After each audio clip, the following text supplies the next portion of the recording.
Chapter 203. The case of the burly man and the old man seemed like a small case. It was just a simple case of fraud. Even if the burly man was taken away by the Ministry of Justice, he would at most be fined some silver and be released after suffering some physical pain. The biggest problem was that this was a small case, but it was related to the greater good.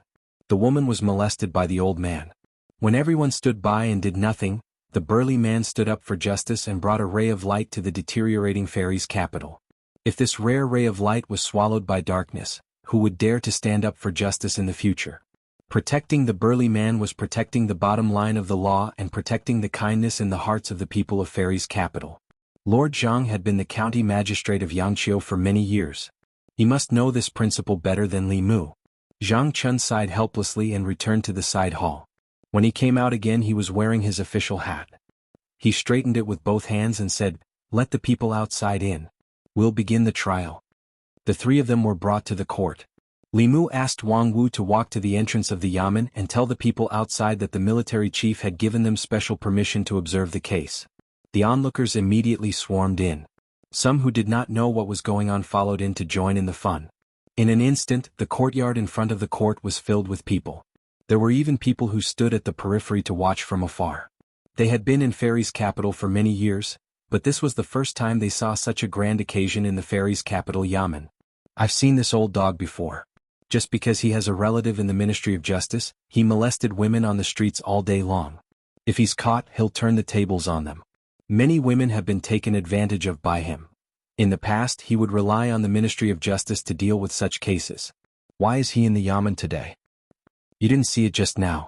He was almost taken away by the Ministry of Justice.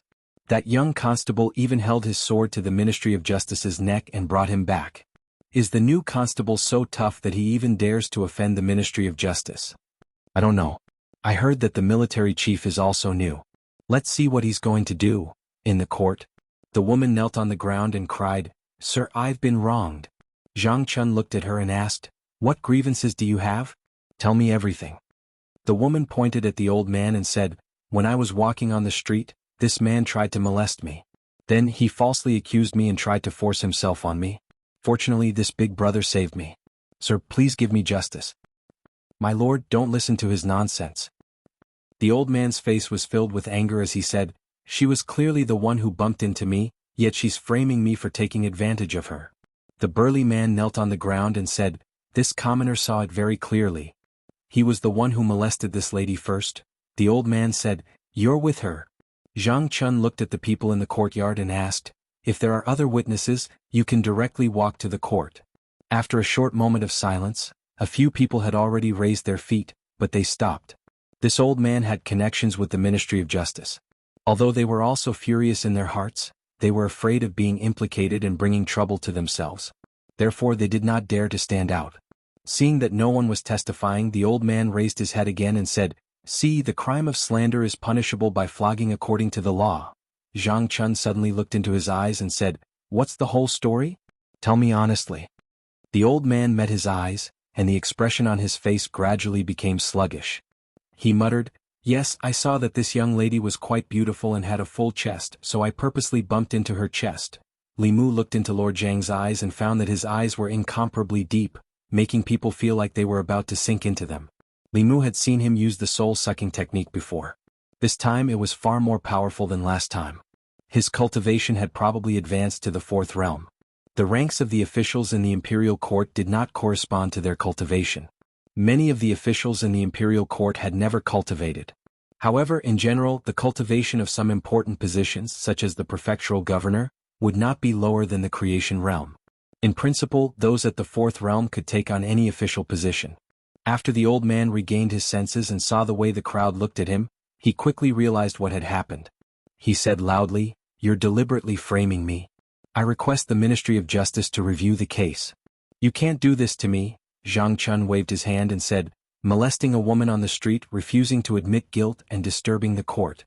You'll be punished for several crimes. Drag him out and flog him 20 times. Deputy Constable's son ordered 2 people to drag him out. Soon, screams rang out in the yard of the yamen. Under the law, everyone was treated equally. This person's crime would not be absolved just because he was old. The bailiffs who carried out the punishment were all cultivators. They knew how to make him feel the greatest pain without causing him to be seriously injured or die. Stop. After the last flogging, an urgent voice came from outside. The two bailiffs from the Ministry of Justice that Li Mu had just seen ran in with a middle-aged man. The middle-aged man walked straight to the old man and found that he had fainted. The middle-aged man's face was gloomy. He said, "Who stole my man?"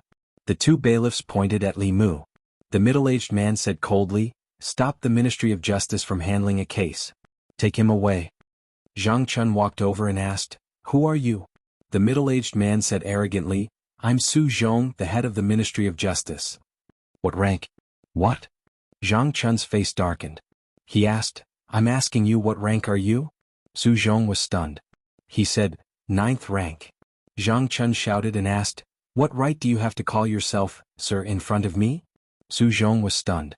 Although the Divine Capital Yamen did not have much of a presence in the capital, the Divine Capital Magistrate was a 5th rank official. The Divine Capital Commandant was a 6th rank official. They were indeed much higher than a 9th rank official like him. He did not expect the Divine Capital Commandant to be so disrespectful to the Ministry of Justice. When Su Zhong spoke again, he was slightly weaker. He said, "The Ministry of Justice investigated this case first. I finished handling the case." Zhang Chun pointed at the old man who had fainted and said, "This man is disrespectful. First he molested a girl on the street. Then he disturbed the court. I've already punished him with 20 strokes. If you think that's not enough, you can bring him back to the Ministry of Justice for another sentence." Su Zhong opened his mouth and said, "There are still some suspicious points in this case. Don't you think it's a little too hasty for you to finish the sentence so quickly?" Zhang Chun pointed at the people in the courtyard and asked, "These people were all here when I was handling the case. Ask them if there are any suspicious points in this case." Su Zhong looked at the people with a dark expression. The people could not help but take a step back. However, in the next moment, a voice came from the crowd. "There are no suspicious points." Su Zhong looked over. Before he could find the person who spoke, another voice came from another direction. "I saw this old fart molesting that girl with my own eyes. This old fart is a habitual offender." "You're right, sir. You should have done so long ago." Several voices came from the crowd. Zhang Chun looked at the crowd again and asked, "Does anyone have any suspicious points?" "No. No. No." This time the crowd spoke in unison. Their voices were so uniform that they seemed to want to flip the roof of the yamen over. The people on the streets outside the yamen raised their heads and looked in the direction of the yamen in confusion. The crowd was so agitated that Su Zhong's ears buzzed. He could only leave with his tail between his legs. Before he left, he ordered the 2 yamen runners from the Ministry of Justice to carry the unconscious old man away. "Thank you, Constable." "Thank you, sir." The woman and burly man knelt on the ground and kowtowed to Li Mu and Zhang Chun in excitement. Zhang Chun gently raised his hand. A gentle force lifted the 2 of them up. He said, "There's no need to be so polite. This is what I should do." At this moment, Li Mu sensed the familiar aura of telekinesis from the 2 of them and the surrounding people. It seemed that this was indeed the right path of cultivation. The atmosphere in the divine capital was foul. If he could continue to gain the trust and respect of the people, not only would he be able to complete the 7 spirits quickly, but his cultivation speed would also be on par with Lu Hanyan's on Mount Baiyun. After the commoners dispersed, the Yamen's constables, including Wang Wu and Deputy Constable Sun, still had faint flushes of excitement on their faces. They had been in the Yamen for so long. When had they ever felt so elated? When they thought of the scene where the people spoke in unison, their emotions, which had just calmed down, began to surge again. Zhang Chun looked at them and said, "Remember, when you're willing to stand behind the people are willing to stand behind you. The hearts of the people are the strongest force behind the Yamen." At this moment, Li Mu seemed to see the light of the right path in him. Although he was a coward, he had never disappointed anyone when it came to major matters. After the Yamen runners left, Li Mu thought for a moment and asked, "What if the Ministry of Justice pursues the matter?" Zhang Chun said disdainfully, "The Ministry of Justice has 1 minister, 1 assistant minister, 5 doctors, 5 minister counselors and 10 managers. Who does he think he is? Do you think those officials in the Ministry of Justice have nothing better to do than stand up for a small, insignificant manager?" Only then did Li Mu understand why he was so different from his usual self. He was domineering and impassioned. It turned out that he had predicted that the Ministry of Justice would not stand up for a small manager. He was indeed the Jianghu County magistrate that Li Mu knew. At this moment, Zhang Chun closed his eyes and suddenly opened them. He said in shock, "Where's my telekinesis? Where did all my telekinesis go?" Chapter 204. The officials of the Great Zhou were upholding justice and making decisions for the people. After gaining the trust of the people would naturally generate psychokinesis towards them. This was an advantage that Taoism and Buddhism did not have. It was also the foundation of a country that could firmly suppress these sections. The psychokinesis generated by the people had been completely absorbed by Li Mu. Li Mu looked embarrassed and said, "Next time I'll definitely leave some for you." Zhang Chun glared at Li Mu and said, "I've been busy for so long and you're getting all the benefits?" Li Mu said, "I couldn't control it this time. Next time I'll be more careful." "There's still a next time?" Zhang Chun waved his hand and said, "I don't want your psychokinesis. Don't cause trouble for me again. I can still handle it this time, but I can't be sure about the next time. I'll try my best." "I don't want you to try your best. I want you to promise me." Okay. "I promise." Li Mu gave him a perfunctory promise. His promise to Lu Hanyin was a promise, but Li Mu could not guarantee Lord Zhang's promise. After all, he could promise not to cause trouble, but he could not guarantee that trouble would not cause him trouble. As a constable, it was his duty to seek justice for the people, punish evil and uphold justice for the people. This could not be considered causing trouble at all. Zhang Chun thought for a moment and said, "No, you're new here. There are many things you don't understand. I still have to remind you of the people and forces in Fairy's capital that you must not provoke." Li Mu thought for a moment and asked, "The old party?" Zhang Chun asked, "Why do you think it's the old party?" Li Mu had heard about the old and new parties from Constable Zhao. He said, "The nobles led by the Shao royal family have always wanted the Empress to stay in the Shao family. They've been working hard to make the Empress lose the people's support." Zhang Chun shook his head and said, "It's not that simple whether the new party is black or white. I can't explain it clearly to you, but you'll see in the future. In short, no matter who is black or white, it's best not to provoke the people of these two parties, especially the former imperial family members and the current Empress's Zhou clan. Other than these two, the Yamen of the 3 provinces, 6 ministries and 9 temples aren't people that we can afford to offend. There's another group that we can't afford to offend, and that's the 4 academies. More than half of the officials in the current royal court are from the academies. Offending the academies is equivalent to making an enemy of the entire royal court." As Li Mu listened, he finally understood that as the arrestor of the Luoyang government, there were 2 people he could not afford to offend. He couldn't afford to provoke this and that.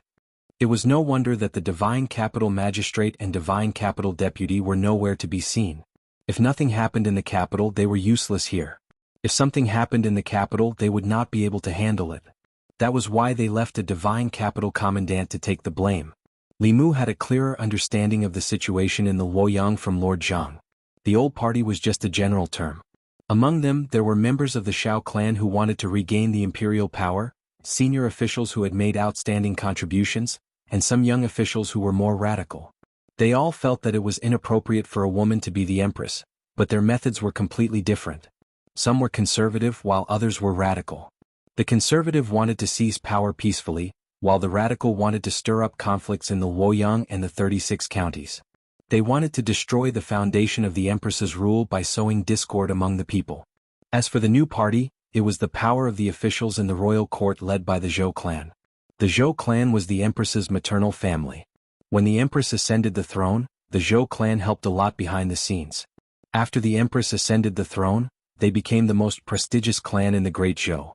They attracted many officials who wanted to curry favor with the empress and quickly strengthen their power in the royal court. The new party led by the Zhou clan not only supported the empress, but also wanted to pass the throne to the descendants of the Zhou clan after the empress abdicated. This was the most intense and irreconcilable conflict between the old party and the new party. Although Li Mu did not make a fuss about a woman becoming the empress, in the end Wu Ziqin still belonged to the Li clan. The current empress was only trying to seize power, but the Zhou clan wanted to steal the country. After knowing this, Li Mu felt some sympathy for the empress in the palace. Although she was the ruler of the Great Zhou, the power in the royal court was basically divided between the old and new parties. The old party opposed her while the new party supported her. But in the end, they wanted to use her hand to steal the country from the Shao clan. Zhang Chun saw that Li Mu was a little distracted. He coughed heavily and asked, "Do you remember what I said just now?" Li Mu nodded. "I remember." Zhang Chun said, Then tell me in Shindu which people and powers can't be offended? Li Mu repeated, the 3 provinces, 6 departments, 9 temples for academies, the imperial family, the Zhou clan, they can't be offended. Zhang Chun nodded and sighed in relief. But for some reason the more Li Mu assured him, the more uneasy he felt. After the head of the Ministry of Justice left, the capital office remained calm and peaceful. Nothing happened. Li Mu was puzzled. With the old party's determination to hunt him down, they would definitely not let go of such an opportunity. The Ministry of Justice was considered the radical faction of the old party. If the assassination in the North County was really related to the old party, Li Mu would definitely be the target of the Ministry of Justice. Just based on the fact that he showed his weapon to the people of the Ministry of Justice, there were countless ways to make a fuss. However, the Ministry of Justice did not say anything. When he first came to Shindu, he wanted to use this as an opportunity to test the old party and at the same time find out the Empress's attitude. In the end, not only did the old party fail, but the Empress also failed. Li Mu thought about it carefully and guessed that the Empress was busy every day and would not know about such small matters. She might have forgotten that she had just transferred a small bailiff from the North County to the imperial capital. This was not a good thing for him, who wanted to ride on her coattails. He still needed to wait for an opportunity to make the Empress pay attention to him. Imperial Palace. In a certain dark palace. Behind the curtain, a dignified voice said, "Those who carry the people's firewood should not be frozen to death in the wind and snow. Those who pave the way for justice should not be trapped in thorns." Is this what he said? The young female official stood in front of the curtain and said, "He just arrived in Shindu today. In less than an hour he snatched this case from the Ministry of Justice. Many people saw it with their own eyes. Let's wait and see. When the time is right we can lure him into the inner guard." The dignified voice paused and asked, "How is the investigation of the assassination in the North County?" The young female official lowered her head and did not speak. The Empress asked, "Have you found it?" The young female official said, "Yes." A gaze shot out from behind the curtain and swept across the young female official's face. After a while a cold voice slowly said, "Tell them that if there is a next time I will not show mercy." The young female official bowed and said, "Yes, Your Majesty." The voice behind the curtain was silent for a while and asked again, "That official is called Li Mu, right?" The female official lowered her hands and said, "Yes." The voice behind the curtain said, "He does not fear the heavens and the earth, nor does he fear power. I hope that he can hold the firewood for the people and open the path for justice. Pass down my orders, Shindu Yamen." In the side hall 2 people were drinking tea. Zhang Chun brewed a cup of tea and asked, "How is the taste?" Although Li Mu did not know much about tea, he knew that when Sir Zhang was still the county magistrate of Yangqiu, he liked to drink tea. His tea would naturally not be ordinary. He said, "Good tea." There were 3 officers in Shindu Yamen, but only the commandant of Shindu was stationed here. This was because the magistrate of Shindu and the deputy of Shindu changed too frequently. Later on, other officers took up the role. These officers were usually busy with their own duties and did not want to come here. Only the commandant of Shindu was left in the yamen to handle the daily chores. If one ignored the word Shindu, the commandant of Shindu was actually just a county magistrate in other counties. He did not need to care about other things in the yamen. Chasing criminals, arresting robbers, solving cases, and other tiring tasks were usually done by the county magistrate. Yangqiu County was just a small county. There was no deputy or commandant. At that time, Jianghu County magistrates had no one to share his duties with. Other than managing taxes, education, and the economy, he also had to manage public security. After being transferred to Shindu and not being a county magistrate, he had a lot more free time. When he was free, he would ask Li Mu to drink tea together. Li Mu drank tea while listening to his complaints. Shindu sounds good, but it's not as good as Yangqiu County. In Yangqiu County, I can do whatever I want, but in Shindu I have to be humble. Not only do I have to act like a grandson, but the things in the divine capital are also extremely expensive. How dare they charge 10 copper coins for a bowl of ordinary noodles? I originally wanted to work for a few years and buy a house in the divine capital, but after doing some calculations I realized that with my salary after working for a few years, I can only afford a toilet. Li Mu expressed his sympathy for him. In a place like Shindu, where every inch of land was worth its weight in gold, even Lu Hanyan could not afford a house, let alone an officer with a fixed salary. It was not too difficult for cultivators to get their hands on gold and silver. However, the officials of Great Zhou were restricted by the rules of the imperial court. They could only give up on the idea of getting rich. Before Li Mu could finish his cup, Deputy Constable's son suddenly ran in to report that someone from the palace had arrived. The two of them did not dare to delay and immediately walked out of the side hall. A figure stood in the yard of the yamen. It was the charming woman who had sent Li Mu to Chengdu. The charming woman glanced at Li Mu and said, "Listen carefully to Her Majesty's verbal instructions." Zhang Chuanzai and Li Mu straightened their bodies and stood in the yard. Li Mu was puzzled as to what the Empress's decree was and whether it had anything to do with him. Then he heard the charming woman say, "Constable Li Mu of Chengdu, for punishing evil, upholding justice for the people, and curbing evil in Chengdu, shall be rewarded with a house and 8 maidservants." Li Mu was stunned. He thought that the Empress had not noticed him. He did not expect that in less than 2 hours after the incident, the Empress would give him a reward. Zhang Chuanzai was also stunned. Even Li Mu, the arrestor, had received such a generous reward. Not only was he given a house, but he was also given a maidservant. Wouldn't he be rewarded even more as the commandant, the real hero of this case? He held his breath and concentrated, afraid that he would miss a single word from the woman. However, after the charming woman finished talking about Li Mu, she did not say anything else. Zhang Chuanzai raised his head and asked in confusion, "What else?" The charming woman shook her head and said, "Nothing else." Chapter 205. Zhang Chun found it hard to accept. Why was there no one else? He was the commandant of divine capital. He was the one who upheld justice for the people. He was also the one who faced the pressure from the Ministry of Justice alone. Yet the Empress only rewarded Li Mu. She did not even mention him. Things should not be like this. Where was justice? Even if he did not want a house, 8 maidservants would do too. Li Mu was delighted to hear the charming woman's words. Of course, he was not happy about the 8 maidservants. He had only been in divine capital for a little more than 2 hours and he had already received such a reward. This meant that he had entered the Empress's sight. He was one step closer to hugging her thigh. This time the reward was a house and maidservants. Next time it might be cultivation resources. Li Mu cupped his hands and bowed. "Thank you, Your Majesty." Ordinary people had to kneel when they saw the emperor. Cultivators only respected heaven and earth, not the emperor. Then he said to the charming woman, "Sister, can I ask Her Majesty to take back those maidservants?" The charming woman glanced at him and asked, "Why? You don't want them?" If Lu Hanyin knew that Li Mu had 8 maidservants in divine capital while she was cultivating hard on Mount Baiyun, she would probably be jealous.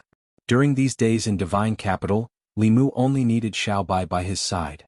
Li Mu was embarrassed to say that his family was strict. He could only say, "My salary is meager. My family can't support so many people." The charming woman asked, "Do you want a house?" Li Mu immediately said, "Yes, of course." Without a house, where would Lu Hanyin and Wan stay in the future? This reward solved a big problem for Li Mu. The charming woman nodded and said, "I'll return to the palace and report to Her Majesty." Li Mu sent her out of the government office. The charming woman suddenly stopped in her tracks and said in a low voice, "Be careful of the Zhou family." Li Mu was stunned. He was about to ask again when the charming woman walked away. "Zhou clan?" Li Mu mumbled. The Zhou family was the Empress's relative and was the most powerful family in the divine capital. The Zhou family and the officials who relied on the Zhou family for survival had been fighting with the old party for many years and had a firm control over the entire imperial court. She wouldn't remind Li Mu to be careful of the Zhou family for no reason. There must be a reason behind it. Logically speaking, Li Mu had offended the old party and was assassinated. Even if she wanted to remind Li Mu, it should be to remind him to be careful of the old party, not the Zhou family. Unless the assassination in Beijing was done by the Zhou family or the new party. Li Mu recalled the scene in the assassin's memory. The black-robed man who hired the old man to come to the North County to kill him called him, "my master." In other words, the black-robed man was the one who hired the assassin to kill Li Mu. At first, Li Mu thought that it was done by the old party. After all, Li Mu had caused them great losses. They had enough motive and reason to commit the crime. The charming woman's reminder caused Li Mu's thoughts to change slightly. What if the mastermind was from the Zhou family or the new party? After all, after that incident, Li Mu would be a staunch supporter of the Empress's party in everyone's eyes. If he was assassinated, no one would suspect the new party. Whether or not it was done by the old party, they would have to take the blame no matter what. At that time, the new party would use this as a pretext to deal a heavy blow to the old party. Li Mu hadn't thought of this before. After the charming woman's reminder, He faintly felt that this incident might be a plot by the new party. Wang Mu and Lord Zhang were right. The waters of the divine capital were unfathomable. When Li Mu returned to the courtyard, he saw that Lord Zhang was still standing in the same spot with a wooden expression. Seeing him like this, Li Mu actually felt quite embarrassed in his heart. After all, he was the one who had contributed the most in the entire case. Li Mu was the one who took the person back from the Ministry of Justice. As for how he would be sentenced, that was his business. In the end, he bore the greatest pressure but got nothing. The psychokinesis, the house, and the maids all belonged to Li Mu. If it was anyone else, they would feel unbalanced and narrow-minded. They would inevitably make things difficult for Li Mu in the future. Li Mu walked to his side and comforted him. "Lord, don't be discouraged. Next time, Her Majesty will definitely think of you." Zhang Chun turned around and said, "I want to be alone. Don't let me see you for 4 hours." The commandant wanted to be alone so that Li Mu could leave the yamen. He happened to see Wang Mu and a group of constables coming out. Everyone bowed to Li Mu. "Greetings, boss." Li Mu asked, "Where are you going?" Wang Mu smiled. "We're going out to eat. Boss, do you want to join us?" "Let's go." Li Mu waved his hand and said, "It's my treat today. You can choose the place. I'll pay for it." Boss is generous. Drifting Fragrance House, Drifting Fragrance House. It must be Drifting Fragrance House. The constables made a commotion. Deputy Constable Sun's face darkened and he reprimanded, "All of your salaries added together are not enough to eat at Drifting Fragrance House. The noodle shop at the end of the street if you don't want to eat?"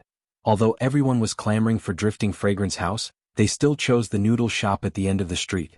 A bowl of noodles cost 10 coins, which was much more expensive than the ones in Beijing. However, the total cost of a dozen people was less than 1 coin.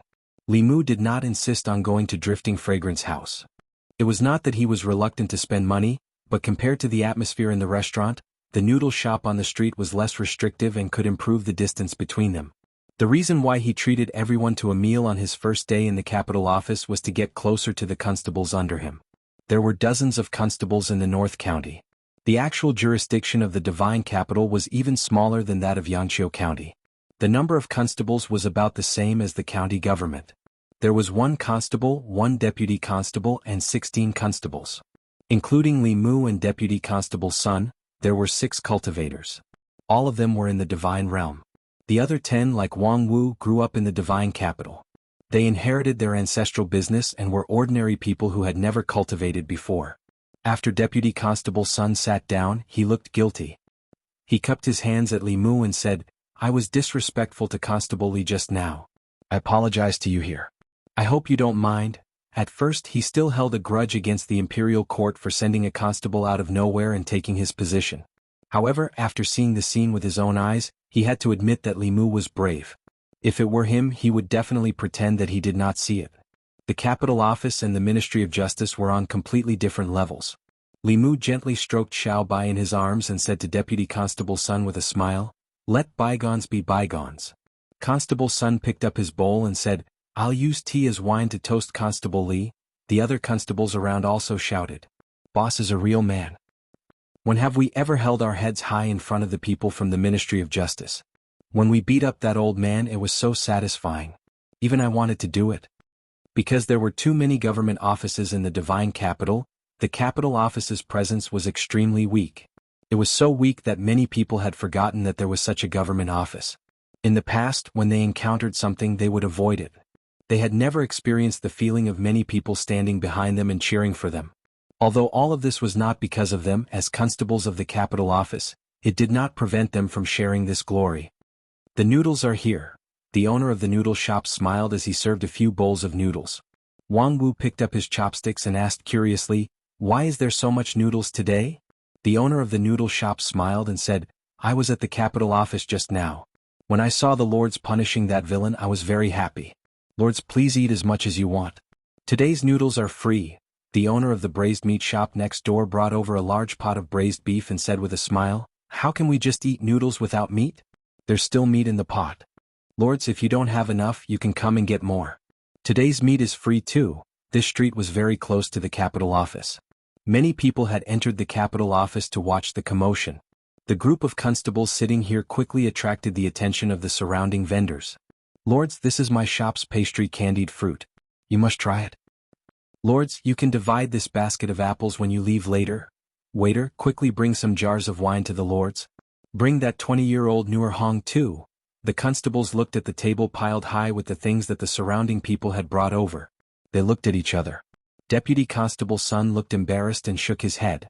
"I'm ashamed. This is what the government office should do. In the eyes of the people it has become a rare thing." Li Mu picked up his chopsticks and said, "Eat.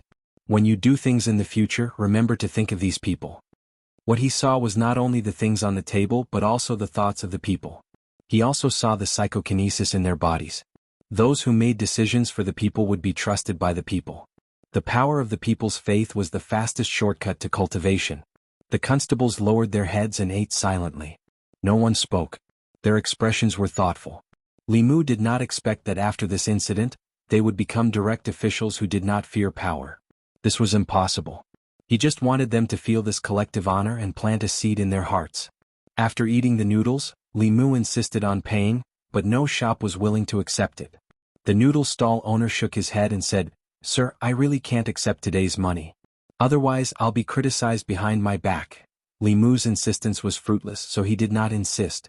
After thanking everyone, he carried Xiao Bai back to the government office. Before he left, the tavern owner even gave him a small jar of newer Hong. The 3 years of conflict between the old and new parties had stirred up the atmosphere in Luoyang. The people who suffered were the people at the bottom. This justice that was supposed to exist was so precious in their eyes. As the constable of the Luoyang government, he had to make some changes. For the sake of justice and for the sake of cultivation. After entering the spirit realm, even with the help of spiritual jades, his cultivation speed had slowed down. Until today, when he received the psychokinesis from the people of Luoyang, his originally obscure Dharma power showed signs of speeding up. He did not care about the new party or the old party. He only did what he should do as the constable of the Luoyang government. Pleading for the people, punishing the strong, upholding justice and justice. These were his duties. As long as he did his job well, he would be loved and respected by the people and condense the last soul. In this process he could absorb the psychokinesis and take the shortcut to cultivation. At the same time he could help the Empress gather the people's support and hug the most powerful Thai in the Great Zhou. Killing 4 birds with 1 stone. Wasn't it beautiful? Chapter 206. He didn't know where the Empress would reward him with a house, how big it was, or when she would give it to him. Tonight, Li Mu still had to squeeze in with Xiao Bai in the small room in the government office. When he returned to the government office, Li Mu had just entered the courtyard when he saw Lord Zhang coming out of the side hall.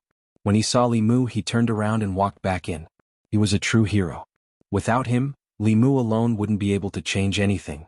Although Li Mu felt injustice for this true hero, the Empress's heart was unpredictable. He couldn't decide for the Empress whether to reward him or not. After returning to the small courtyard and closing the door, Xiao Bai returned to her room. She transformed into her human form and busied herself in the room. Soon, she laid out the bedding and cleaned the room until it was spotless. This was originally a room for 1 person. Even the bed was a small single bed that could barely fit 1 person. Fortunately, when Xiao Bai slept, she would transform into her human form and curl up beside Li Mu. She didn't take up much space. Li Mu patted her little head and said, "Bear with it for a few more days. We'll have a big house to live in soon." Xiao Bai leaned on him and whispered, "I'm willing to live in a small house as long as I'm with you, my benefactor." Xiao Bai was still naive. She was like a woman who followed her husband wherever she went. It was already late. It was his first day in Luoyang. Li Mu wasn't in the mood to cultivate. He carried Xiao Bai to bed very early. The next morning, Li Mu had just woken up. After washing up, he met the charming woman again in the government office. She handed a thick stack of papers to Li Mu and said, "This is the title deed and house deed. I'll take you to the house Her Majesty bestowed upon you now." Li Mu opened the title deed and was surprised to find that it was a large house with 5 entrances and 5 exits. Every inch of land in the divine capital was worth its weight in gold. To be able to own a house with 3 entrances and 3 exits was already considered a wealthy merchant. Without a certain status, it was impossible to own a house with 5 entrances and 5 exits. Not to mention him and Xiao Bai, even if Lu Hanyan and Wan Wan were included, they would still be able to live in a house like this. The imperial city was located in the middle of the divine capital. Next to it were the north and south courtyards. The south courtyard housed the nobles of the imperial family while the north courtyard housed the officials of the imperial court. Surrounding the imperial city were more than 100 square blocks where the commoners lived. The residence that the empress bestowed to Li Mu was in the north court. Li Mu wanted to invite Lord Jiang to take a look, but he refused without hesitation. Walking on the street, Li Mu asked the charming woman, "May I know your name?" They had known each other for a few days, but the number of times that Li Mu had spoken to her could be counted with 2 hands. Until now, he only knew that she was the empress's inner guard. He didn't know anything else. The charming woman said, "You can call me Mr. May." Li Mu smiled and said, "Thank you for escorting me all the way, Sister May." Mr. May glanced at him and said in surprise, "How come I didn't realize that you have such a sweet mouth?" The word sister had obviously closed the distance between them. Mr. May looked at him and asked, "Are you sure you don't want the maids that Her Majesty bestowed to you?"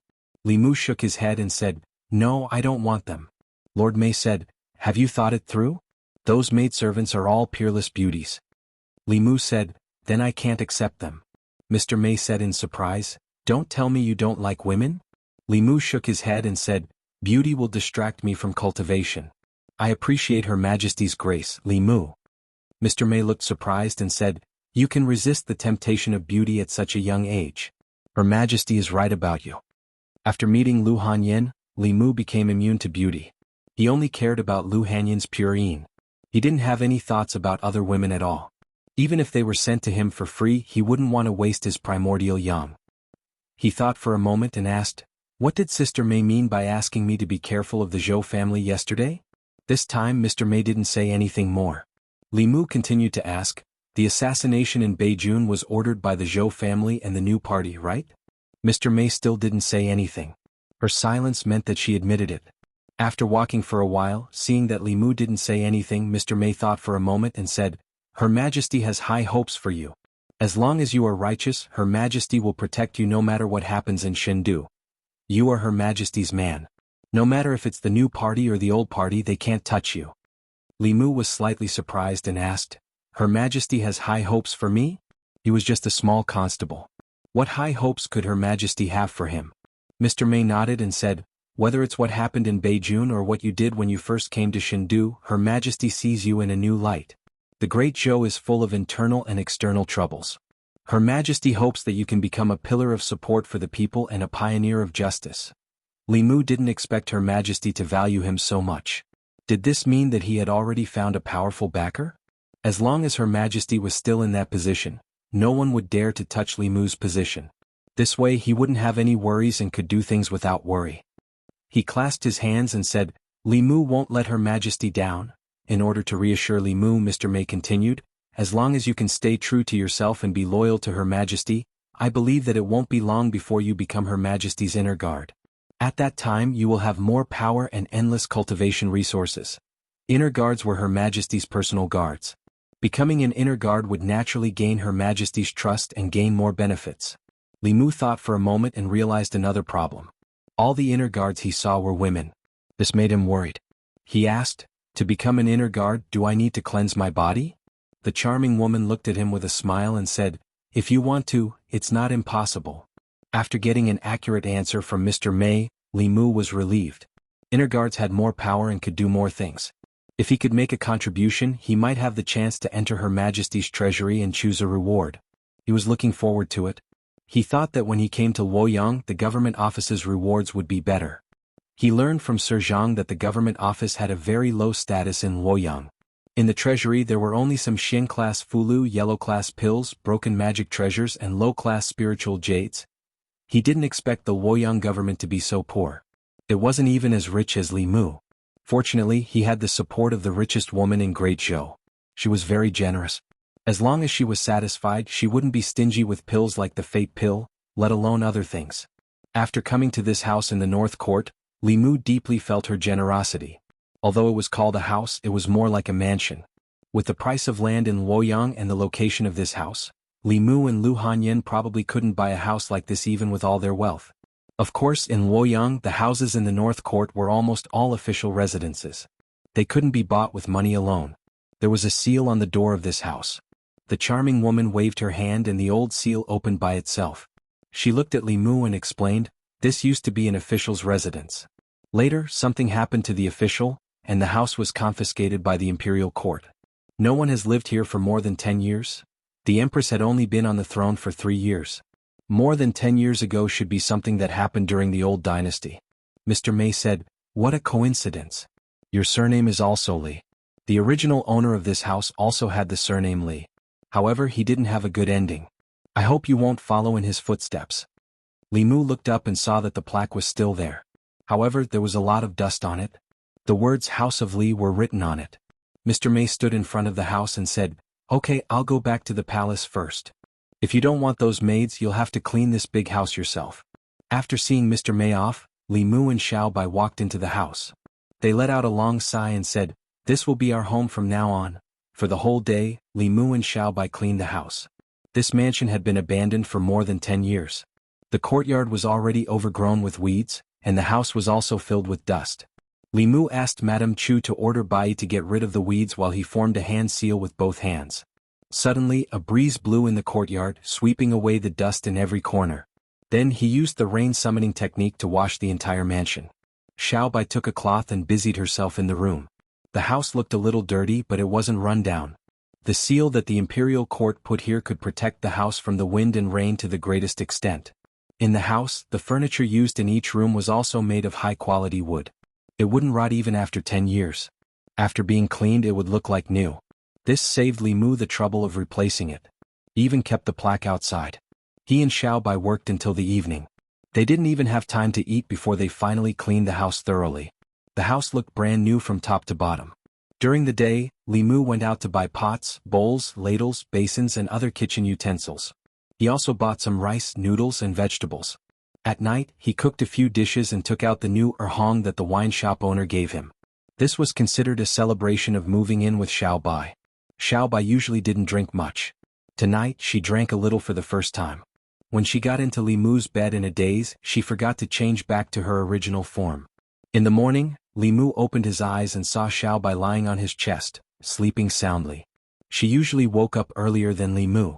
Perhaps it was because she drank yesterday, but she had been sleeping until now. Li Mu looked at her sleeping coquettishly. He didn't want to wake her up and was about to quietly get out of bed when her eyelashes fluttered and she slowly opened her eyes. She looked at Li Mu, then lowered her head to look at herself. She hurriedly said, "I'm sorry, benefactor. I forgot to change back last night." Li Mu said, Okay. If you don't want to change back, you don't have to." Xiao Bai was stunned and asked, "Can I sleep with benefactor like this?" Li Mu said, "There are so many rooms here. You can sleep in any one of them. When we go out later, I'll buy you a set of bedding." Xiao Bai lowered her head and said, "I'd better change back tonight. This way I can save money." Chapter 207. In the divine capital, those who lived in the 5-entry and 5-exit residences were either officials of the 4th rank or wealthy families. Li Mu and Xiao Bai were alone. There were no maids or servants in the house. Xiao Bai had to sleep with Li Mu at night, so they only occupied the master bedroom. There was no one in the house during the day. Li Mu used spiritual jades to set up a simple array around the house to prevent thieves or people with bad intentions from breaking in.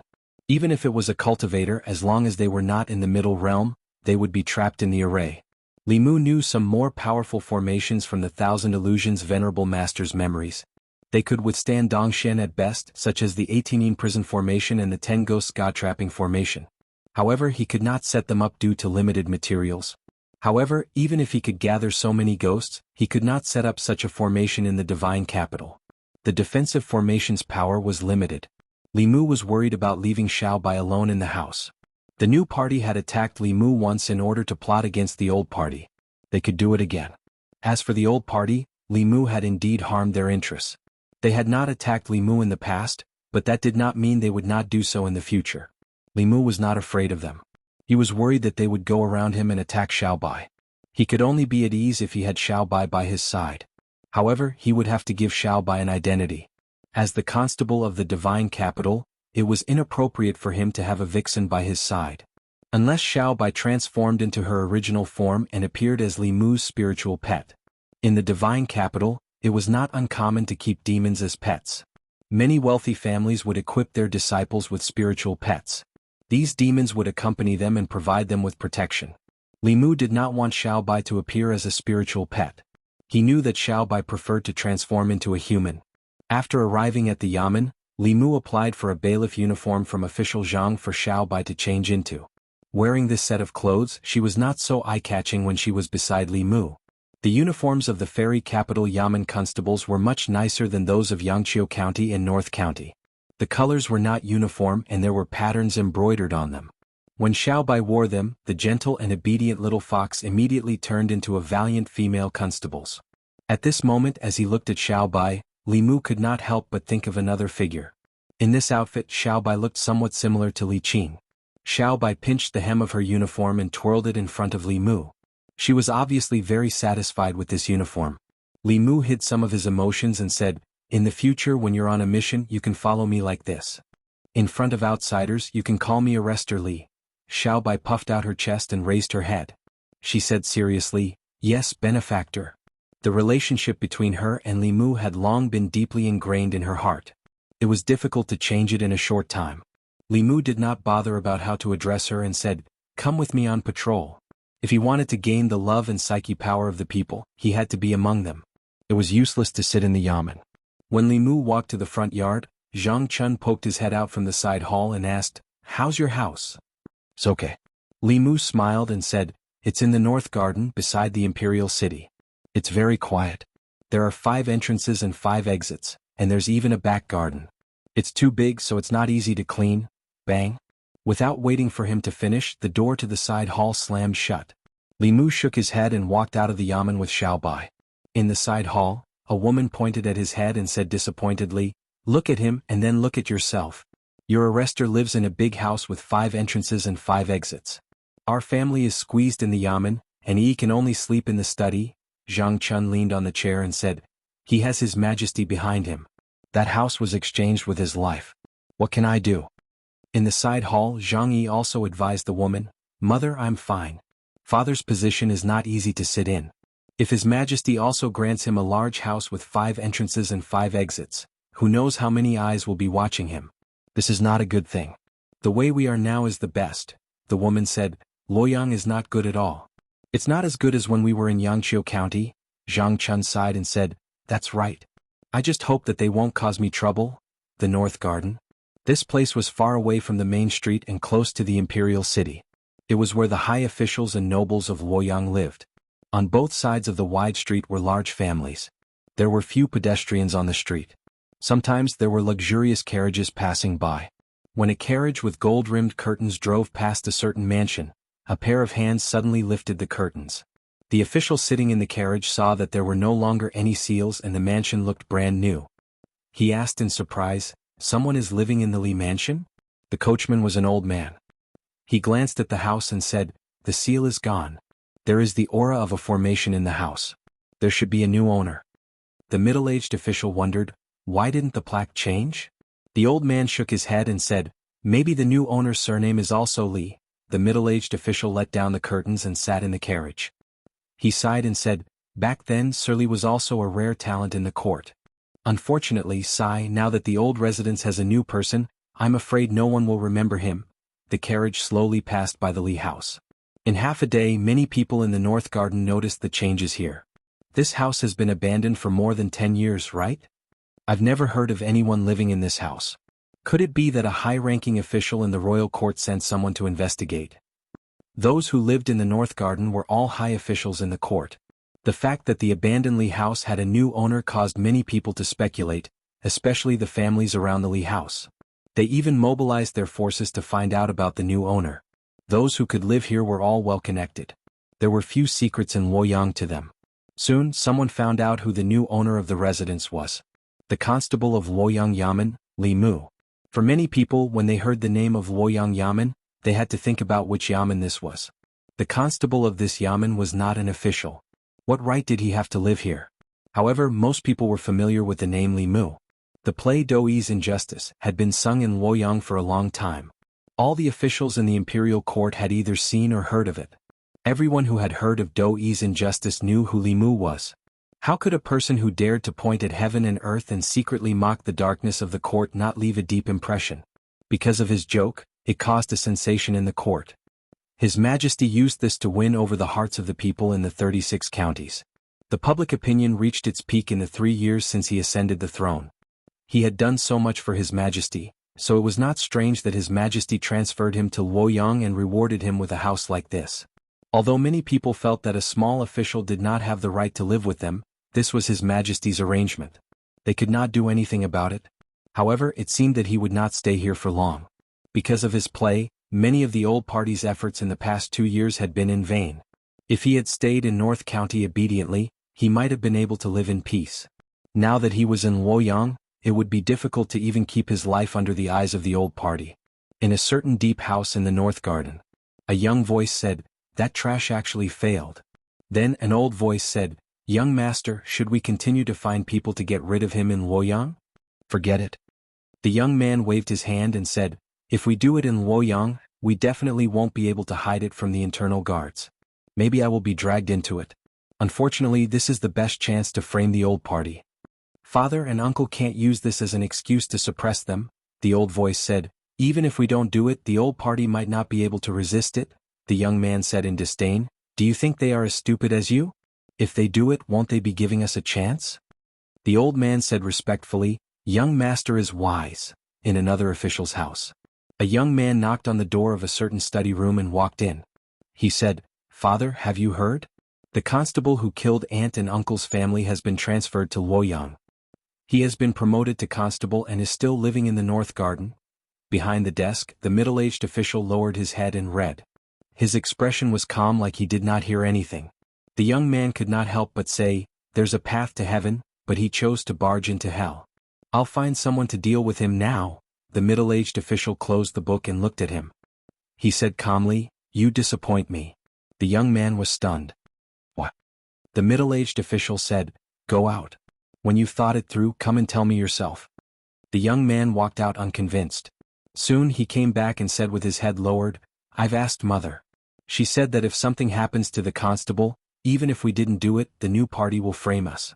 They will take the opportunity to suppress us. What if the new party finds someone to assassinate him and frame us?" The middle-aged man looked at him and asked, "What do you think the internal guards do? What can be hidden from them in Luoyang?" The young man clenched his teeth. "Are we not going to avenge Aunt?" "Of course." The middle-aged man stood up and said slowly, "But not this way. There are many ways to kill a person. Assassination is the lowest level. Only idiots would do that." He picked up a piece of paper on the table. There was a sentence written on it. "Those who carry the people's firewood should not be frozen to death in the wind and snow. Those who pave the way for justice should not be trapped in thorns." He twitched the corner of his mouth and showed a mocking smile. He said, "Those who carry the people's firewood should be frozen to death in the wind and snow. Those who pave the way for justice should be trapped in thorns." In this world, if he wants to carry the people's firewood and pave the way for justice, he must be prepared to die. Li Mu did not know that on his first day in Luoyang, he had caused such undercurrents in the city. He had just bought a stick of candied haws for Xiao Bai and patrolled the streets with her. He smiled and responded to every citizen who greeted him. After what happened the day before, at least on the half of the street near the entrance of the government office, everyone knew that he had taken the first step in the cultivation of psyche power. Chapter 208. Greetings, Constable. Constable, have a pair. Constable, would you like to take a break at my shop and have a cup of tea? Along the way, Li Mu was greeted warmly by the people along the street. There was even a pear seller who stuffed 2 pears into his hands without any explanation. Li Mu gave one to Xiao Bai. Xiao Bai took a bite and eagerly brought the pear to Li Mu's mouth. She said, "This pear is so sweet. Have a taste, benefactor." Li Mu took a bite of the pear. It was indeed as sweet and juicy as Xiao Bai had described. At the same time, he also sensed a weak psychokinesis from the people on the street. There was no psychokinesis until they were far away from the Yamen entrance. This was because the people here did not know Li Mu and did not see what happened on the street that day. However, it did not matter. For the sake of cultivation, Li Mu would let the people of Fairy's capital know his name sooner or later. By then, he would be able to absorb the psychokinesis no matter where he went. He and Xiao Bai walked to another street. After a few steps, the sound of hurried horse hooves came from behind. "Giddy up." A few fast horses galloped across the street. The people on the street quickly dodged. A young lady could not dodge in time and tripped on the ground. Seeing that the leading horse was about to charge over, Li Mu's figure flashed and appeared in front of the young lady. He raised his head and looked coldly at the horse. The horse was startled and raised its front hooves high, almost throwing the man on the horse off. "You're courting death. How dare you block my way?" The young man on the horse was furious. He raised his hand and lashed the horse whip in his hand at Li Mu. Swoosh! The horse whip sliced through the air and made a whistling sound as it lashed at Li Mu's head. Xiao Bai snorted softly and reached out to grab the whip. With a gentle tug, the young man on the horse was pulled off the horse and fell to the ground. This scene left the commoners on the street dumbfounded. Although the imperial court forbade riding on horses on the streets, and violators would be punished with flogging and fine silver, these officials and nobles had never taken this prohibition seriously. They often rode their horses and went on a rampage on the streets. It was not uncommon for them to hit and injure people. These people had deep backgrounds. The yamen didn't dare to do anything about riding horses on the streets. Even if they injured someone, they could easily settle it with money. And that was when they were in a good mood. If he was in a bad mood, he could simply scold someone and walk away after bumping into them. The person he bumped into would have no one to complain. These people were used to being arrogant, and the people of Luoyang were used to it as well. If they encountered them, they would stay far away to avoid provoking them. They had never seen anyone who dared to pull them down from their horses. The young man fell from his horse. Although he was not injured, he was still dizzy from the fall. The people behind him tightened their reins and stopped beside him. "What happened? Who's blocking the way? Are you all right?" They jumped off their horses and started talking at once. The young man got up from the ground and said with a dark face, "I'm fine." After that, he glared at Li Mu and Xiao Bai fiercely. He gritted his teeth and said, "Who are you? How dare you block our way?" "Constable of Luoyang." Li Mu walked in front of Xiao Bai and looked at them. He asked coldly, "Who allowed you to ride horses on the streets of Luoyang?" At first, the young man was worried that it was someone he couldn't afford to offend. Seeing that it was just a small constable, he was relieved. At the same time, he couldn't control his anger. He was actually pulled down from his horse by a nameless official on the streets of Luoyang. He was afraid that after today, this would become a joke among the people in the circle. He looked at Li Mu and asked coldly, "What do you want?" Li Mu pointed at the people riding horses on the streets and said, "You guys, come with me to the yamen." The young man glanced at him and said indifferently, "Let's go." Although he didn't care about a small constable, he wasn't stupid enough to go against someone from the yamen. It was a provocation to the imperial court. When they arrived at the yamen, this person would know how laughable a small constable like him was. After this, he would understand that there were some people he couldn't stop. That was if there was a next time. When they heard the young man's words, they all got off their horses. They didn't resist and just looked at Li Mu mockingly. They followed behind the young man and walked straight to the yamen. Li Mu knew that the sons of officials in Luoyang were arrogant, but he didn't expect them to be this arrogant. Aside from riding horses on the streets after being caught by Li Mu, they actually walked in front of him to the yamen. Obviously, they knew that the yamen wouldn't dare to do anything to them. The commoners on the street were equally shocked as they watched this scene. They had lived in the Luoyang for many years and had seen fights between factions, the ascension of empresses, the rise of commoners, and the fall of wealthy families. However, they had never seen a mere constable who dared to drag down the sons of officials. Although they were delighted to see this scene, everyone knew in their hearts that the constable of the city government was finished. One of the commoners couldn't bear it anymore. He approached Li Mu and said, "Sir, you shouldn't care about these things. The man riding the horses is the son of the director of the Ministry of Rights. He works under the director of the Ministry of Rights and is also the minister of Luoyang." Li Mu saluted the commoner with his fists and said, "Thank you for the reminder." No wonder this man was so arrogant. The director of the Ministry of Rights was a lower 5th rank official. It was 3 ranks higher than the commandant of Luoyang. In the Great Zhou dynasty there were 9 ranks. However, the 1st and 2nd ranks were only nominal titles. 3rd rank was the highest an official could reach. The 5th rank director of the Ministry of Rights was not a low rank. He was the 3rd in command of the Ministry of Rights. However, although Li Mu didn't have a rank, he wasn't afraid at all. Mr. Mei had already told him clearly that as long as he was upright, the Empress would always support him. With these words, Li Mu had nothing to fear in Luoyang. According to the laws of the Great Zhou dynasty, riding horses on the streets and endangering the safety of the commoners was punishable by more than 20 beatings and 7 days in jail. Li Mu was following the law. A group of people walked down the street and quickly attracted the attention of the commoners. "What's going on today? Why aren't they riding horses? Where are they going? Why is Constable Li behind them?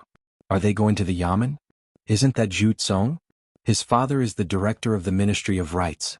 Constable Li just offended the Ministry of Justice. Why is he offending the Ministry of Rights now? He's doomed. The director of the Ministry of Rights is also the Prime Minister of Luoyang. That's Zhu Tsong's father's subordinate. Constable Li shouldn't have offended him. Constable Li dares to offend anyone. He even dares to curse the heavens. Have you heard of Do Yi's injustice? That was written by him. He cursed the heavens, the earth, and the imperial court. But it's different this time. The Yamen of Luoyang. In the back of the Yamen, Zhang Chun had made himself a new cup of tea. He leaned back in his chair and hummed a tune as he sipped his tea leisurely. He calmed down and thought about it carefully. He suddenly felt that Li Mu was right. Although a 5-entry and 5-exit house was grand, it was too big. Cleaning it would be a big problem. If His Majesty rewarded him with a 5-entry and 5-exit house, wouldn't he have to hire some maids and servants to match the status of a 5-entry house? If he hired maids and servants, he would have to pay them a salary. That would be another huge expense. If he added the cost of buying new furniture and renovating the old house, he might even lose a year's salary. In that case, it was actually a good thing that His Majesty did not reward him. After thinking about it for a while, he felt much better. Although the Yamen was small, it gave him a sense of security. Although he was often stuck between various Yamen and was in a dilemma, as long as his subordinates did not cause him trouble, not many people would pay attention to him. It was quite relaxing. Halfway through his cup of tea, he raised his eyebrows. He keenly sensed that there was something unusual in the front of the Yamen. He walked to his room and to the front door of the Yamen. He saw a few people in luxurious clothes standing in the yard with arrogant faces. Judging from their clothes and expressions, they were either the sons of officials or the sons of nobles. Zhang Chun's expression changed when he saw Li Mu looking around the front and side halls as if he was looking for someone. His figure flashed and he instantly returned to the back of the Yamen. Wang Wu trotted in from the front. When he saw Zhang Chun, his eyes lit up. He said, "Sir, you are here. Arrestor Li is looking for you everywhere." Zhang Chun made a shushing gesture and said, "Go out and tell Li Mu that I am not here." A moment later, Wang Wu walked to the front of the Yamen. He looked at the sons of officials and then looked at Li Mu. He looked a little embarrassed. Li Mu walked over and asked, "Have you found Sir Zhang?" "No." Wang Wu shook his head and said, "Sir asked me to tell you that he is not here." Chapter 209. In fact, Li Mu had seen Lord Zhang just now and guessed that he might be scared when he saw the situation. But he had to stand up in front of so many people since he had caught them. After all, Li Mu was only an arrestor. He only had the power to catch people but not to try cases. Li Mu walked to the back of the office and saw a figure about to slip away from the back door. Li Mu raised his hand and said, "Lord, it was impossible to slip away now." Zhang Chun turned around and coughed softly. He put on a serious face and said, "It's Li Mu. I just came back. What's the matter?" Li Mu went straight to the point and said, "A few officials' sons were riding horses on the street and almost hurt the people. I brought them back and need you to try them." Zhang Chun said, "What's there to try?" "According to the law, they should be flogged 30 times and imprisoned for 7 days. You decide." Li Mu said, "I'm just an arrestor. I don't have the power to punish them." As soon as he finished speaking, Wang Wu suddenly ran in and said, "Lord, the Prime Minister is here." Among the 3 officials in the government office, the positions of Divine Capital Magistrate and Prime Minister had always been held by officials from other offices because of the frequent changes. The Prime Minister was the Minister Counselor of the Ministry of Rights. Zhang Chun walked out and a man in official uniform looked at him. He cupped his hands and said, "I'm Jing Bin. Is this the new commandant of the government office?"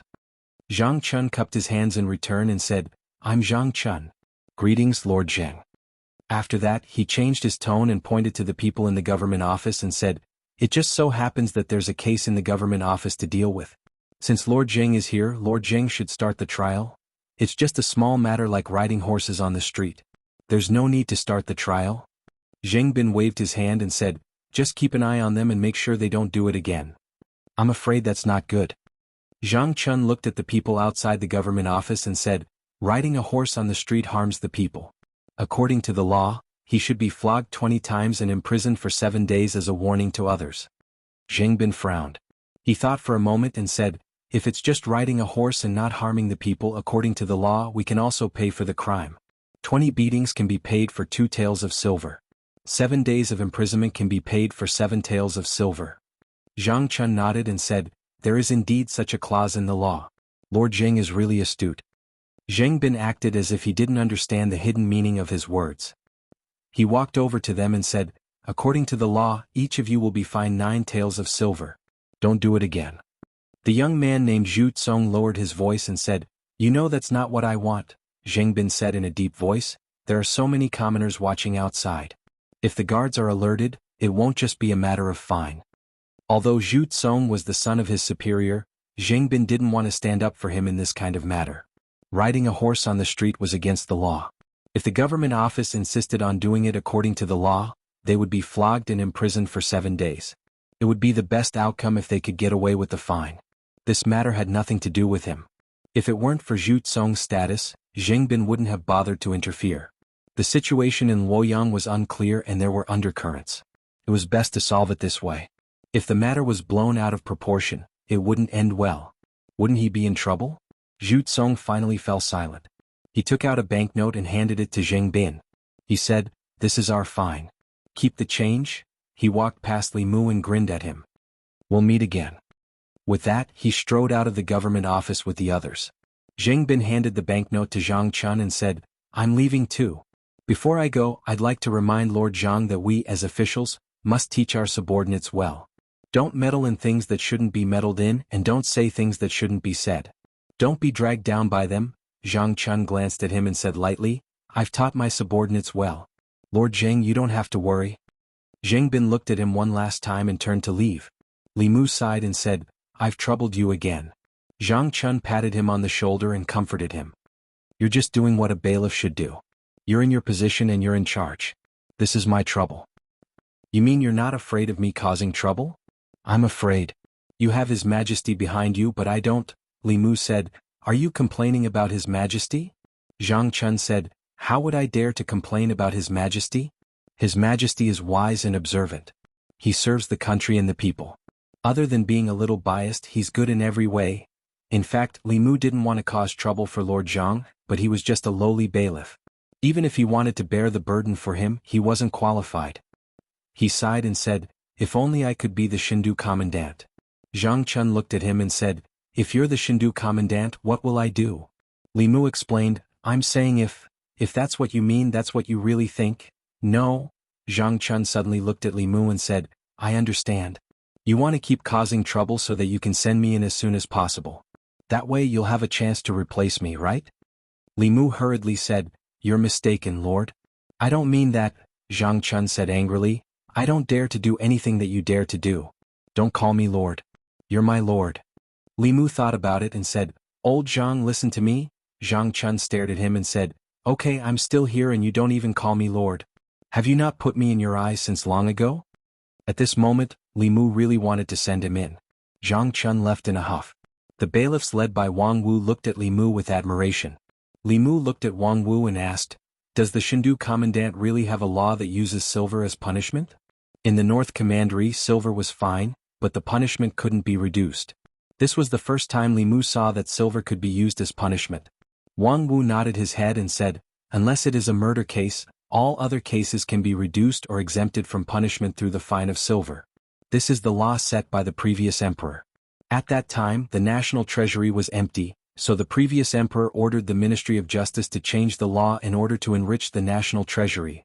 Li Mu shook his head. No wonder the Shao dynasty was getting worse and worse every year after Emperor Wen's death. Even if it was a rich and powerful family that enjoyed special privileges, the dynasties that openly displayed such privileges all died very quickly in the end.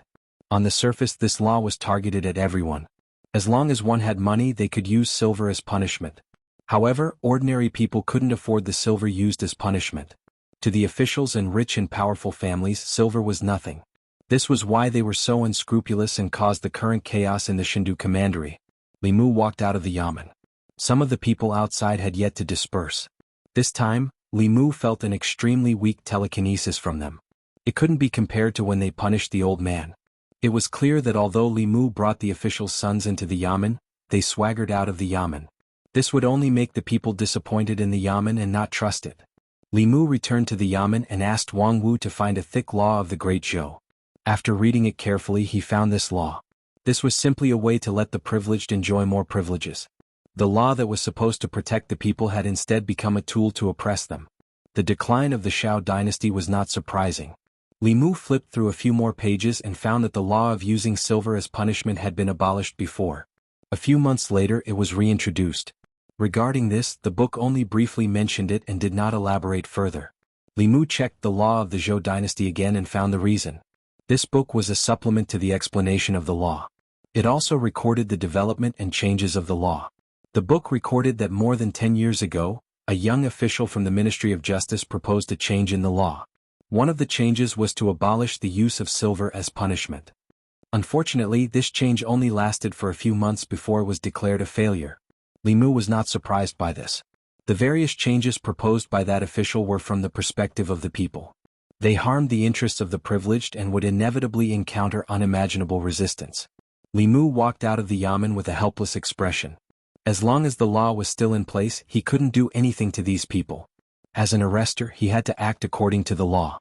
The sound of hurried horse hooves came from the front. The young man galloped past Li Mu and turned his horse back. He said, "Isn't this arrestor Li? I'm sorry, I was riding on the street again." He had a mocking expression on his face. He threw down an ingot of silver and said, "I'm a just and law-abiding citizen. Here's 10 taels of silver. Arrestor Li, help me hand it over to the yamen. The remaining 1 tael is your hard-earned money." The people behind him threw down the ingot with a smile and rode away. Wang Wu's face showed anger. He shouted, "These bastards are too arrogant." Deputy Arrestor Sun shook his head and said, "What can we do? They didn't break the law. We can't do anything to them." Li Mu suppressed the anger in his heart and continued patrolling with Xiao Bai.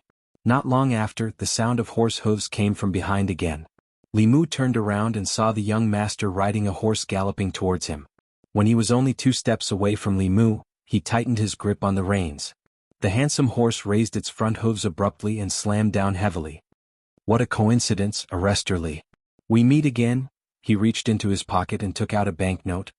He threw it to Li Mu and said, "This is 100 taels. I'll buy it 10 times. The rest is yours." The first time was a coincidence, but the third time was obviously an undisguised insult. The few arrestors who followed Li Mu turned red, but they didn't dare to do anything.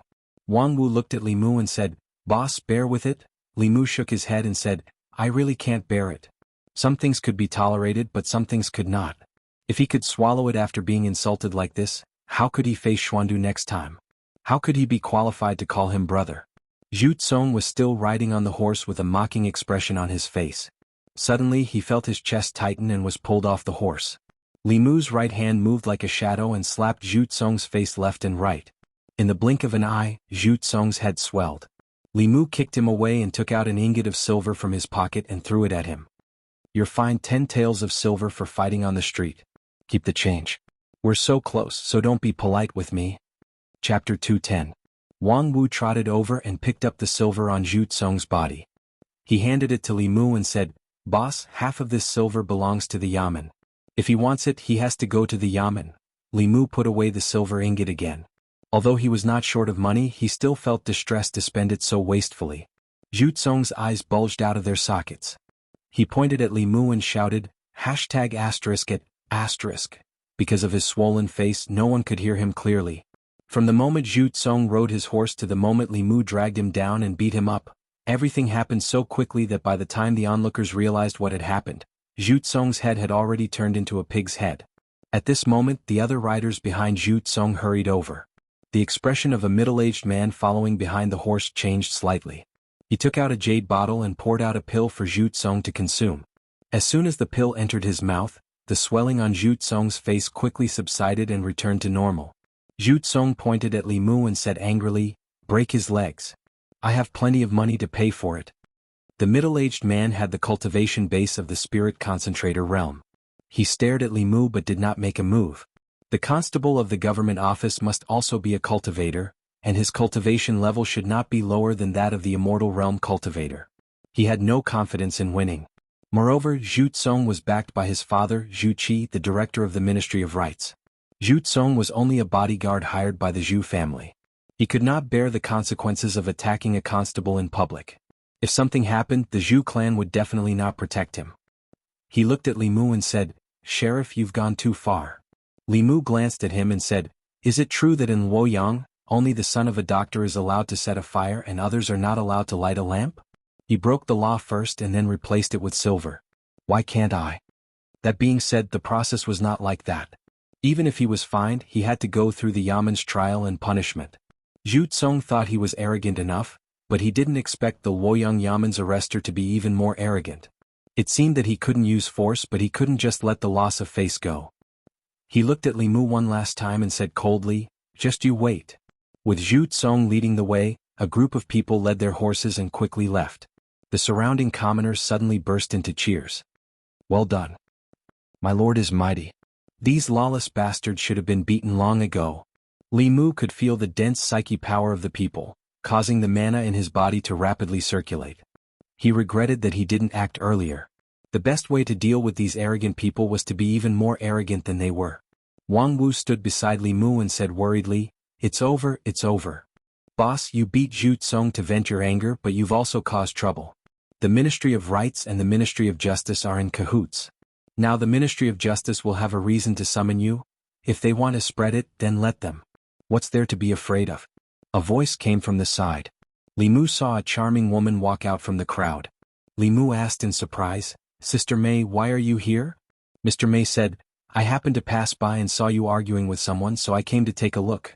"I didn't expect you to know so much about the law," Li Mu said humbly. "I'm just drawing inferences from one case.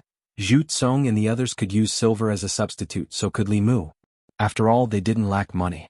However, this kind of thing was very detrimental to the unity of the people and the rule of the Empress. Although Li Mu wanted to give Zhu Tsong a taste of his own medicine, he didn't agree with this. He looked at Mr. Mei and said, "Using silver as a substitute is very harmful.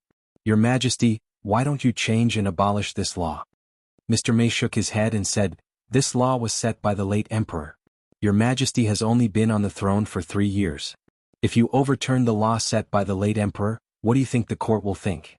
What do you think the people will think?" Li Mu could understand the empress. When a woman was the emperor, there was a lot of criticism in the court. Her every decree had to be considered more than a normal emperor. Li Mu sighed and said, "But as long as this law is not changed, the injustice in Luoyang will not disappear. The people will not completely trust the court and Her Majesty. It will be difficult to unite the people. This kind of law would not have any effect on justice. It would only cause the strong to exploit the weak even more. The rich and powerful could do whatever they wanted under the protection of this law. However, the powerless would face the merciless punishment of the law once they broke the law." Mr. Mei said, "Your Majesty also wants to change this law. But it's easy to set it up but difficult to change it. The Ministry of Rights has the most resistance. Many people have tried to change it, but they all failed." Li Mu was about to say something when a few Yamen runners from the Ministry of Justice suddenly came from the front. Zhu Tsong walked behind the Yamen runners. He pointed at Li Mu and said, "It's him." A Yamen runner walked up to Li Mu and said, "Are you the one who beat up young Master Zhu on the street?" Li Mu nodded and said, "It's me." "You admit it without hesitation." The Yamen runner snorted and said, "If that's the case, come with us to the Ministry of Justice." Mr. Mei glanced at Li Mu and said, "Since they want you to go, just go." Then she transmitted her voice to him, "Don't forget that you're His Majesty's man. When you get to the Ministry of Justice, be more arrogant. Don't embarrass His Majesty. If anything happens, the internal guard will cover for you." With her words, Li Mu felt much more at ease. It seemed that the internal guard wanted to make a move against the Ministry of Justice, and this was the perfect opportunity. Li Mu looked at the Yamen runners from the Ministry of Justice and said, "Let's go." Seeing that Li Mu was very cooperative, the people from the Ministry of Justice didn't beat him up. Li Mu followed them to the Ministry of Justice leisurely. Some of the people on the street also gathered at the entrance of the Ministry of Justice out of curiosity. There were many government offices in Luoyang, and their powers were chaotic. The Luoyang government, the Ministry of Justice, the Supreme Court, and the Censorate could all handle cases. However, the latter two usually only acted on the emperor's orders. The Luoyang government didn't have a strong presence these years. Most of the cases in Luoyang were handled by the Ministry of Justice. In the Ministry of Justice, there was only one minister and one assistant minister. These two were highly respected and could directly participate in the political discussions. They rarely interfered with the internal affairs of the Ministry of Justice. In the past, all the cases in the Ministry of Justice were handled by these two ministers. In the court of the Ministry of Justice, the seat in the middle was empty. The minister of the Ministry of Justice sat on the side and looked at Li Mu. He asked, "Are you the arrestor of the Luoyang government, Li Mu?" Li Mu said, "Yes, I am." The minister of the Ministry of Justice knocked on the gavel and asked, "How dare you? Do you know your crime?" Li Mu said, "Sir, what crime have I committed?" The minister of the Ministry of Justice said, "You beat up the son of an official on the street, and you dare say you're not guilty?" Li Mu raised his head and looked directly at him. He said in a neither servile nor overbearing tone, "This person has repeatedly ridden a horse on the street. Instead of being ashamed, he is proud of it.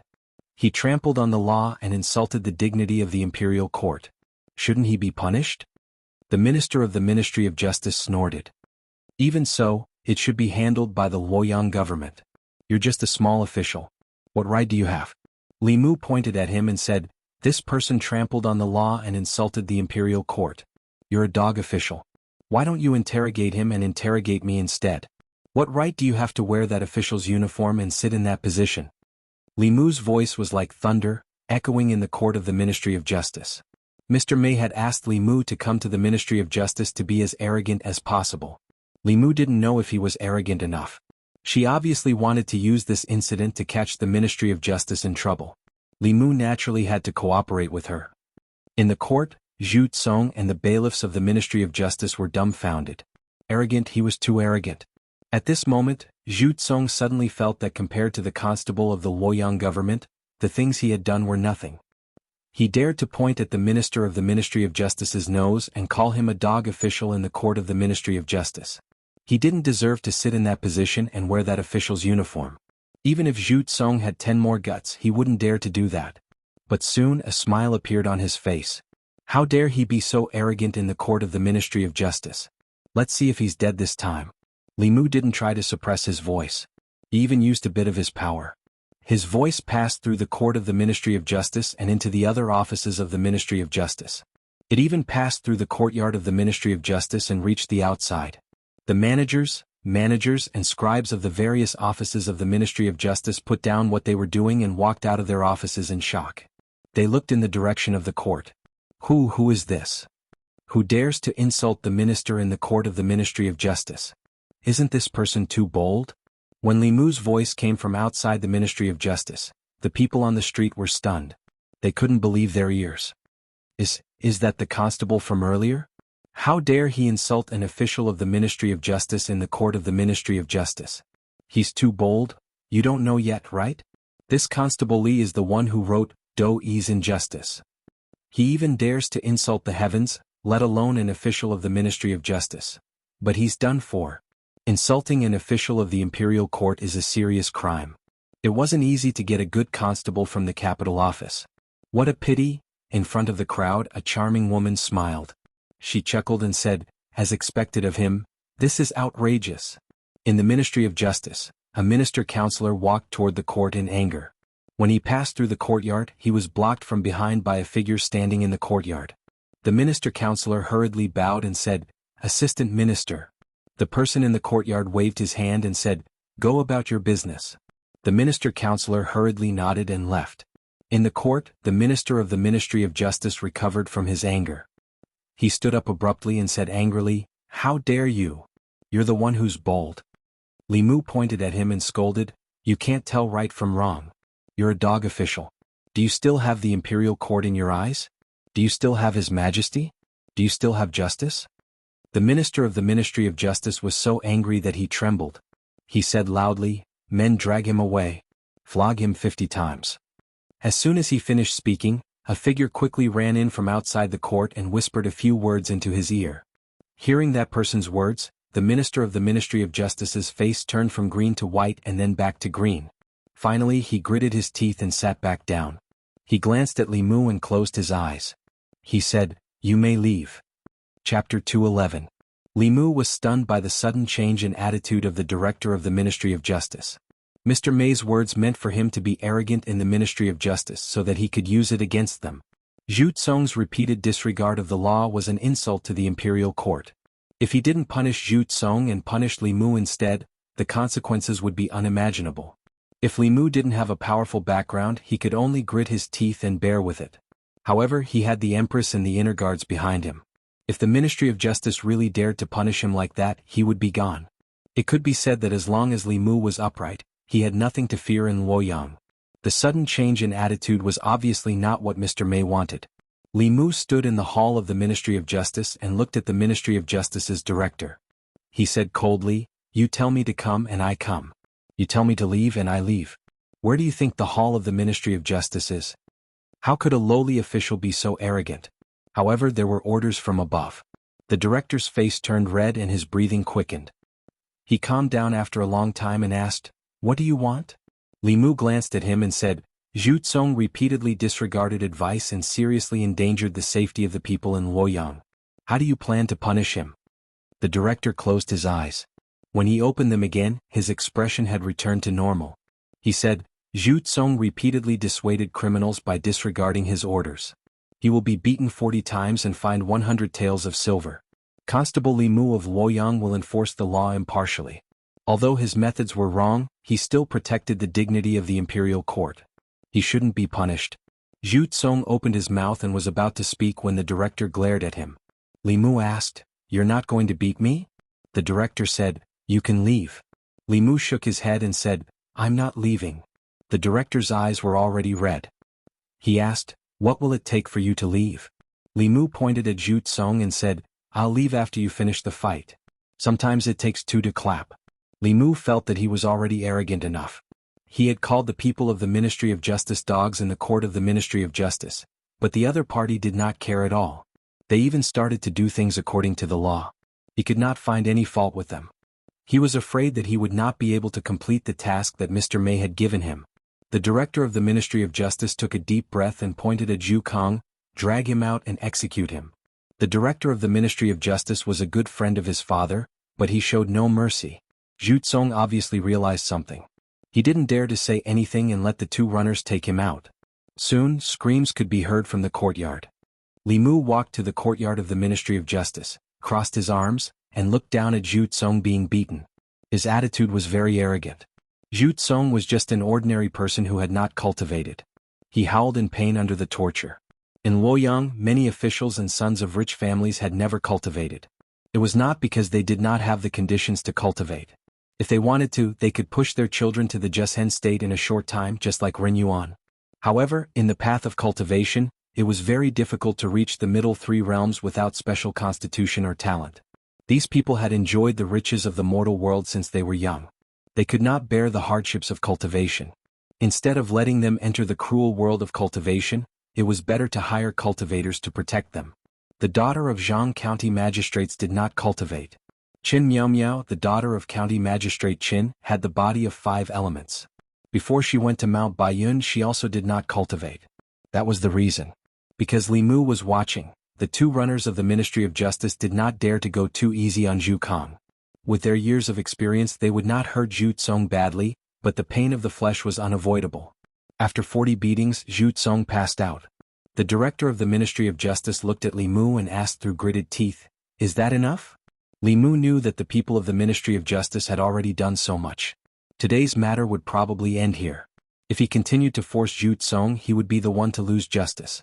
Goodbye. Li Mu saluted the director of the Ministry of Justice with his hands folded. He took one last look at Zhu Tsong and strode out. Outside the Ministry of Justice, more than 100 people gathered there and looked at Li Mu with respect and admiration. He dared to beat up the son of an official on the street and scold the officials of the Ministry of Justice in the court of the Ministry of Justice. Only he, who was not afraid of heaven and earth, could do such a thing. Not only that, but he also forced the Ministry of Justice to enforce the law impartially and walked out of the Ministry of Justice unscathed. It was so unbelievable that many people's jaws dropped. Li Mu stood at the entrance of the Ministry of Justice and took a deep breath. He was almost intoxicated by the thick psyche power. In the courtyard of the Ministry of Justice, the director of the Ministry of Justice watched Li Mu walk out. He almost spat out a mouthful of blood. He looked at the person beside him and gritted his teeth. "Assistant Minister, why did you let him go?" The Assistant Minister of the Ministry of Justice shook his head and said, "There are internal guards outside. If this matter is not handled properly, the Ministry of Justice will have something on us. I'm afraid the internal guards have already set their eyes on the Ministry of Justice. If you don't handle today's matter well, you'll probably be on the way to the internal guards prison." Hearing this, the director of the Ministry of Justice was stunned at first. Then he shuddered and quickly said, "Thank you for your reminder, sir. You're so considerate. For the sake of the people, for the sake of justice. The assistant minister of the Ministry of Justice looked out of the door with a mocking expression. No one knew if he was mocking Li Mu or himself. In the various courts of the Ministry of Justice, the officials were still discussing what happened in the court. Since when did the Luoyang Yamen have such an audacious fellow? With his temperament, I'm afraid he won't be able to stay in the divine capital for long. Strange, the assistant minister actually let him go. This isn't like the assistant minister at all. Only an old official in the corner shook his head and said slowly, "Similar, really similar?" A young official beside him asked, "Similar to what?" The old official said, "That constable of the divine capital court is very similar to the assistant minister." The official sneered and said, "Old Feng, you're really old and blind. How is he similar to the assistant minister? I saw him at the door of the duty room just now. He's very handsome and doesn't look like the assistant minister at all." The old official shook his head and said, "More than 10 years ago there was a young minister counselor in the Ministry of Justice. He also scolded the director of the Ministry of Justice back then as a corrupt official." The official was stunned and asked, "Which minister counselor was so bold to scold the director? He lost his position later, right?" The old official smiled and said, "The minister counselor then is the current assistant minister." On the streets of the divine capital, Li Mu apologized to the charming woman, "I'm sorry. Maybe I wasn't arrogant enough and didn't complete the task." The charming woman shook her head and said, "I heard it outside. You were arrogant enough and didn't embarrass His Majesty.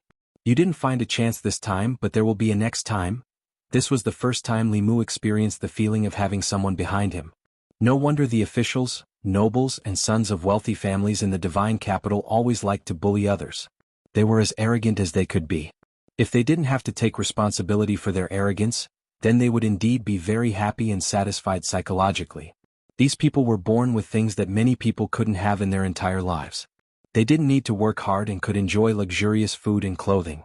They didn't need to cultivate and had cultivators by their side. Even the law protected them. They were rich in money, power and material things. Some people began to pursue morbid psychological satisfaction. To a certain extent, these people's excessive privileges over the common people was the root of the fierce conflicts in the divine capital. If he could solve this problem, the psyche power he obtained from the common people would be enough to save Li Mu years of hard cultivation. After returning to the government office, Li Mu found the Law of Great Zhou, Commentary on the Law of Zhou, and other books about the law. When he was in Yangqiu County in North County, Li Mu was in charge of arresting people, judging cases, and passing down punishments. It was the job of the county magistrate and the county captain.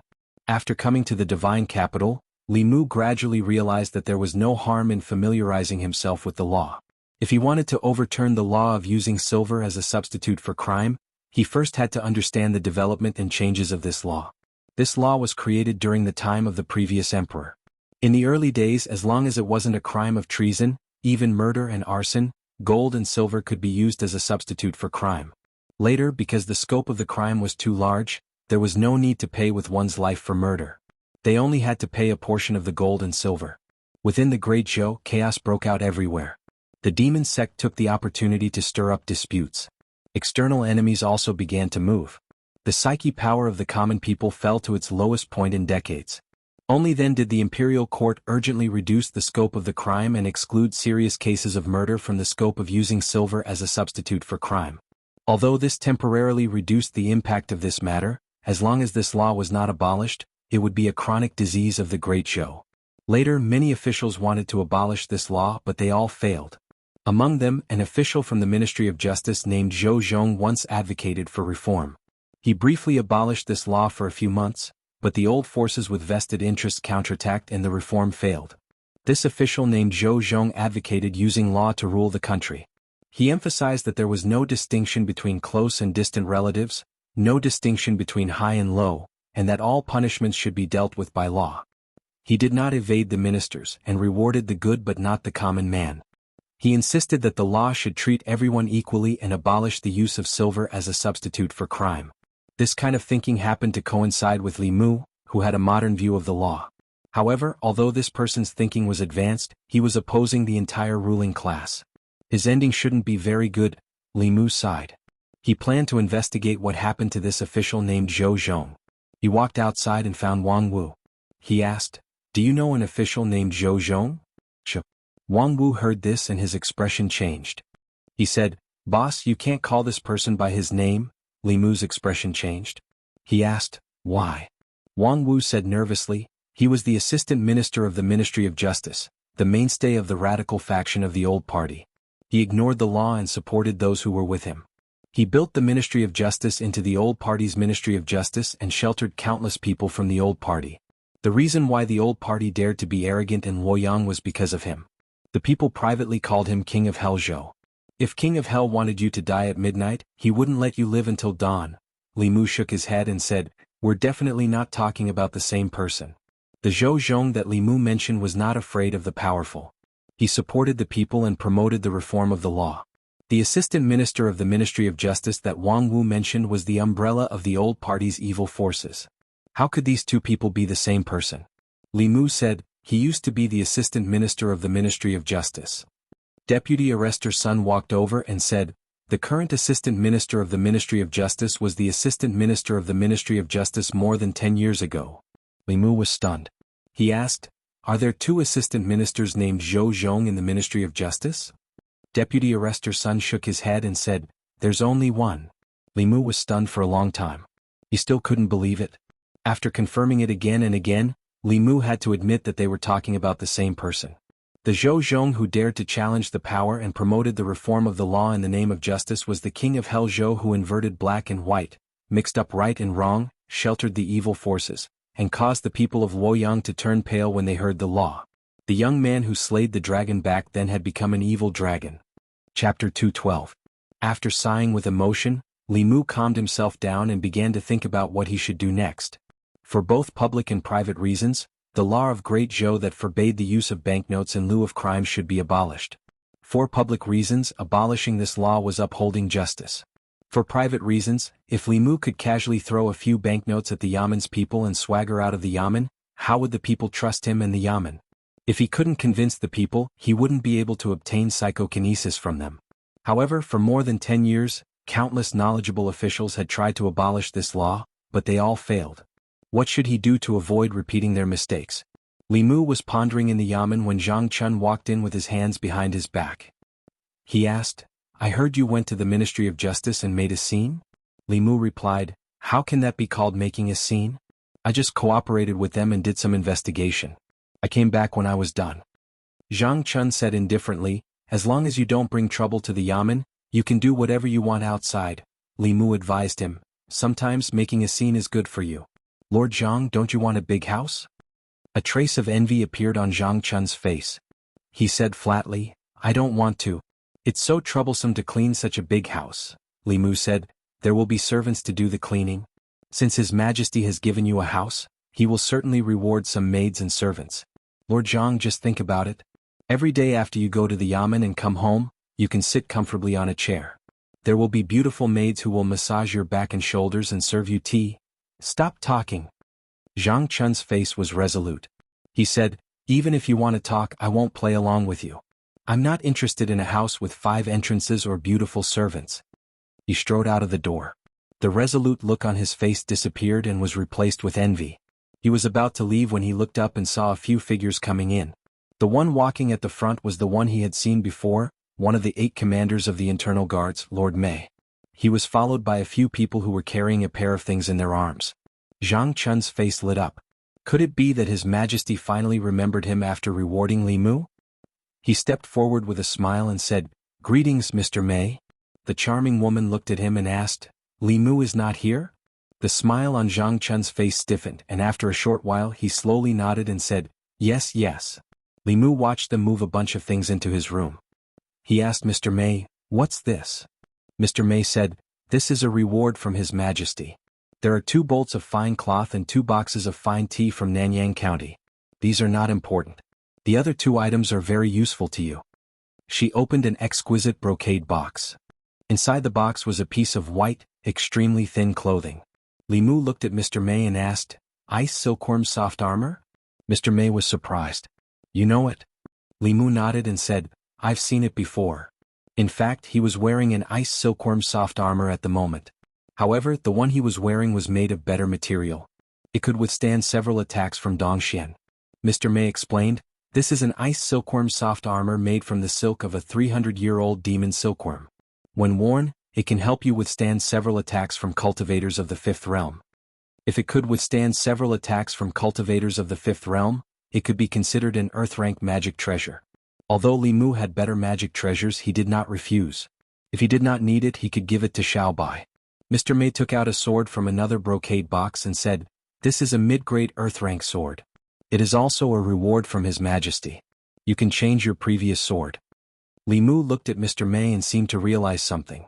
When Yang County was plagued by evil spirits, the reward from the imperial court was only an earth-rank magic treasure at the beginning. Li Mu had only caused a ruckus at the Ministry of Justice, and she had given him 2 earth-rank magic treasures. One for defense and one for attack.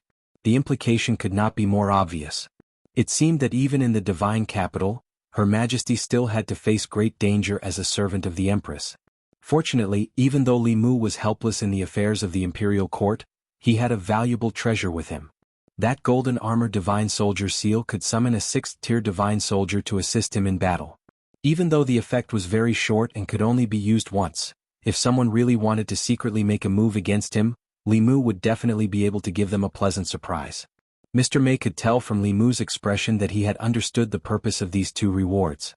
She looked at Li Mu and said, "If you are afraid, it is not too late to back out now. I will have someone send you back to the North County. You can continue to be a local constable and stay away from the divine capital and danger." If she had said this in the North County, Li Mu might not have come to the divine capital at all. But since he was already in the divine capital and had tasted the benefits, he would not leave so easily. If he left the divine capital, where would he have so much psyche power? Where would he find a rich woman who could give him earth-rank magic treasures so casually? There is nothing to be afraid of. Li Mu looked straight at Mr. Mei and said, "As long as His Majesty does not betray me, I will not betray His Majesty." "Very good." Mr. Mei nodded and said, "If you encounter any trouble that you cannot solve, you can come to the Internal Security Department to find me."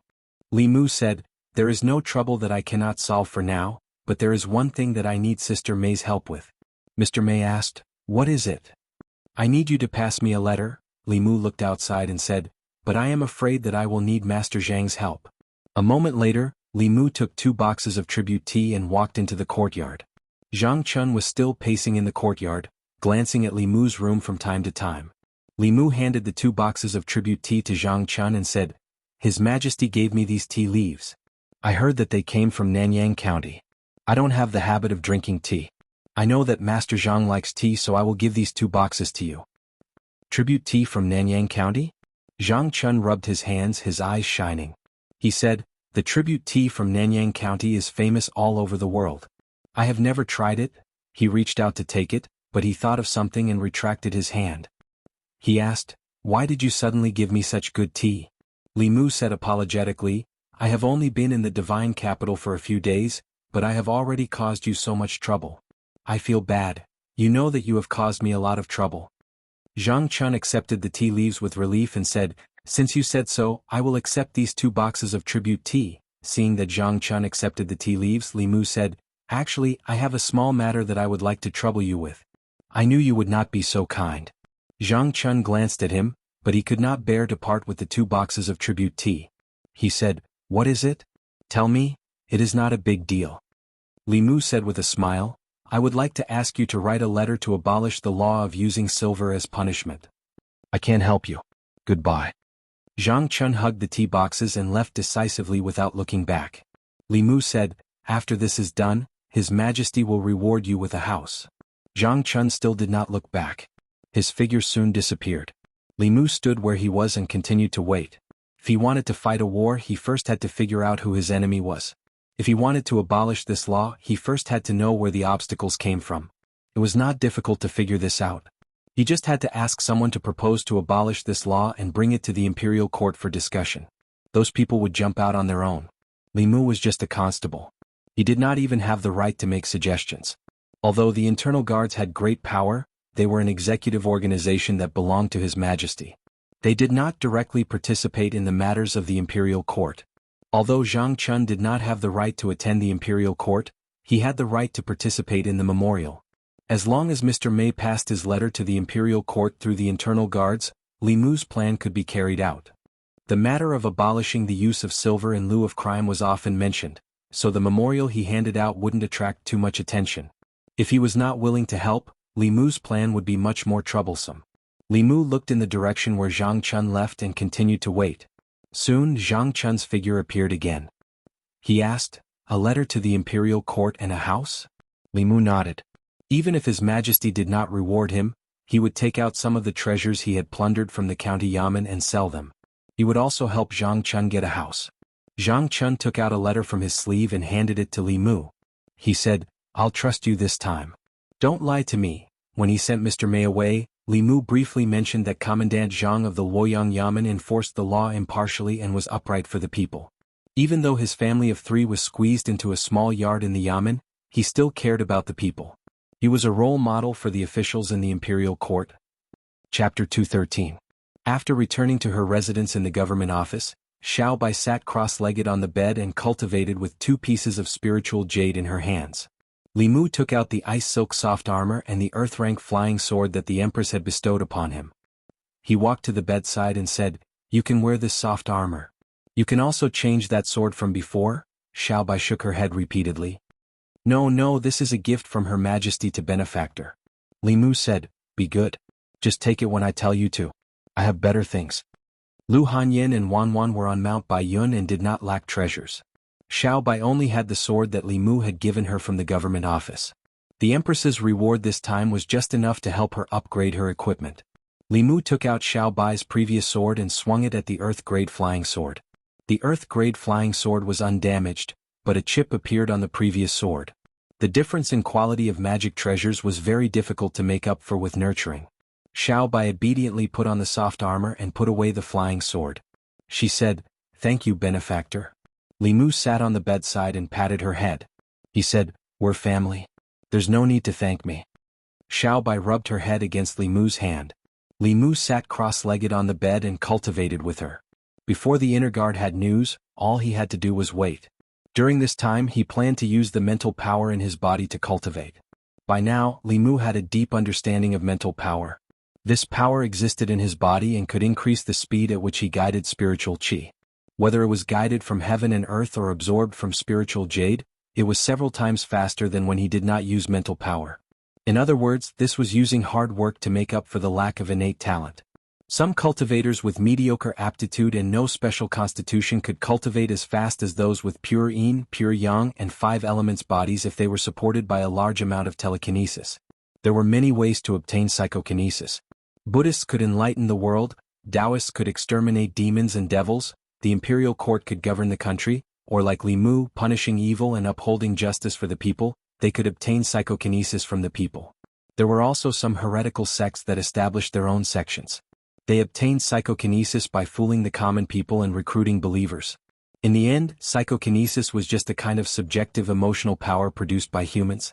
If the common people were brainwashed and became fanatical believers of the heretical path, the psychokinesis they produced would be several times or even dozens of times that of a normal person. These corrupt path believers were the most dangerous. With just the slightest bit of enticement, they would disregard their own lives and do some extremely dangerous things. Therefore, the imperial court had always spared no effort to exterminate this kind of heretical cultivation. Under the urging of psychokinesis, the spiritual jades were absorbed by Li Mu at a speed visible to the naked eye and turned into dust. Li Mu had entered the spirit concentrating realm for some time now. His magical power had also increased by quite a bit compared to the beginning. However, he was still very far away from the 4th realm. The magical power needed to advance to the next level was like a bottomless pit. With Li Mu's constitution, it would take several years for him to cultivate normally, and this was under the condition that he had the support of spiritual jades. If he were to dual cultivate with Lu Hanyin, this time could be shortened to a year. If he could obtain psychokinesis from the common people of Luoyang, the time it would take would be even shorter. After a small increase in his magical power, Li Mu tried the 9 syllables mantra again and discovered that he could already use the swordsman formula. Of the first 4 words of the 9 syllables mantra, the confrontation formula was a thunder technique. With Li Mu's spirit concentrating realm cultivation, he could at most release a few bolts of heavenly purple thunder. Under normal circumstances, only transcendent realm cultivators had the opportunity to come into contact with thunder techniques. The heavenly purple thunder was an advanced thunder technique used by fifth realm cultivators in the Destiny realm.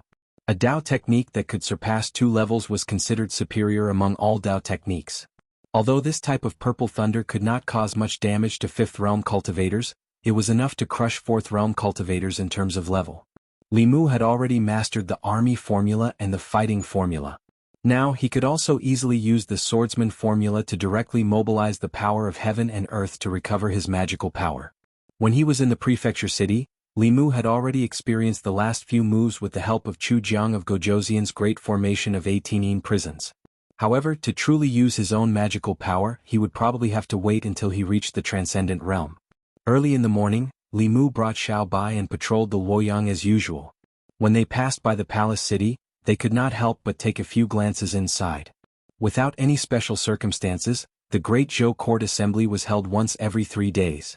He wondered what the situation was like in the court today. Ziwei Palace. Today's court assembly was still a stage for the old party and the new party. After the officials from both sides engaged in intense debate regarding several court matters, each side gained something and each side lost something. As usual, Her Majesty, the Empress, whose figure could only be vaguely seen behind the curtains, still did not speak. The court assembly was still hosted by her personal female official. At this moment the officials were discussing a memorial. This memorial was from a minor official in the Luoyang Yamen. It bypassed the Minister of Governmental Affairs and passed directly to Her Majesty through the inner guards. Generally speaking, officials of the 4th rank and above were qualified to pass memorials directly to Her Majesty. Those below the 4th rank would first pass memorials to the Minister of Governmental Affairs. If necessary, the Minister of Governmental Affairs would then pass them to Her Majesty. However, there were also some officials who would take advantage of the situation and pass memorials directly to Her Majesty through various methods, hoping to gain Her Majesty's appreciation and take a shortcut to the officialdom. They would reach the heavens in one step and soar to the clouds. The memorial was written in hopes that the court would abolish the law of using silver in lieu of crimes in the Great Zhou's law. This matter was occasionally raised by officials in the court, but in the end, it was left unsettled. After all, for most people in the court this law was beneficial to them. Even if a portion of them agreed to abolish it, they would still remain silent after considering their own interests. A few officials from the censorate were the first to step forward. Your Majesty, I believe that the law of using silver in lieu of crimes encourages unhealthy practices and should be abolished a long time ago. I second the motion. If a violation of the law can be pardoned with silver, where is the dignity of the law? If this law can be abolished, the hearts of the people will be more united and the country will benefit. After this topic was raised, several officials immediately stepped forward and expressed their agreement. Not long after, an official from the Ministry of Revenue stepped forward and said, "A portion of the revenue of the national treasury comes from silver in lieu of crimes. If it is abolished, I'm afraid the national treasury will be tight." The first official to step forward said, "Lord Wei, don't you think that using silver in lieu of crimes will cause the court to lose the hearts of the people?" The official from the Ministry of Revenue did not deny it. He said, "Although this law has lost some of the hearts of the people, it has been implemented for so many years, and the court has always been stable. Governing a country is not settling cases. Cannot be purely based on right and wrong. It has to be balanced. If the national treasury loses this portion of revenue each year, where will the repair costs of the imperial city's yamen, the salaries of the officials, and the disaster relief funds allocated to the various prefectures come from?" The official opened his mouth but did not know how to refute. At this time, another official from the Ministry of Rights stepped forward and said, "The silver in lieu of crimes was created when the late emperor was still alive. After several modifications, it has already eliminated the majority of serious crimes. It not only ensures the hearts of the people, but also increases the revenue of the national treasury. Do the officials think that you are more wise than the late emperor?" With these words, the officials who had just agreed were immediately silenced. They could refute the reason of the official from the Ministry of Revenue, but who would dare to refute the words of the official from the Ministry of Rights? Even the person behind the curtain could not say that she was more wise than the late emperor, let alone them, the officials. Whoever dared to admit it would be disgraceful. An official from the Ministry of Revenue and an official from the Ministry of Rights blocked the mouths of everyone in the court. Whether it was the new party or the old party, those who could be called party in the divine capital belonged to the upper echelons. Silver in lieu of crimes was beneficial to them. With these two taking the lead, people quickly stepped forward one after another. I oppose this proposal. I also oppose. I second. Beside a pillar in the corner of the crepe myrtle hall, a charming woman held a book in one hand and a brush in the other. She wrote unhurriedly, the Minister-Counselor of the Ministry of Revenue, the Minister-Counselor of the Ministry of Rights, the Minister-Counselor of the Ministry of Justice. When Li Mu returned to the Yamen, he saw that Mr. May was already waiting for him there. Li Mu walked forward and asked, "How is it?" "Like before, too many people oppose this proposal. We can only put it aside for now." Mr. May shook his head and handed him a book. "The leaders of the opposition are all written here." Li Mu inquired about the situation in the imperial court today from her, and also learned some detailed information. The Ministry of Revenue's reason was not based on any evidence. As long as the punishment was combined or the amount was increased, the problem of the National Treasury's revenue could be solved. The problem with the silver in lieu of crimes was not that the punishment was silver, but that only the punishment was used for crimes. Since those people did not care about the silver, they might as well punish them more. The National Treasury's revenue in this area would not decrease but increase. As for the Ministry of Rights' reason, it was purely baseless accusations. If the rules set by the previous emperor could not be changed by the descendants, then society would not be able to progress. These were all excuses they came up with. Mr. May said, "Actually, this is not a big deal. Most of the officials above the 4th rank do not care and did not participate. The ones who really oppose are the 5th and 6th rank officials. Their positions are not high but they are very difficult to deal with. Do you have any ideas?" Li Mu thought for a moment and said, "I do have an idea but it will cost more silver. I wonder if your majesty can reimburse me?" Chapter 214. After getting a definite answer from Mr. May, Li Mu was relieved. Lu Hanyin was not by his side, so he had to be frugal with his spending. He had to ask the empress for reimbursement for this kind of official expenses. He walked to the front office and found Wang Wu. Wang Wu stood up and asked, "Boss, what's the matter?" Li Mu asked, "Are you familiar with the officials and nobles in Shindu?" Wang Wu nodded and said, "Of course I am. In our line of work we can have nothing but we can't be blind. We have to be clear about who we can offend and who we can't. If one day we offend someone we shouldn't, we won't be able to wear this uniform anymore." It seemed that Wang Wu was the right person. Li Mu asked, "Do you know the Minister-Counselor of the Ministry of Revenue?" "The Ministry of Revenue has 2 Minister-Counselors," Wang Wu said. "Under the Ministry of Revenue, there are 3 Minister-Counselors. Under the Ministry of Revenue, there are 3 Minister-Counselors. Their official positions are half a rank higher than our Commandant Darren." Mr. May seemed to have expected Li Mu to have this question. He even thoughtfully put a bracket after the Minister-Counselor of the Ministry of Revenue with the word Wei in the bracket. Li Mu said, "Minister-Counselor Wei." Wang Wu was obviously familiar with the officials in the court. He immediately said, "Then it's Lord Wei of the Ministry of Revenue." Li Mu asked again, "Who's in his family?" This time Wang Wu thought for a while and said, "In Minister-Counselor Wei's family, other than him, has a wife and 2 concubines. He and his wife have no children. The second concubine gave him a daughter, and the third concubine gave him a son. Lord Wei likes the son very much and usually spoils him to the heavens." Li Mu was not surprised to know that he was an official of the Ministry of Revenue. However, knowing so much about his family was a bit hard to believe. Li Mu looked at Wang Wu in surprise and asked, "How are you so familiar with this?" Wang Wu quietly returned to the duty room and quickly ran out with a thick book in his arms. He said, "This is what I saved up with great difficulty over the years."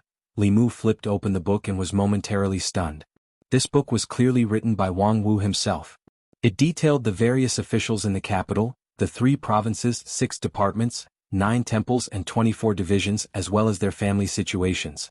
There was even an analysis of the personalities of the officials in the Yamen, including the mobilization of the officials in the Yamen. It was all written in the book. This was practically a true record of Great Zhou's officialdom. Li Mu asked, "Why do you remember these things?"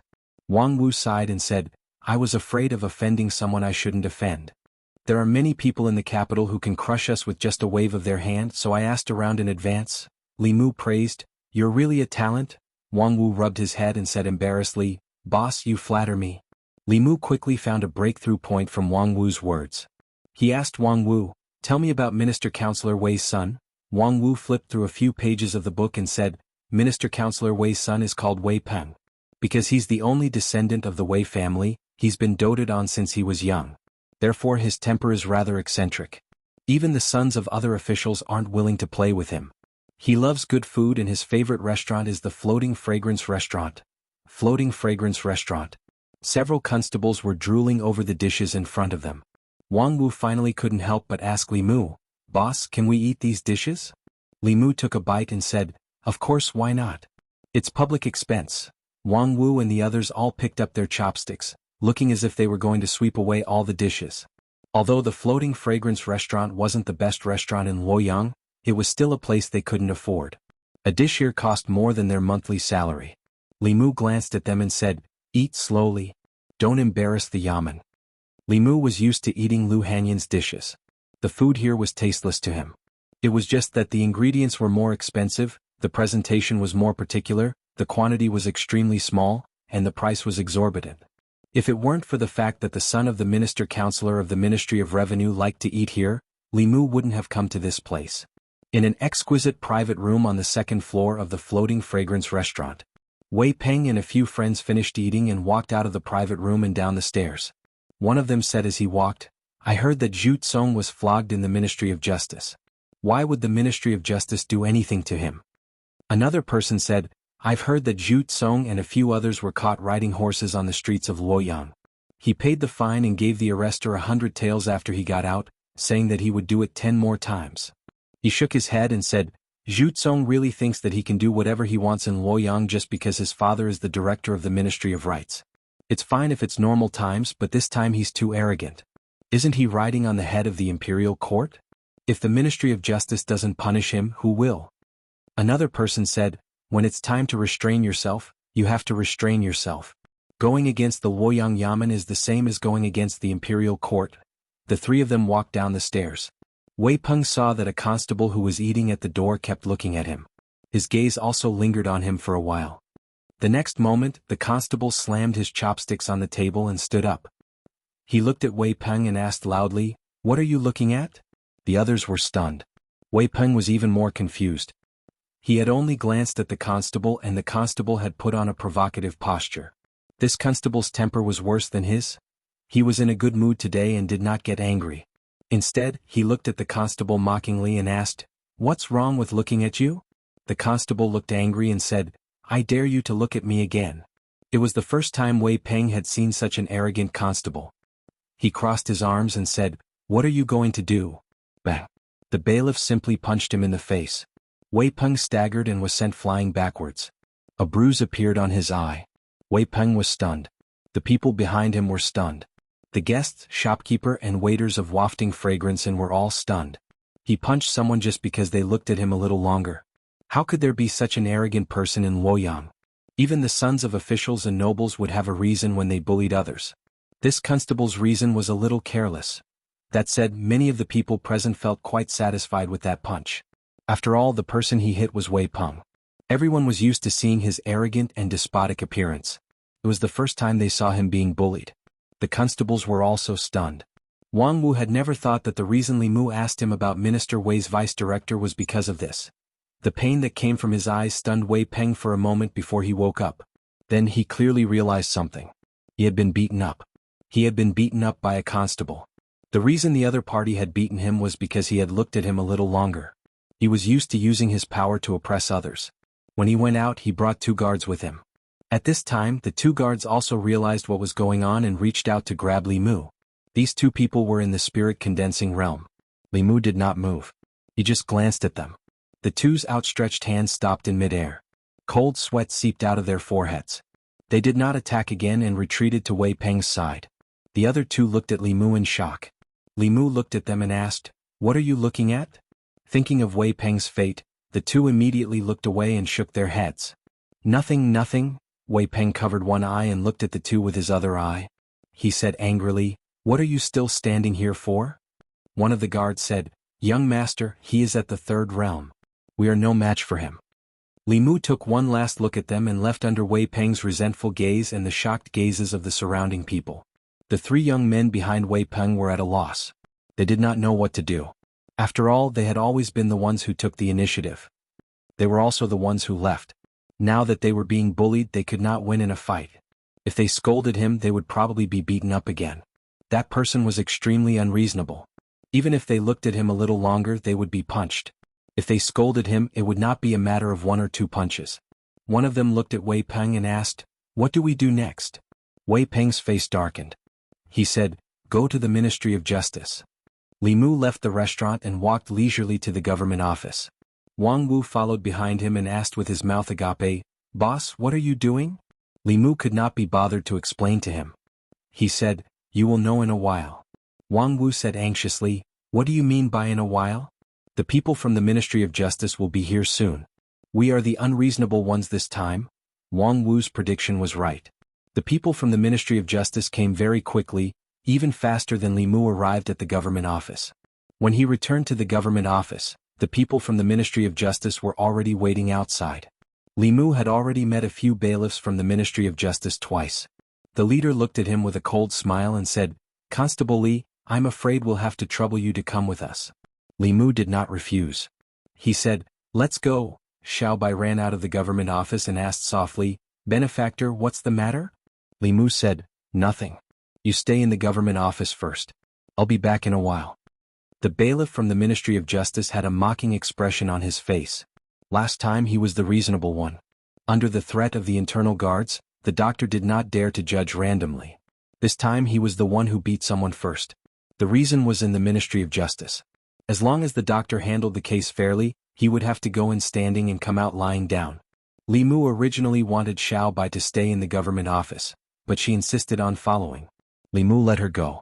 It was Li Mu's second time in the court of the Ministry of Justice.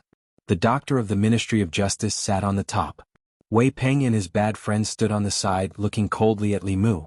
The doctor knocked on the gavel and asked, "Li Mu, Wei Peng said that you beat him up for no reason.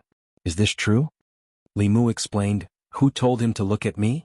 The doctor said in a low voice, "He only looked at you and you beat him up?" Li Mu looked at Wei Peng and asked, "Haven't they done this kind of thing before?" The doctor knocked on the gavel again and said, "I don't care about the past. I only want to ask about the present. Did you beat Wei Peng up for no reason at Spring Fragrance Brothel?"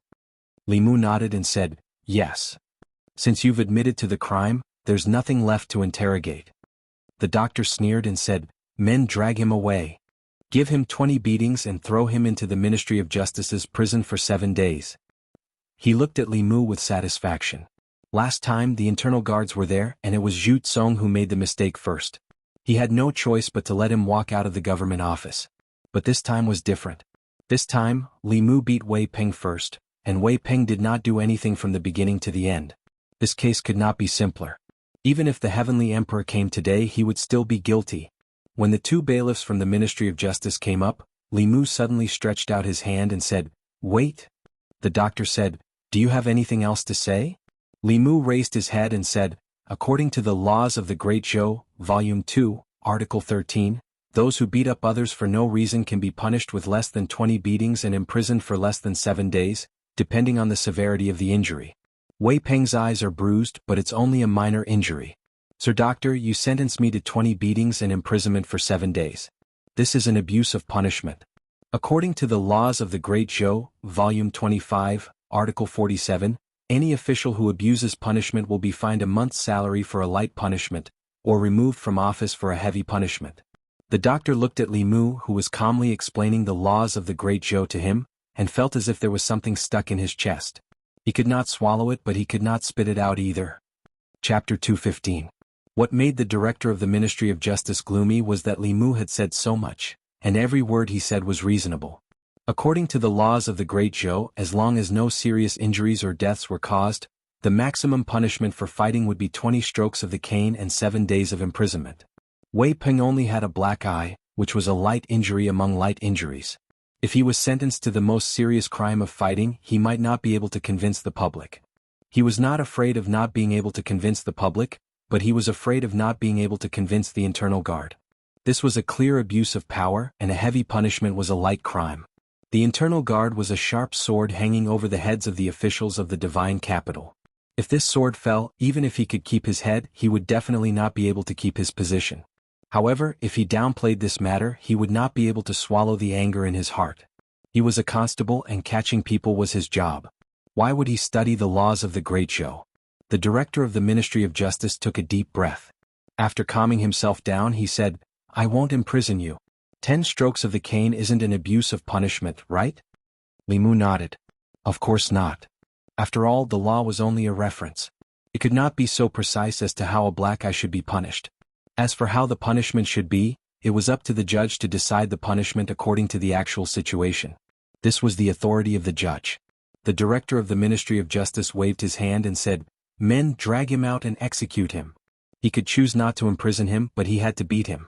If he did not make Li Mu lose half his life today, he would not be able to appease the hatred in his heart from being humiliated twice. Although this person was a constable, he was still inexperienced. He probably did not know that the bailiffs of the Ministry of Justice had long been trained to be skilled. They could beat someone 100 times with the cane and only hurt the flesh. They could also beat someone to death within 10 strokes. Whether it was 10 strokes, 20 strokes, 100 strokes or 200 strokes, they could all achieve the same result. The director of the Ministry of Justice gave the two bailiffs a look. After the two understood, a trace of fierceness appeared in their eyes. "Wait." Li Mu stretched out his hand again. The director of the Ministry of Justice said angrily, "What else do you want?" Li Mu slowly said, "According to the law of the Great Zhou, Book 2, Article 13, the crime of fighting can be substituted with silver. And according to the law of the Great Zhou, Book 50, Article 1, it explains the substitution of silver. 1 cane can be substituted with 1 tael of silver. 10 canes, that is 1 tael of silver."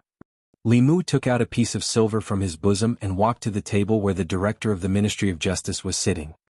He placed the silver on the table and said, "There's more than 1 tael of silver here. Keep the change." The director of the Ministry of Justice opened his mouth, but did not know how to refute. The silver of guilt was a rule set by the previous emperor, and it was still in use today. In today's morning court, he even stood out to oppose the proposal to abolish the silver of guilt. In other words, Li Mu's actions were in accordance with the law. However, this law had always been used by the Ministry of Justice to protect their accomplices. When had it ever been used on themselves? Li Mu looked at the director of the Ministry of Justice and asked, "Is there a problem?" The director of the Ministry of Justice did not speak. He could not deny Li Mu because denying Li Mu was the same as denying himself. A few hours ago he was still in court, arguing that the silver of guilt was beneficial to the country, and not a tool used by some party for personal gain.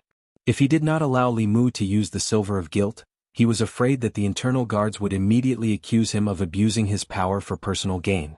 That would be the end of him. The director of the Ministry of Justice shook his head and said, "No problem." Li Mu said, "If there's no problem, I'll go back first. See you next time." Wei Peng had been standing to the side and watching.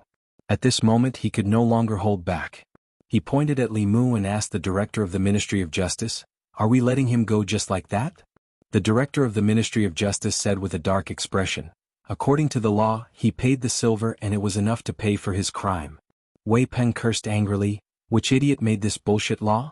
Where is the justice?"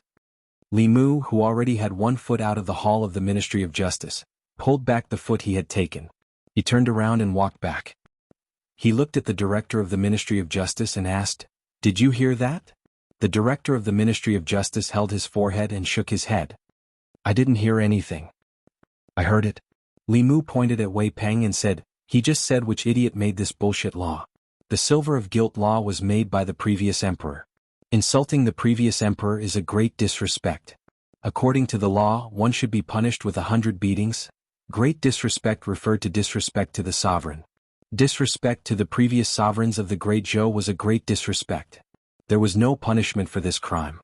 It was very small when it was small, but it was very big when it was big. If the sovereign was wise, he might just laugh it off. If it was a narrow-minded emperor, this crime alone would be enough to sentence him to death. According to the law of the Great Zhou, great disrespect was punishable with 100 beatings. After 100 beatings, some people would be able to get out of bed the next day. Some people would die on the spot. The specific situation depended on the decision of the judge. Whether they lived or died, it was all within the law. Hearing this, Wei Peng's expression changed greatly. He said, "I didn't know this was made by the previous emperor. I am willing to use silver as a substitute." The director of the Ministry of Justice looked at him like he was an idiot. He said, "Murder, arson, disobedience and great disrespect are not included in the list of crimes." When the silver was first made available, the national treasury became much more abundant in a short period of time. However, chaos arose in the country and the people were seething with resentment. Later on, the previous emperor had the Ministry of Justice make changes to this law. Many serious crimes were excluded from the list of crimes. However, great disrespect was never included in the list of crimes. Li Mu glanced at Wei Peng and asked the director of the Ministry of Justice, "This person insulted the previous emperor and committed the crime of great disrespect. He should be punished with 100 beatings. Do you want him to be beaten here or should I bring him back to the Yamen?" The director of the Ministry of Justice gritted his teeth and said, "There is no need to trouble the Yamen with the matters of the Ministry of Justice. 100 strokes would be enough to beat Wei Peng to death." At that time, how would he answer to Minister Counselor Wei? Minister Counselor Wei only had one son in his middle years, and Wei Peng was his only son. If he died in the Yamen he would probably go crazy. Li Mu nodded and said, "Then let's begin. I will leave after watching." The director of the Ministry of Justice gave the two bailiffs a look and said, "Wei Peng disrespected the previous emperor. According to the law, he should be punished with 100 beatings. Carry out immediately." Wei Peng's screams quickly came from outside the hall of the Ministry of Justice. He lay sprawled on a flat stool. Every beatings on his buttocks caused a wave of pain. Although it was not intense, it was unbearable when stacked together. However, at this moment, compared to the physical pain, he felt more wronged. From the beginning to the end, he was a complete victim. Just because he looked at that person a little longer, he was punched. When he arrived at the Ministry of Justice, not only did he not receive justice, he was punished with 100 beatings. Where was the justice? Where was the justice? Was there any law in Luoyang? Wei Peng felt that he was as wronged as Do Yi. In the hall of the Ministry of Justice, the director of the Ministry of Justice looked at Li Mu and asked, "Do you really want to be enemies with the Ministry of Justice?" Li Mu shook his head and said, "I am only acting according to the law. When have I ever been enemies with the Ministry of Justice? You sent people to bring me here from the Yamen. You punished me with beatings and imprisoned me. Now you are saying that I am enemies with the Ministry of Justice. Isn't that just making false accusations?" The director of the Ministry of Justice opened his mouth. After thinking carefully, it seemed like what he said was true. However, it was the Ministry of Justice that had brought him here. Why did he feel like he was being bullied? Li Mu waved his hand at the director of the Ministry of Justice and said, "I'm leaving. See you next time." After being taken advantage of twice, the director of the Ministry of Justice watched Li Mu walk out of the door of the Ministry of Justice once again. He took a deep breath and gritted his teeth as he said to his men, "Don't meddle in his affairs in the future." The two incidents had shown how difficult it was to deal with a bailiff who understood the law. The director of the Ministry of Justice had already understood the principle that it was easier to invite the devil in than to send it away. Out of sight, out of mind. He would not meddle in other people's affairs. If the vice director of the Ministry of Revenue was angry for his son, he could go to the Yamen and cause a ruckus. Outside the Ministry of Justice, Wang Wu and several bailiffs were waiting anxiously. Only Xiao Bai had a smile on her face as she glanced at the Ministry of Justice from time to time. Some of the guests of the Wafting Fragrance restaurant ran out of the restaurant without even finishing their food. They wanted to see the show. Wei Peng was a frequent guest of the Wafting Fragrance restaurant. His personality was extremely arrogant and despotic. He had clashed with people several times in the Wafting Fragrance restaurant. In the end, the side that was clearly in the right had to grovel and apologize to him. Everyone had disliked him for a long time. The scene at the Wafting Fragrance restaurant today was simply too satisfying. Unfortunately, the Ministry of Revenue and the Ministry of Justice were in cahoots. That bailiff would probably be carried out after entering the Ministry of Justice. Everyone was thinking this in their hearts. Sure enough, they saw someone being carried out of the Ministry of Justice. They took a closer look. If it wasn't Wei Peng, who else could it be? They then saw the bailiff striding out of the Ministry of Justice. From head to toe, he didn't look like he had been punished at all. The crowd couldn't help but be stunned. Although today's matter made them feel happy in their hearts, it was obvious that Wei Peng had done a lot of evil in the past. Today he had completely suffered an undeserved calamity. Why was it that when he arrived at the Ministry of Justice, the person who hit the bailiff wasn't injured at all? Instead, the bailiff who was beaten seemed to have been severely punished? Although this kind of thing wasn't rare in the Ministry of Justice in the past, the people who hit the bailiff were all people like Wei Peng. Could it be that the bailiff's background was even deeper than Wei Peng's? Wang Wu and the others were already dumbfounded. They ran forward and asked, "Boss, are you all right?" Li Mu glanced at him and asked, "What can happen to me?" Wang Wu and the others sized up Li Mu from head to toe. Then they began to look at him with reverence. After hitting the people of the Ministry of Justice, he could make the Ministry of Justice hit his own people again. In the end, he walked out of the Ministry of Justice safely. Other than him, who else could it be? Everything that happened in the Ministry of Justice couldn't escape Xiao Bai's ears. She raised her head and looked at Li Mu with little stars in her eyes. She said, "If Benefactor is a fox, he must be the smartest fox." In the Ministry of Justice, the director of the Ministry of Justice paced around the hall and muttered, "Something's wrong. Something must be wrong." A figure stood at the door and asked, "What's wrong?" The director of the Ministry of Justice raised his head and immediately said respectfully, "Lord Assistant Minister." The Assistant Minister of Justice asked, "What's wrong?" The director of the Ministry of Justice scratched his head and said, "The one who hit the bailiff was fine. Instead, the one who was beaten was punished with a cane. What was wrong became right, and what was right became wrong." The Assistant Minister of Justice glanced at him and said indifferently, "According to the law, no one is wrong, but right and wrong are reversed and black and white are mixed up. Then the one who is wrong is the law." Chapter 216. Li Mu and Xiao Bai swaggered out of the Ministry of Justice and basked in the gazes of the people on the streets. Then they returned to the government office. However, the incident at the Aroma Tavern had already spread within a small circle. "Did you hear? Just now at the Aroma Tavern, the son of Minister Councillor Wei of the Ministry of Revenue, Wei Peng, was beaten up." Who would be so daring to do such a thing? Could it be the son of another family? It's the constable of the divine capital. 2 days ago, the son of Minister Zhu of the Ministry of Rights was beaten up by him. Is the constable purposely against these people? Will the Ministry of Justice let him off? There's more to come. After arriving at the Ministry of Justice, Wei Peng was beaten up again, but the constable walked out unscathed. The commoners were happy to see this kind of thing. They were usually bullied by these people. When had they ever seen them being bullied? Just thinking about it made them feel incomparably happy. A young man walked on the streets of the divine capital with a few attendants behind him. Hearing the discussions of the people on the streets, he looked surprised. He said, "I went out to play for a few days and something like this happened in the divine capital?" One of the attendants behind him said, "Minister Councillor Wei and the master are close friends. How could the master let him be beaten up in the Ministry of Justice? It must be the groundless rumors spread by these ignorant people." The young man nodded and said, "I think so too.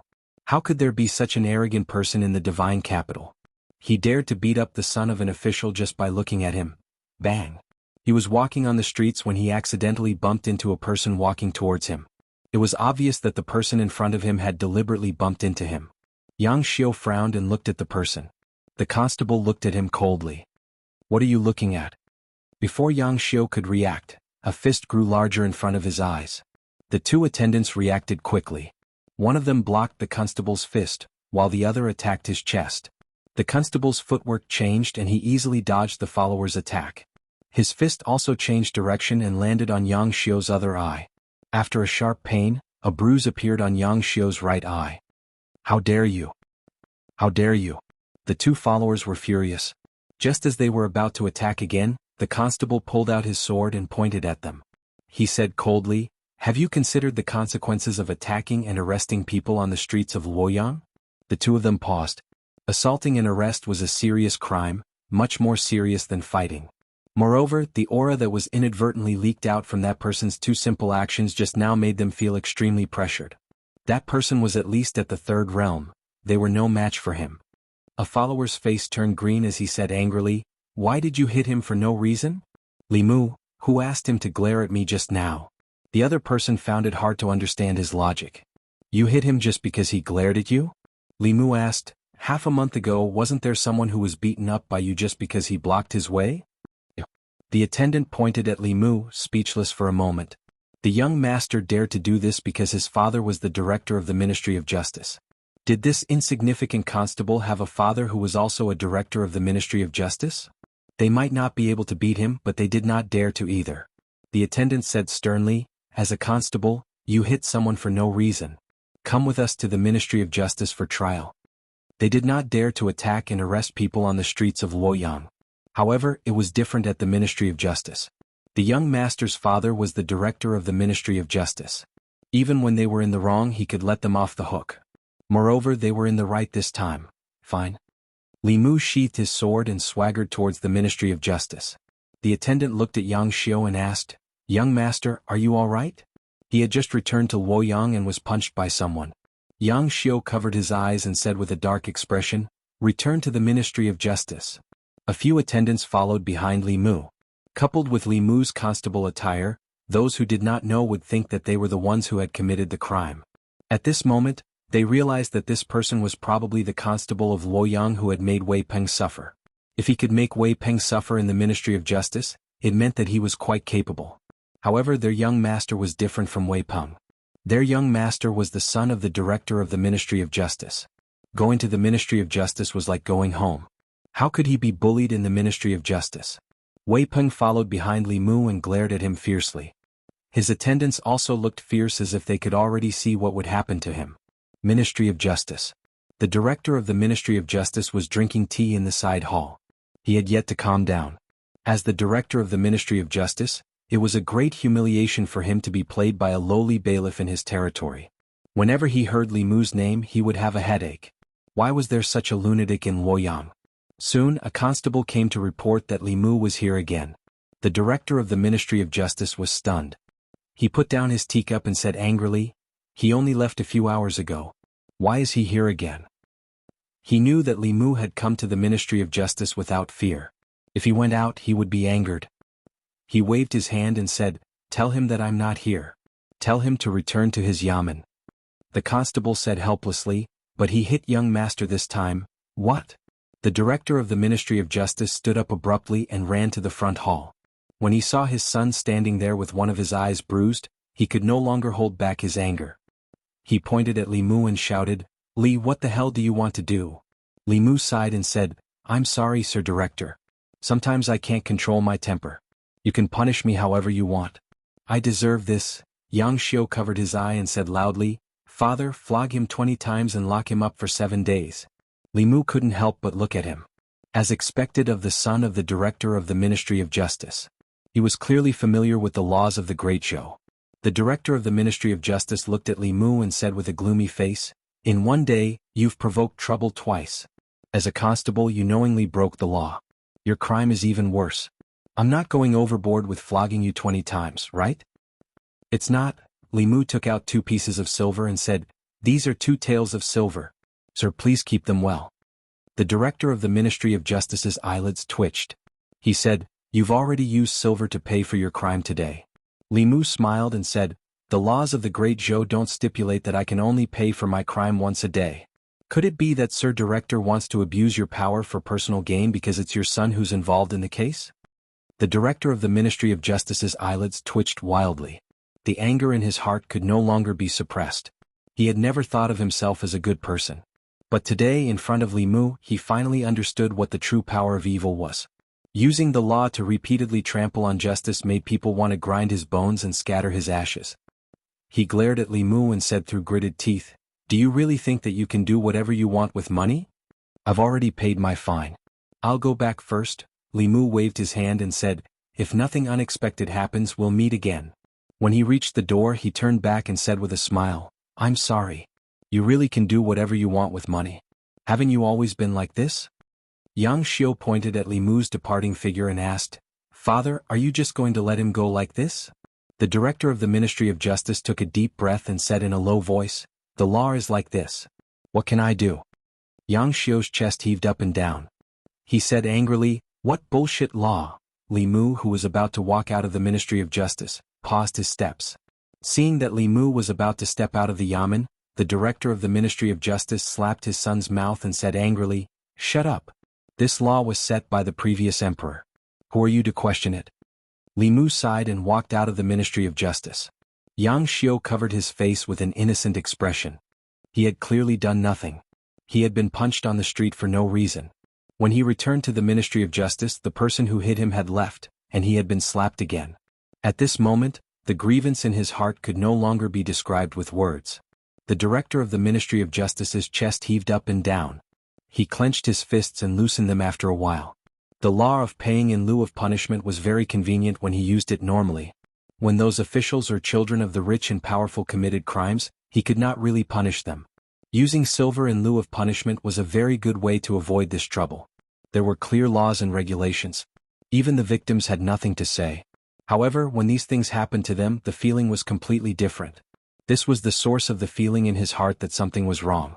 The rules that were originally set for them were used by Li Mu as a tool. If it was someone else, he would not need to talk about rules with them. However, Li Mu had the internal guards behind him.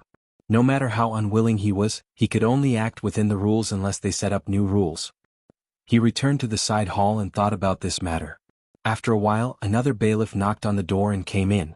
The bailiff looked at him with a dazed expression and said, "Sir, the grandson of the minister of Taichung Temple was beaten on the street. The one who hit him was that Li Mu. From the time Li Mu left the Ministry of Justice to the time the grandson of the minister of Taichung Temple was beaten and reported to the Ministry of Justice, only half an hour had passed." The director of the Ministry of Justice held his face with both hands and muttered, "Is he crazy? Beating the son of the director of the Ministry of Rights, the son of the Minister of Revenue, the son of the director of the Ministry of Justice, and the grandson of the minister of Taichung Temple. Only a lunatic would do such a thing." At a certain moment, a light flashed through the director of the Ministry of Justice's mind. The director of the Ministry of Rights, the Minister of Revenue, the Minister of Taichung Temple, and himself were all strongly against abolishing the act of substitution. However, Li Mu used the act of substitution to make them suffer unspeakable. Could it be that his true purpose was to abolish the act of substitution? However, he was only a lowly bailiff. What good would it do him to abolish the act of substitution? No, the first person to propose abolishing the act of substitution was the commandant of Chengdu. Li Mu was the commandant of Chengdu. Could it be that the commandant of Chengdu was behind all this? His purpose was to abolish the act of substitution so that he could perform a meritorious service to His Majesty? The director of the Ministry of Justice had a look of realization. He finally realized the truth. Achoo. In the Chengdu Yamen, Zhang Chun sneezed. He picked up his teacup and took a sip. Looking at the cramped room, he sighed and said, "Why hasn't His Majesty delivered the house that he promised?" Chapter 217. Li Mu walked on the streets of Luoyang with Wang Wu following behind him. Letting Xiao Bai see him beating people up for no reason would hurt his upright image in Xiao Bai's heart. That was why Li Mu had her stay at the Yamen to cultivate instead of following him around. Wang Wu followed behind Li Mu with a look of reverence. In the past few days he was completely convinced by this new constable. Upholding justice for the people, punishing evil and upholding justice. This was the constable of the people. The sons of some officials in Luoyang were evil, but he was even more evil than them. He went to the Ministry of Justice as if he was drinking water and eating. He had beaten people up, but in the end he could walk out of the Ministry of Justice unscathed. Who else in Luoyang could be like him? "Constable Li, would you like a bowl of noodles?" "Constable Li, would you like a pear?" "There are 2 new girls in the brothel. Would you like to come and have some fun?" In the past few days, Li Mu's name had spread throughout Luoyang. It was not because he was upholding justice for the people, nor was it because he was handsome. It was because he could walk out of the Ministry of Justice unscathed after beating up the sons of officials on the streets. This gave the people a lot of fun to watch. The people whom the constable of the Luoyang Yamen had attacked were all sons of officials who were used to being arrogant and despotic in the Luoyang. Seeing them being bullied and unable to do anything to Constable Li, the commoners were extremely pleased. Li Mu rejected the brothel madam's invitation. He looked ahead, searching for his next prey. At one point, his eyes lit up as a familiar figure came into view. It was Zhu Tsong, the son of the director of the Ministry of Rights. Li Mu had only been in Luoyang for 2 days, but he already had a grudge with him because of the horse riding incident on the streets. Zhu Tsong had been beaten a few times in the Ministry of Justice, but he had completely recovered in a few days. Wei Peng, who had been beaten the most, had probably recovered by now. Being beaten with a cane might take the life of an ordinary person, but these people were rich and definitely did not lack healing pills. At most, they would suffer some physical pain during the torture. Zhu Tsong had already seen Li Mu, but he didn't dare to look at him again. Over the past few days he had investigated thoroughly. Li Mu had internal guards behind him. They were the Empress's lackeys and fangs. Although there were many people in Luoyang who could afford to offend him, it definitely did not include him, whose father was only a director of the Ministry of Rights. He simply turned around, planning to slip away as soon as possible. As soon as Zhu Tsong turned around, Li Mu appeared in front of him. Li Mu looked at Zhu Tsong and asked with a smile, "Isn't this young Master Zhu? Where are you going in such a hurry?" Zhu Tsong lowered his head, not daring to look at Li Mu. He said, "Just strolling around." Li Mu frowned and said, "Why don't you look at me when you speak? Are you looking down on me?" Zhu Tsong immediately raised his head and said with a sad face, "Arrester Li, it was all my fault. I was blind. I shouldn't have ridden on the street and provoked the imperial court. I won't do it again. Please forgive me. Li Mu looked at Zhu Tsong, stunned for a moment.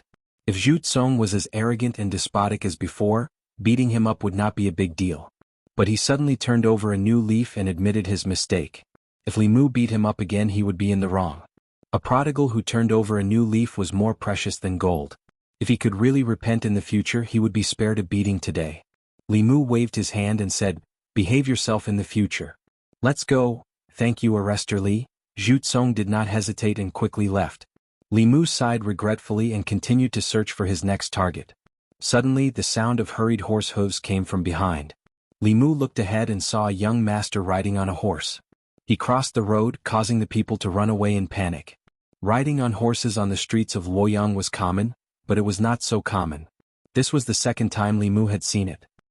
He was about to chase after the young master when he felt something on his leg. He looked down and saw Wang Mu hugging his leg tightly. Li Mu asked, "What are you doing?" Wang Mu said bitterly, "Boss, we can't go. We can't afford to offend this person." Given Wang Mu's eyesight after following Li Mu for the past few days, he should already know who they could afford to offend and who they could not. Even in such a situation, Li Mu was still so determined to drag Li Mu along. This showed that this person's background was indeed not small. Li Mu asked, "Who is he?" Wang Mu said, "A disciple of the Zhou family." A disciple of the Zhou family.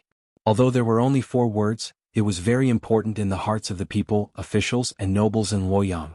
Although the royal family had no relatives, and since the empress ascended the throne, the relationship with the Zhou family was not as close as before. But now the Zhou family was undoubtedly the #1 family in Great Zhou. The Zhou family and their vassal forces controlled half of the imperial court. The Zhou family's ancestor was a peak 6th realm cultivator. The family recruited countless cultivators including Dong Xian. In Luoyang, even the Xiao family was inferior to the Zhou family. Lord Jiang had once warned Li Mu that the Zhou family was first among the people and forces that he could not afford to offend in Luoyang. Even if Li Mu had internal guards behind him, he could not afford to offend this family. Wang Mu hugged Li Mu's leg tightly and said, "Boss, listen to me. This is really not something we can afford to offend." Li Mu knew very well that he could be arrogant in front of the sons and grandsons of rank 5 and 6 officials in the name of internal guards. But he did not have the right to be arrogant in front of these people. In the end, before he had absolute strength and power, he was just someone who bullied the weak and feared the strong. He walked a few steps and soon saw his next target. It was a young man dressed in luxurious clothes. He seemed to have drunk a lot and walked on the street drunk. Occasionally he would smile at the girls passing by, causing them to cry out in surprise and hurriedly move away. An old man was following behind him at a distance that was neither too far nor too close. He should be a bodyguard. Wang Wu followed Li Mu's gaze. His hands, which had already let go of Li Mu's thighs, hugged him again. He said helplessly, "Lord, this is also not something we can afford to offend." Unlike riding a horse on the street, being drunk was not a crime. Smiling at women while drunk was not a crime. If it was not for the fact that he was usually arrogant and domineering in Luoyang and bullied the people, Li Mu would not have taken the initiative to offend him. He was just curious about the background of this young man who had a 5th realm guard. He looked at Wang Mu and asked, "Who is this?" Wang Mu said, "Crown Prince Ping, the former Crown Prince's cousin. He's from the Xiao royal family." The former Crown Prince usually referred to the previous emperor of the Great Zhou. However, he had only been on the throne for less than a month before he died. The people and officials of Luoyang did not call him the former emperor. According to Lord Zhang's reminder to Li Mu, the Xiao royal family was ranked 2nd, just below the Zhou family. The Great Zhou court had been swayed by these two forces since 3 years ago. The Xiao royal family wanted to regain the emperor's aura after the empress abdicated and return the power of Great Zhou to the right track. The Zhou family wanted the empress to pass the throne to the Zhou family's descendants and change the surname of the Great Zhou royal family. These two forces had an irreconcilable fundamental conflict. Among the various forces in Luoyang, some leaned toward the Xiao family, some leaned toward the Zhou family, some leaned toward the empress, and some remained neutral. Even though the Zhou family and the Xiao family were locked in a fierce battle in court, they would try their best to avoid offending each other outside of court. Some people could not be offended for the time being. Those who could be offended had been in seclusion for the past 2 days. Li Mu waved his hand and said, "Forget it. Let's return to the court." Ministry of Justice. Several officials gathered together. The atmosphere was rather gloomy. Preposterous. Too arrogant. Lawless. Simply lawless. The director of the Ministry of Justice looked at the furious director of the Ministry of Rights, the minister-counselor of the Ministry of Revenue, the minister of Taichung Temple, and a few other officials. He rubbed the space between his eyebrows but did not speak. His son had been beaten 100 times and had not fully recovered even now. His concubine had been causing trouble at home every day. The minister-counselor of the Ministry of Revenue looked angrily at the director of the Ministry of Justice and asked, "Sir Yang, don't you have a way to deal with that Li Mu? What can I do?" The director of the Ministry of Justice had been extremely irritated these past 2 days. Seeing that the minister-counselor of the Ministry of Revenue was vaguely blaming him, he said impatiently, "The Ministry of Justice is the Ministry of Justice of the Great Zhou, not my Ministry of Justice. When the officials of the Ministry of Justice do things, they have to abide by the law. Although that Li Mu is arrogant, everything he does is within the law. What do you want me to do?" The director of the Ministry of Rights said, "Is there really no way at all?" The director of the Ministry of Justice said angrily, "That brat is more cunning than a fox. He is more familiar with the laws of the Great Zhou than I am. He also has the internal guards behind him. Unless the silver is abolished, no one can deal with him." Everyone looked at each other. They could all see a strong sense of helplessness in each other's eyes. In the past, when their children got into trouble, they were the ones who were in the wrong. They thought about how to use the Ministry of Justice to turn big problems into small ones and small ones into nothing. But these past few days the ones who were bullied were them. They were clearly officials of the imperial court. Their children were bullied but they could not use the law to punish the culprit. The feeling of not being able to use the law to punish the culprit made them extremely depressed. The minister of Taichung Temple asked, "Is there no other way besides abolishing the silver?" The director of the Ministry of Justice shook his head and said, "No. Changing the law had always been the responsibility of the Ministry of Justice." The minister of Taichung Temple asked again, "What did the minister and the minister say?" The director of the Ministry of Justice said, "The two of them are busy every day. Why would they care about such a small matter? To them, the matter of paying for the crime was a big matter. However, to the assistant minister and the minister, helping the Shao royal family regain their power was the most important thing. An insignificant change to a law was simply not worthy of their special attention." The minister-counselor of the Ministry of Revenue gritted his teeth and said, "They must be doing this to abolish the silver law." Those who opposed the abolition of the law in the imperial court that day all suffered such revenge. The director of the Ministry of Rights asked, "Who was the one who sent the letter proposing the abolition of the silver law?" The director of the Ministry of Justice said, "The commandant of the divine capital, Zhang Chun." The minister-counselor of the Ministry of Revenue suddenly slammed the table and said angrily, "That damn Zhang Chun. He actually set up such a trap for us. I will never forgive him." Chapter 218. At the censorate. Lawless. This is lawless. Is no one going to do anything about such an evil official in the divine capital? Imperial censors, are you going to watch the divine capital be turned into a mess by this person? The officials whose families' juniors had been bullied gathered at the entrance of the censorate to block the entrance of the censorate. The censorate's door was shut tight and did not let them in. After shouting at the door for a while, and censorate poked his head out of the wall and said to them, "Dear censorates, this is the Ministry of Justice's matter. You should go to the Ministry of Justice's yamen."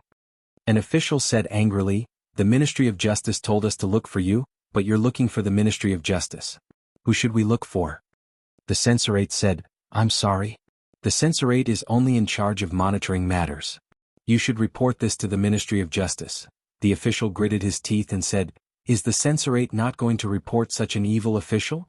The censorate on the wall said regretfully, "This person's actions did not violate any law. It's not within the scope of the censorate's impeachment." Then he jumped off the wall and looked at his colleagues in the courtyard. He smiled and said, "I wonder who thought of this idea. It's amazing," one of the censorates mocked. "Now you want us to impeach him. Back in the imperial court, I wonder who was the one who strongly opposed the abolition of the scapegoat silver. Now that it's their turn, why did they change their attitude?" Another censorate smiled and said, "This is called shooting yourself in the foot. This Commandant Zhang can even think of such an idea. He's a genius." Many officials in the censorate disliked the scapegoat silver law. Every once in a while the imperial court would discuss the abolition of the scapegoat silver. However, due to the protection of the officials outside, the censorate's suggestion was rejected time and time again. In the end, the officials did not care who made the suggestion. The result was the same anyway. This time many people did not know who submitted the scapegoat silver. However, after the incident in the divine capital, Wei Zhangquan's name was known by everyone. To be able to come up with a method of using violence to curb violence, using evil to curb evil, and making some people who defended the silver law of substitution suffer the consequences of their own actions. Anyone who heard this would have to say that they were impressed. In the current imperial court, there weren't many good officials who were dedicated to the people, dared to fight against evil forces and didn't adhere to the rules. I'm not. I didn't. Don't speak nonsense. Inside the divine capital Yamen, Zhang Chun's face was filled with shock. He shouted, "What does this have to do with me?" Deputy Constable Sun said with a smile, "Sir, you don't have to hide it anymore. Who doesn't know that you were the one who sent the letter proposing the abolition of the substitute silver? You were also the one who instigated Constable Li's actions." Zhang Chun opened his mouth and was speechless for a moment. He was the one who handed the memorial to Li Mu, and Li Mu was his subordinate. It was reasonable for others to have such a guess. But the problem was that he had only handed over the letter to buy a big house for his wife and daughter. He did not instruct Li Mu to do those things. In the end, not only did he not get the house, but he also became a scapegoat. This was purely a case of yellow mud falling into one's crotch. He couldn't explain it even if he wanted to. When he thought about how he had unknowingly offended so many officials and dignitaries, Zhang Chun was furious. He said angrily, "Go and find Li Mu for me." After a while, Li Mu came to the back of the yamen. Zhang Chun gritted his teeth and said, "Look at what you've done." Li Mu was worried about not being able to find the target. He came back to his senses and asked, "What's the matter?" Zhang Chun said angrily, "You're still playing dumb with me. They all think that I'm the one who instigated you to do this." What? Li Mu was shocked. He had worked hard to find the target and repeatedly used violence. He didn't hesitate to destroy the perfect image in Xiao Bai's mind. All this was to establish an image in the eyes of the people as a constable who didn't fear the strong and dared to fight against evil forces for the sake of the people's well-being. In this matter he was definitely the number one person. When this matter was settled, all of the people's psychokinesis would be targeted at him. He was the one who did all the dirty work. Lord Zhang was just drinking tea in the yamen and took away the fruits of his labor. He was demoted from the number one person to the number two person. Was there any justice in this world? He stole the fruits of Li Mu's victory without much effort and gained the love and respect of the people. How could he be blamed for it? Zhang Chun was stunned when he saw the change in his expression. He asked, "You're still not willing to let me take the blame for you?" Li Mu said indignantly, "I worked hard to go against those officials and took the risk of being beaten and imprisoned in order to obtain psychokinesis from the people. Lord Zhang obtained all of this just by drinking tea in the yamen. You're still not willing?" The two of them looked at each other and saw the indignation in each other's eyes. Li Mu didn't expect that he would suffer retribution so soon after stealing Lord Zhang's psychokinesis. Zhang Chun also didn't expect that he would offend so many officials in Luoyang just because he wanted to move to another residence. He had to bear a burden that his life couldn't bear. Li Mu sighed in the end. He was just a small constable.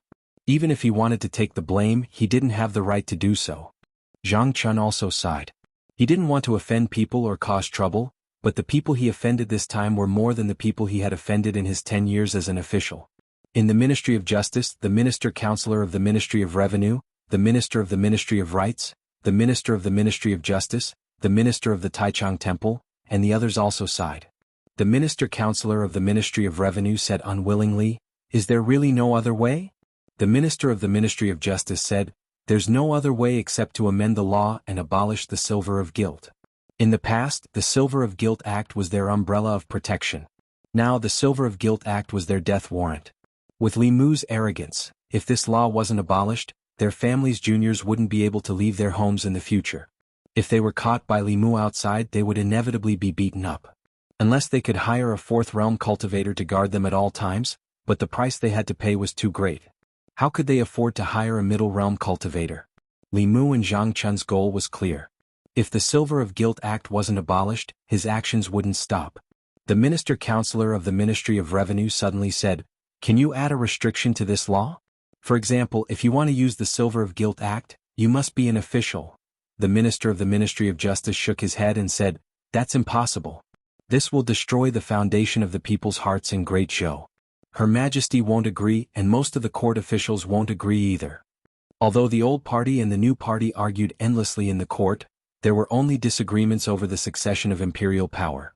Neither the new party nor the old party wanted to completely destroy the foundation of the people's hearts in Great Zhou. No one was willing to take over a Great Zhou whose foundation was destroyed. Of course, Her Majesty the Empress wouldn't agree to such a ridiculous thing for the sake of the people's hearts. Abandoning the idea of restricting the Silver of Guilt Act, the Minister-Counselor of the Ministry of Revenue thought of his son who was still lying in bed at home and sighed. He raised his head to look at everyone and asked tentatively, "Why don't we abolish it?" The Minister of the Ministry of Rights thought for a moment and nodded. "I agree. This can't go on." The Minister of the Taichung Temple thought of his precious grandson's bruised eyes. After thinking for a moment, he also sighed and said, "In any case, this law is useless to us. If we don't abolish it, it will only become something that Li Mu can rely on. It's extremely disadvantageous for us." Chapter 219. Half a month ago, the silver law of substitution was still a protective umbrella for the powerful and influential officials in Luoyang. Ever since Li Mu came to Luoyang, he put away the umbrella and used it as a weapon to whip them. The longer this law existed, the longer they would be threatened by Li Mu. After some discussion, they finally decided to abolish this law. Since this law could no longer be used by them, it could not be used by that damned Li Mu either. All along, those who opposed the abolition of the silver law of substitution were here. As long as they all agreed to abolish this law, there would be no more resistance. The Ministry of Justice had always been in charge of making and changing criminal laws. The Minister of Justice said, "I need to ask the two of you about this." At the back office of the Ministry of Justice, the Minister of Justice asked, "You want to abolish the silver law of substitution?" The Minister of Justice nodded and said, "The arrestor of Luoyang was ordered by the Commandant of Luoyang to do whatever he wanted with the silver law of substitution. He made Luoyang a mess. If this law is not abolished, the Ministry of Justice will become a joke in Luoyang." The Minister of Justice did not have a son. He did not care whether the silver law of substitution was abolished or not. He looked at the other person beside him and asked, "Assistant Minister Zhou, what do you think?" The Assistant Minister of Justice did not even raise his head and said, "It's a small matter. Let them decide." The Minister of Justice suddenly thought of something and said, "Assistant Minister Zhou, didn't you also advocate for reform and abolish the silver law of substitution?" The Assistant Minister of Justice raised his head and said, "Yes, I was young and fearless. I always wanted to do something for the court. Unfortunately, I was not as lucky as this arrestor," the Minister of Justice said. His fearlessness is quite similar to Assistant Minister Zhou in the past. But it's good that this law is abolished. At least Luoyang will be less chaotic. The Minister of Justice just smiled and said, "The chaotic atmosphere in Luoyang is not just because of the silver law of substitution. I really want to see how far he can go." With the permission of the two officials, the Minister of Justice returned to his room on duty and began to think about abolishing the silver law of substitution. He had no choice but to make this decision. He felt very depressed, but there was nothing he could do. Li Mu had taken their path, leaving them with no other path to take, so they could only destroy it. 2 days later, Ziwei Hall. When the director of the Ministry of Justice brought up the memorial from the Shindu military captain Zhang Chun again, his attitude changed. He actually supported the idea of the court abolishing the use of silver in lieu of punishment and changing it to a combination of silver and punishment. The Minister-Counselor of the Ministry of Revenue, the Director of the Ministry of Rights, and the Minister of Taichung Temple all stood out to support this idea. This action caused some of the people in the imperial court to drop their jaws. Every time someone brought up the idea of abolishing the punishment silver, these officials, led by the Director of the Ministry of Justice, would stand out to oppose it. Just half a month ago, they had righteously refuted the abolition of the substitute sin silver. How could they change their minds one after another after only half a month? Of course, there were also a portion of people who knew exactly what had happened in the past half a month. It was because these people supported the substitution silver method that their children were forced to hide at home by the constable of the Luoyang Yamen. This matter had become a joke in the Luoyang Yamen. These people had picked up a rock, but in the end they had only smashed their own feet. In the hall, an imperial censor stood out and asked the Minister-Counselor of the Ministry of Revenue, "Lord Wei, didn't you say before that the substitute sin silver is an important source of income for the national treasury every year? The repair costs of the royal palace, the salaries of the officials and the disaster relief funds for the various counties all come from here? Without the substitute sin silver, where will all this money come from?" Anyone could hear the mockery in the censor's words. The minister-counselor of the Ministry of Revenue said without blushing or skipping a beat, although the substitute sin silver has been abolished, in the future if you break the law, you will be punished both with silver and punishment. Moreover, the amount of punishment will be higher than before. The worry of the Ministry of Revenue's income decreasing can be resolved. The censor then looked at the director of the Ministry of Rights and asked, the substitute sin silver system was established when the previous emperor was still alive. If it is so easily overturned, is it not disrespectful to the previous emperor? This was what he had said in the court half a month ago. The director of the Ministry of Rights blushed but quickly recovered. He said, that was then and this is now. The court situation during the previous emperor's time is very different from now.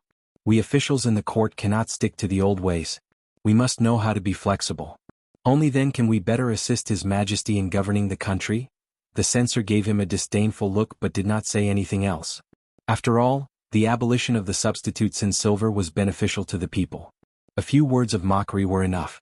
If they were forced into a corner, it might backfire. Behind the curtain, the young female official slowly said, does anyone have any objections to the abolition of the substitute sin silver? There was complete silence in the hall. Even the officials who usually opposed the law had turned to support the abolition. Even if the others did not want to, they would not stand out and express their selfishness.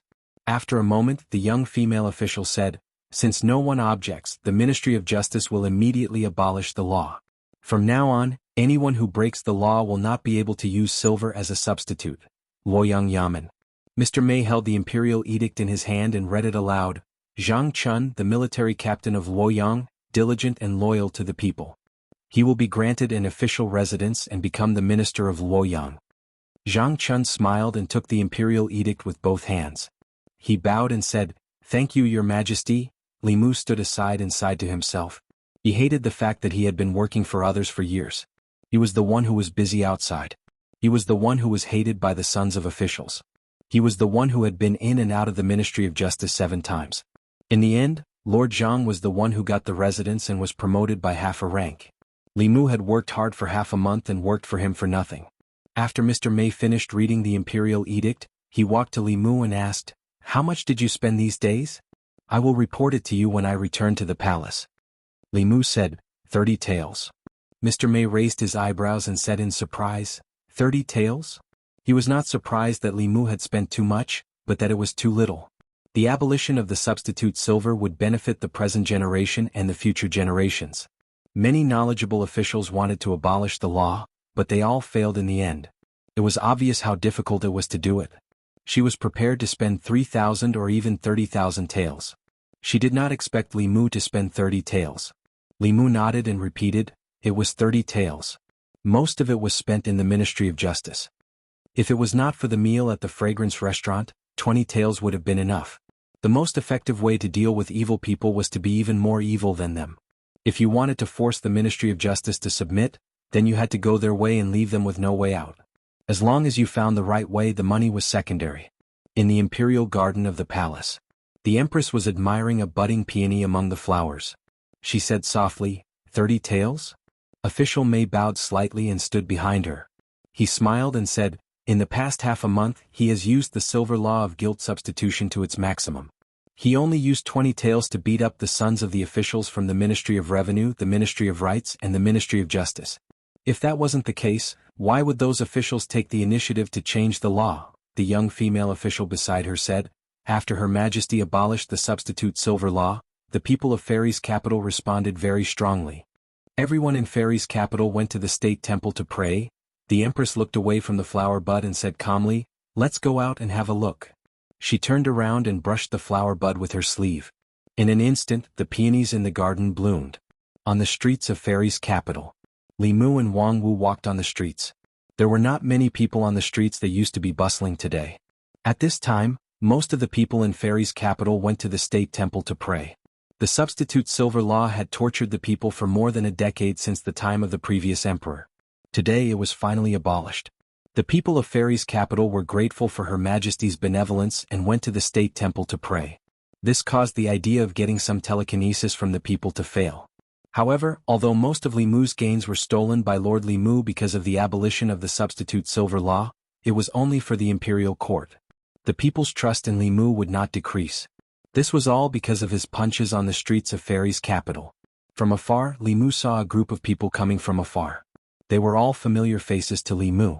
There was Wei Peng, the son of the vice director of the Ministry of Revenue, Zhu Tsong, the son of the director of the Ministry of Rights, Yang Xiu, the son of the director of the Ministry of Justice, and the grandson of the minister of Taichung Temple. For the past few days, Li Mu had been waiting for them on the street for a long time, but they refused to come out. Now that he finally saw them, he couldn't beat them up for no reason because the silver art of crime substitution had been abolished. When they saw Li Mu, their first reaction was to turn and run. Later they realized that the substitute silver law was abolished. What was there to be afraid of? They strode forward and focused their eyes on Li Mu. They were full of anger. Wei Peng suffered the most from Li Mu. His eyes were the fiercest, as if he wanted to eat him alive. Even though the bailiffs from the Ministry of Justice didn't hit him hard, he was still bedridden at home for nearly half a month. During this period, there wasn't a moment when he didn't think about taking revenge on Li Mu and washing away the humiliation he suffered that day. Li Mu glanced at him and said angrily, "What are you looking at?" Wei Peng smiled coldly and said, "What's wrong with looking at you?" Li Mu could not do anything to him. After all, the substitute silver law was changed. He had no reason to beat Wei Peng up. Not only did he have to be beaten up, but he also had to be fined a large sum of money. Seeing Li Mu standing there, Wei Peng twitched the corner of his mouth and asked, "What's wrong? Are you scared?" "This is not like you, Constable Li." Li Mu looked at him and said, "I'm warning you. Don't be too arrogant." Wei Peng mocked, "Being arrogant doesn't violate the law. Why don't you hit me?" Seeing that Li Mu still did not do anything, the mocking expression on his face became more obvious. He arrogantly moved closer to Li Mu's ear and said in a low voice, "Our matter is not over yet." Li Mu picked his ear and said, "What did you say?" "Speak louder. I can't hear you." Wei Peng raised his voice and said, "Our matter is not over yet." Li Mu looked at him and asked, "Are you threatening me?" Wei Peng laughed coldly and said, "So what if I'm threatening you? Is it against the law?" Everyone had mocking expressions. Only Yang Xiu, the son of the director of the Ministry of Justice, was stunned in place. In the next moment he said in shock, "Wei Peng, shut up." As the son of the director of the Ministry of Justice, he had a much deeper understanding of the laws of the Great Zhou than Wei Peng and the others. Using words or violence to threaten and intimidate an official of the imperial court was truly against the law. If the circumstances were minor, they would be detained for 5 days or less. If the circumstances were serious, they would be detained for 5 days or less and be fined money. Yang Xiu wanted to remind Wei Peng, but it was already too late. "You don't know, right? Threatening me is really against the law." Li Mu looked at Wei Peng and shook his head. "Let's go and sit in the yamen. In the future, remember to read more books. There's no harm." Chapter 220. Wei Peng and the other officials' ignorance of the law was outrageous. According to the laws of Great Zhou, threatening, insulting and slandering others were not serious crimes. However, if they caused a certain degree of harm to the person involved, they would still be fined and imprisoned. Officials and bailiffs were all government officials. Threatening a government official was an additional crime. Li Mu had kindly taught Wei Peng this law. Wei Peng was still in disbelief. He looked at Yang Xiu and asked, "Is what he said true?" Yang Xiu nodded helplessly and said, "It's true." Wei Peng's face paled. He squeezed out a smile and said, "I was just joking." Li Mu's face darkened. He said, "Do I look like I'm joking with you?" Wei Peng turned and ran without hesitation. Just as he was about to leave, Yang Xiu grabbed his arm tightly. Wei Peng turned around and said angrily, "What are you doing?" Yang Xiu gritted his teeth and said, "You idiot. You can only be detained for 5 days if you threaten a government official. Resisting arrest and running away is not a matter of 5 days." Li Mu looked at him again. As expected of the son of the director of the Ministry of Justice, his awareness of the law was much stronger than Wei Peng's. Wei Peng stood there in a daze. His face was full of regret. Li Mu glanced at him and said, "What are you standing there for? Let's go." He held Wei Peng's arm behind his back and walked toward the Luoyang Yamen. Yang Xiu looked at Zhu Tsong and said, "Isn't Minister Councillor Zheng of the Ministry of Rights also the Minister of Luoyang? Go and invite him. Maybe Wei Peng won't have to go to jail." Zhu Tsong shook his head and said, "It's no use. His Majesty just decreed that the Minister of Luoyang will be promoted to the Minister of Luoyang. Minister Councillor Zheng will no longer be the Minister of Luoyang." Yang Xiu sighed and said, "Then there's nothing we can do." A moment later, in the prison of the Luoyang Yamen, Wei Peng sat in the prison. His face was extremely pale. No one knew whether it was because of fear or anger. Yang Xiu looked at Wei Peng in the cell and said, "There's no other way. You caused trouble first. My father can't save you. I can only wrong you to stay here for a few days. If you need anything, I'll buy it for you." Wei Peng gritted his teeth and said, "I want a copy of The Law of Great Zhou." When Li Mu and Wang Wu walked on the streets again, the number of commoners on the streets had increased. He had only been in Fairy's capital for a month, but the feeling he got when he stood on the streets of Fairy's capital was completely different from before. When he first came to Luoyang, the people he met on this street did not help the elderly when they fell, nor did they help when they encountered injustice. Their gazes were indifferent and their expressions were numb. They were very wary of each other. Now, Li Mu could no longer see much indifference and numbness on their faces. On the surface, the abolition of the silver of guilt law placed the officials and nobles of the divine capital on the same level as the common people. This was the first time in more than a decade that the people of the divine capital were united like never before. This was naturally beneficial to maintaining the stability of the country. It was also beneficial to Li Mu. Although he was not well known in Fairy's capital, there were still many people who could recognize him when he walked on the streets. As Li Mu walked, a steady stream of psyche power gathered on his body. If he did a few more good deeds that pleased the people, their trust in him would gradually turn into love and respect. This would allow his 7 emotions to be fulfilled. The shopkeeper of the noodle stall poked his head out of the shop and said to Li Mu, "Constable Li, would you like to sit down and have a bowl of noodles?" It was mealtime. This noodle stall was very tasty. The constables of the yamen often patronized this stall. Li Mu sat down beside the stall and said, "2 bowls of noodles, please." The shopkeeper quickly brought out 2 bowls of steaming hot noodles from the shop and said, "I knew it. Constable Li must have a reason for beating up those officials' sons. Now that the silver of guilt law has finally been abolished, it's good that it was abolished. In the past, the law didn't even treat us common people as humans. Your arrival in Fairy's capital is truly a blessing for the people. Everyone is very grateful to you." Li Mu put down his chopsticks and said with a smile, "The person you should really be grateful to is Her Majesty. If it wasn't for Her Majesty, the silver of guilt law wouldn't have been abolished." Li Mu knew very well why the officials of the Ministry of Rights and the Ministry of Justice could tolerate him repeatedly jumping around in front of them. It was because he had the internal guards behind him. Furthermore, the internal guard's protection of Li Mu was ordered by the current empress. Up until now he had not even met the empress. He also didn't know when he would truly be able to ride on her coattails. Compared to the empress, the temptation of a 28-year-old 7th realm powerhouse was even greater for Li Mu. The successive emperors of the Great Zhou had a different cultivation shortcut from any other cultivator. The wisp of emperor's qi nurtured in the imperial ancestral temple could create an upper realm powerhouse for the imperial family. It was precisely because the empress received the recognition of the ancestral temple that she obtained this wisp of emperor's qi that she successfully ascended to the 7th realm. She also had the qualifications to become an emperor. Li Mu, who was eating noodles beside the noodle stall, didn't see the 3 figures standing behind him. It wasn't just him. None of the passers-by on the street saw them. Seeing that there was no one around, the shopkeeper of the noodle stall said, 3 years ago, when Her Majesty just ascended to the throne, there was still a lot of criticism in Fairy's capital. However, everyone has to admit that in these 3 years, everyone's lives have been much better than before. Speaking of which, I've even seen Her Majesty once," Li Mu said in surprise. "You've seen Her Majesty?" The shopkeeper nodded and said, "I've seen her before.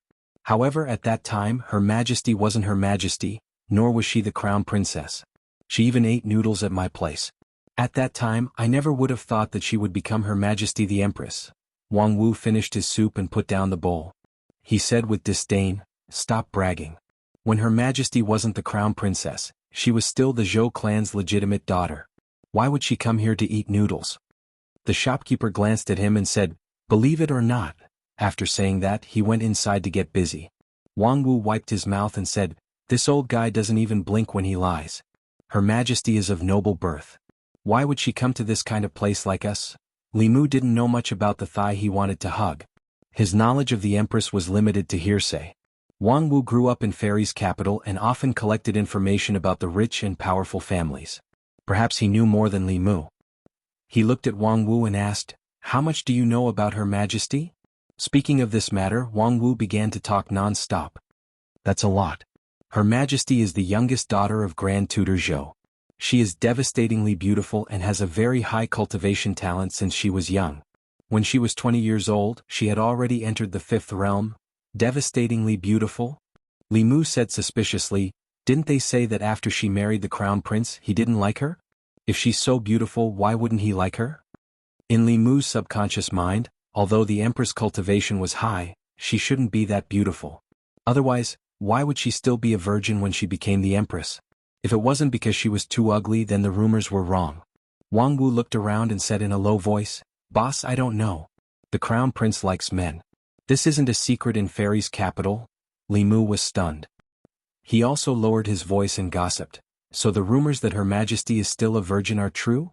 As soon as he finished speaking, he suddenly felt an inexplicable chill. The hairs on his body stood on end and his entire body shivered. Chapter 221. Behind Li Mu, where no one could see, Mr. Mei looked anxious. The young female official looked angry. Finally, a beautiful woman with a noble temperament glanced at him. The next moment, 3 figures appeared in the imperial garden of the imperial palace. The young female official's face was livid. She said coldly, "This person is audacious. How dare he criticize Her Majesty behind her back? I'll put him in the internal guard prison right now." Mr. Mei opened his mouth. He wanted to plead for Li Mu, but he didn't know what to say. Criticizing Her Majesty behind her back was a serious crime if she wanted to punish him. The beautiful woman's expression was calm. She didn't seem angry. She said lightly, "Forget it. He just made a great contribution to abolishing the act of substitution. If he is imprisoned, how will he explain it to the people? Since he has contributed to the great show, I'll spare him this time." Since the Empress had spoken, the young female official couldn't say anything else. Mr. Mei breathed a sigh of relief. He said, "Your Majesty is merciful." The Empress said, "You can leave now. I want to admire the flowers alone." The Empress spoke again. The 2 of them bowed and said, "We'll leave now." The 2 of them turned and walked out of the imperial garden. In the imperial garden, the graceful and noble temperament of the beautiful woman was gone. Her pretty face was cold. She stomped her feet and gritted her teeth. "I'm so angry." The next moment, her figure disappeared again. Li Mu returned to the Yamen and went home with Xiao Bai. There were many versions of the gossip about the Empress in Luoyang. However, she lived in the depths of the imperial palace for a long time. Even when she went to court, there would be a curtain blocking her. Even the ministers of the court had never seen her face. Therefore, Li Mu had no way of knowing whether she was tall or short, fat or thin, beautiful or ugly. However, Li Mu didn't care about that. As long as she had money and power and could provide him with cultivation resources, it was fine. When he returned home, Li Mu checked the formation he had set up. He didn't find any signs of it being invaded. He had offended too many people this time around. Just in case, it was better for him to find some time to buy some materials to reinforce the formation and raise its prowess to another level. After all, the divine capital wasn't like the North County. A Jushin cultivator was already considered a strong cultivator in the North County, but in the divine capital, he was just an ordinary follower of the officials. Only in the middle realm would the situation improve. There were still very few cultivators in the 6th realm. At this level, breaking through to the upper 3 realms was often the only goal they pursued. It was very difficult for the imperial court to use them. The 5th realm was the cornerstone of the imperial court, but they were not people that the minor officials Li Mu had offended could order about. He only needed to increase the power of the formation by 1 level so that it could trap a 4th level cultivator. As Li Mu was thinking this, he suddenly tripped and lost his balance, falling to the ground. Xiao Bai froze for a moment, then immediately ran over and helped Li Mu up. Li Mu patted the dust off his clothes and looked back. The place he had just walked through was flat and there were no potholes. How did he trip? After cultivating for so long, Li Mu's agility and reflexes were dozens of times higher than before, but he didn't react at all just now. He scratched his head in bewilderment and continued to walk forward. Bang! After 2 steps, Li Mu tripped again and almost fell. If it wasn't for his quick reflexes, he would have fallen flat on his face like before. He opened his heavenly eye and looked around vigilantly. He didn't find anything unusual. It was still the same after he used his heavenly eye. From the beginning to the end, the corpse dog's soul didn't show any signs of alertness. This meant that his body didn't feel any danger. Li Mu looked around and started to doubt himself. Did something go wrong with his cultivation? Did his limbs become uncoordinated and he couldn't even walk? After tripping twice, Xiao Bai took the initiative to support Li Mu so that he wouldn't trip again. This time they returned home smoothly. Li Mu returned to his room and sat cross-legged on the bed. He held 2 pieces of spiritual jade and cultivated. Under the stimulation of his psyche power, the spiritual energy in the spiritual jade was absorbed by him at an incredible speed. Xiao Bai also sat cross-legged opposite Li Mu and focused on cultivating. After absorbing the 2 pieces of spiritual jade, Li Mu's consciousness entered the flask heaven space again. He found that there were no more spiritual jades in it. The spiritual jades that he had snatched from the county government last time were mostly distributed to Lu Hanyin, Wan Wan, and Xiao Bai. He had used up all the remaining spiritual jades during this time. Looking out the window, Li Mu found that it was already late. He lay down and prepared to sleep. Xiao Bai crawled over from the end of the bed and lay down quietly beside Li Mu. Li Mu closed his eyes and his breathing quickly became steady and long. In his sleep, a thick white fog suddenly appeared in front of Li Mu's eyes. A dream? Li Mu stood in the white fog and clearly realized this. A cultivator refined his 3 spiritual and 7 physical souls. His consciousness and body were all under his control. It had been a long time since he dreamt of his own accord. The fog in front of him surged. Li Mu saw a pavilion appear in the fog. There seemed to be a figure in the pavilion. He slowly walked towards the pavilion. Dreams reflected one's subconscious. Li Mu was very curious about what was in his subconscious. When he approached the pavilion, he could vaguely see the figure in the pavilion. It seemed to be a woman. However, Li Mu couldn't see clearly because of the fog. As Li Mu approached, the woman in the fog in the pavilion slowly turned her head.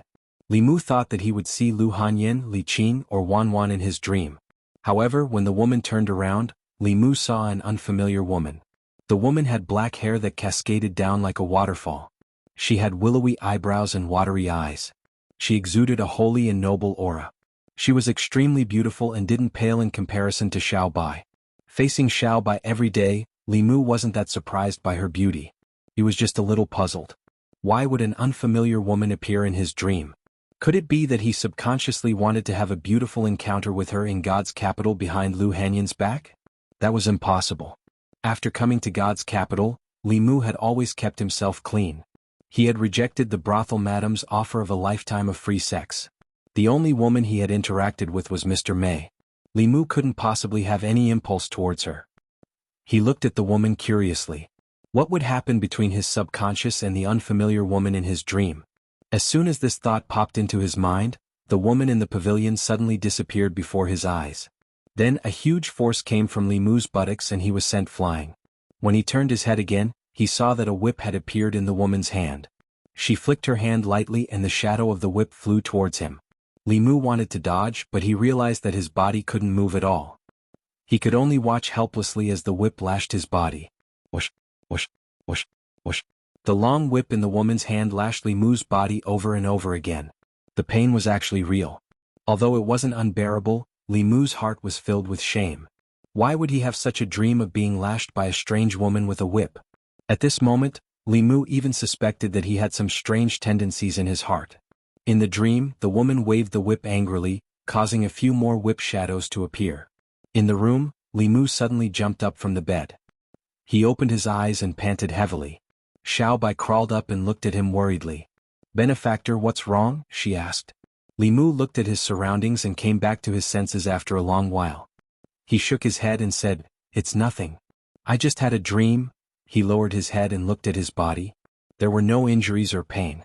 The dream just now had been so real that he couldn't tell whether it was a dream or not. Fortunately, it was just a false alarm. After waking up, Li Mu had a deep self-doubt. Why would there be such a thing in his subconscious? Could it be that he had awakened a certain attribute in his heart after witnessing others being beaten? Li Mu heaved a sigh of relief and patted his chest. He stopped his wild thoughts and lay down again. After having such a nightmare, his energy was somewhat overdrawn. After lying down, he quickly fell asleep again. The next moment, the familiar fog appeared before his eyes again. The beautiful woman stood in the fog and looked coldly at Li Mu. She said coldly, "You still dare to come back?" Li Mu's body stiffened. He saw several whip shadows coming at him again. Chapter 222. As soon as he closed his eyes, he saw the familiar woman and the familiar shadow of the whip again. Li Mu was dumbfounded. How could one continue to dream? He seriously suspected that something had gone wrong with his cultivation and that he had encountered a nightmare or inner demon. At this moment, Li Mu felt as if he had been suppressed by a ghost. His body on the bed could not move, and his body in the dream could not move either. He could only watch helplessly as the whip landed on his body, bringing him a wave of burning pain. Even though he knew that he would not be hurt in reality, he was still angry and humiliated. In his own dream he was actually bullied by a wild woman who came out of nowhere. Who could tolerate this? Although his body could not move, his mind was not restricted. This was his dream. Everything in the dream was under Li Mu's control. However, even though he was in a dream, he still needed to be extremely calm to be able to completely control the dream. Li Mu closed his eyes and silently recited the clear heart mantra to keep his mind clear. After a while he opened his eyes again. Boom! A bolt of white lightning descended from the sky and struck the woman's head. Everything in the dream was an illusion. Even though the woman was extremely beautiful, Li Mu did not show any mercy when he destroyed her. The woman only raised her head to look, and the white thunderbolt collapsed instantly. Li Mu was dumbfounded again. Just now, the woman had taken away his control of the dream. Whose dream was this? Li Mu was unwilling to admit defeat.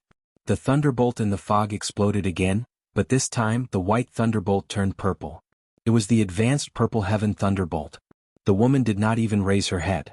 She only waved her sleeve and the purple thunderbolt collapsed again. Li Mu imagined again that a flying sword appeared in the fog. The flying sword split into 2, then 4, and finally thousands of sword shadows slashed at the woman. The woman gently raised her hand. The fog behind her surged and turned into a white fog hand, wiping away the sword shadows. After erasing the sword shadow, the white misty hand did not disappear. Instead it reached forward and grabbed Li Mu. Then, the misty hand suddenly turned into several thick tentacles and bound Li Mu's limbs. Li Mu's whole body was spread out in the air. The shadow of a whip appeared in front of his eyes again. Who? On the bed, Li Mu's body bounced up again. His whole body was drenched in cold sweat. His breathing was rapid, and the lingering fear in his heart had not disappeared. Xiao Bai got up from beside him and gently patted his back. She asked worriedly, "Benefactor, did you have a nightmare again?" "What the hell?" Li Mu touched his chest and could feel his heart beating violently in his chest. That dream was so real, it was as if he had really been ravaged by that woman in the dream. Not only did he have nightmares, he even had nightmares consecutively. Li Mu's expression changed slightly as he muttered, "Could it be that I've really encountered my inner demons?" Inner demons were something that almost every cultivator would encounter in the process of cultivation. They were the flaws and obstacles in a cultivator's mind, consciousness, and psychology. Hatred, greed, delusion, lust, obsession, and delusion could all lead to the creation of inner demons. With inner demons, one's cultivation would stagnate in the short term. In the serious case, one would go berserk and even be in danger of losing one's life. For example, Li Qing, a cultivator who had cultivated bit by bit and painstakingly, had an unusually strong mind. Even if inner demons appeared, they could easily overcome them. Because of his special constitution and sufficient resources, Li Mu's cultivation speed was far beyond the reach of most cultivators. The training and improvement of his mind could not keep up with the growth of his dermic powers. This was something that could not be avoided. Therefore he had always been worried about inner demons. Many cultivators ended up as lunatics because they could not overcome their inner demons. Li Mu felt that he might have encountered his inner demons. The forms of inner demons were ever-changing. Everyone's inner demons were different. They were formed from the flaws and obstacles in a cultivator's mind. The woman in his dream was so violent. Was it because he had taken the initiative to find trouble and beat up so many nobles in the Immortals' capital? Was that why such a violent inner demon had appeared? Li Mu could not be sure if this was a coincidence. He lay down again and closed his eyes. In the fog, the woman held the whip in one hand and looked coldly at Li Mu. Again? Li Mu looked at her with grief and anger and left the dream. He sat on the bed with a gloomy expression. The first time was an accident, the second time was a coincidence, but the third time could not be explained by accident or coincidence. He might have really encountered his inner demons. It was not an illusion but Li Mu's own dream. The woman in his dream was also a figment of his subconscious mind. Even Li Mu himself could not control it. If he did not overcome his inner demons, he might not be able to sleep peacefully in the future. It was impossible for him to sleep tonight. Li Mu walked to the courtyard alone. He looked at the full moon above his head and felt melancholy. He did not know that opposite him, a figure that did not exist in this space was looking at him indifferently. Xiao Bai walked out of the room and sat beside Li Mu. He asked with a worried expression, "Benefactor, what happened?" Li Mu did not want him to worry. He shook his head and said, "Nothing. I just miss your sister Lu and Wanwan. I can't sleep. You go to sleep first." Wanwan sat beside him and said, "I'll stay here with you, benefactor." The next morning, Li Mu came to the government office listlessly. Zhang Chun, who had just experienced a housewarming and a promotion, saw Li Mu's expression and said with a smile, "The emperor's heart is unpredictable. His Majesty did not reward you this time, but there will be another chance." This was what Li Mu had once said to him. Now he gave it back to Li Mu. Last time he had done so much. In the end, the emperor only rewarded Li Mu. This time, from beginning to end, it was Li Mu who did all the work. In the end, he was the one who was promoted and moved. Zhang Chun finally felt a little better. Although the emperor had only rewarded him with 2 rooms, far from being able to compare to Li Mu's 5 rooms, it was enough for their family. His daughter had her own courtyard. He finally did not have to worry that his daughter, who was separated by a wall, would hear him and his wife at night. Last night he was happy until midnight. When he woke up in the morning he felt refreshed.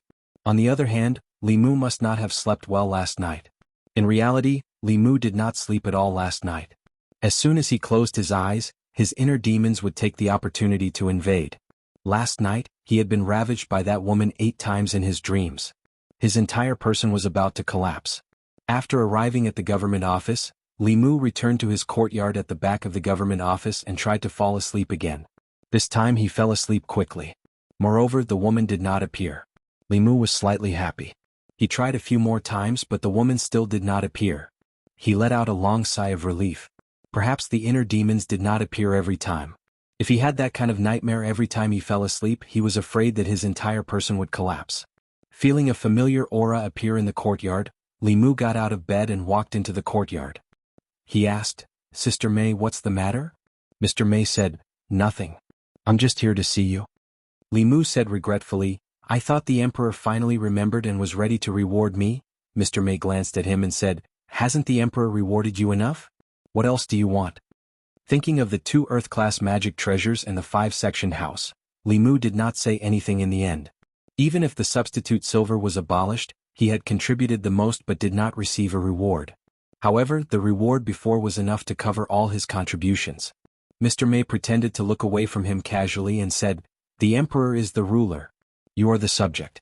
You have to be more respectful to the emperor."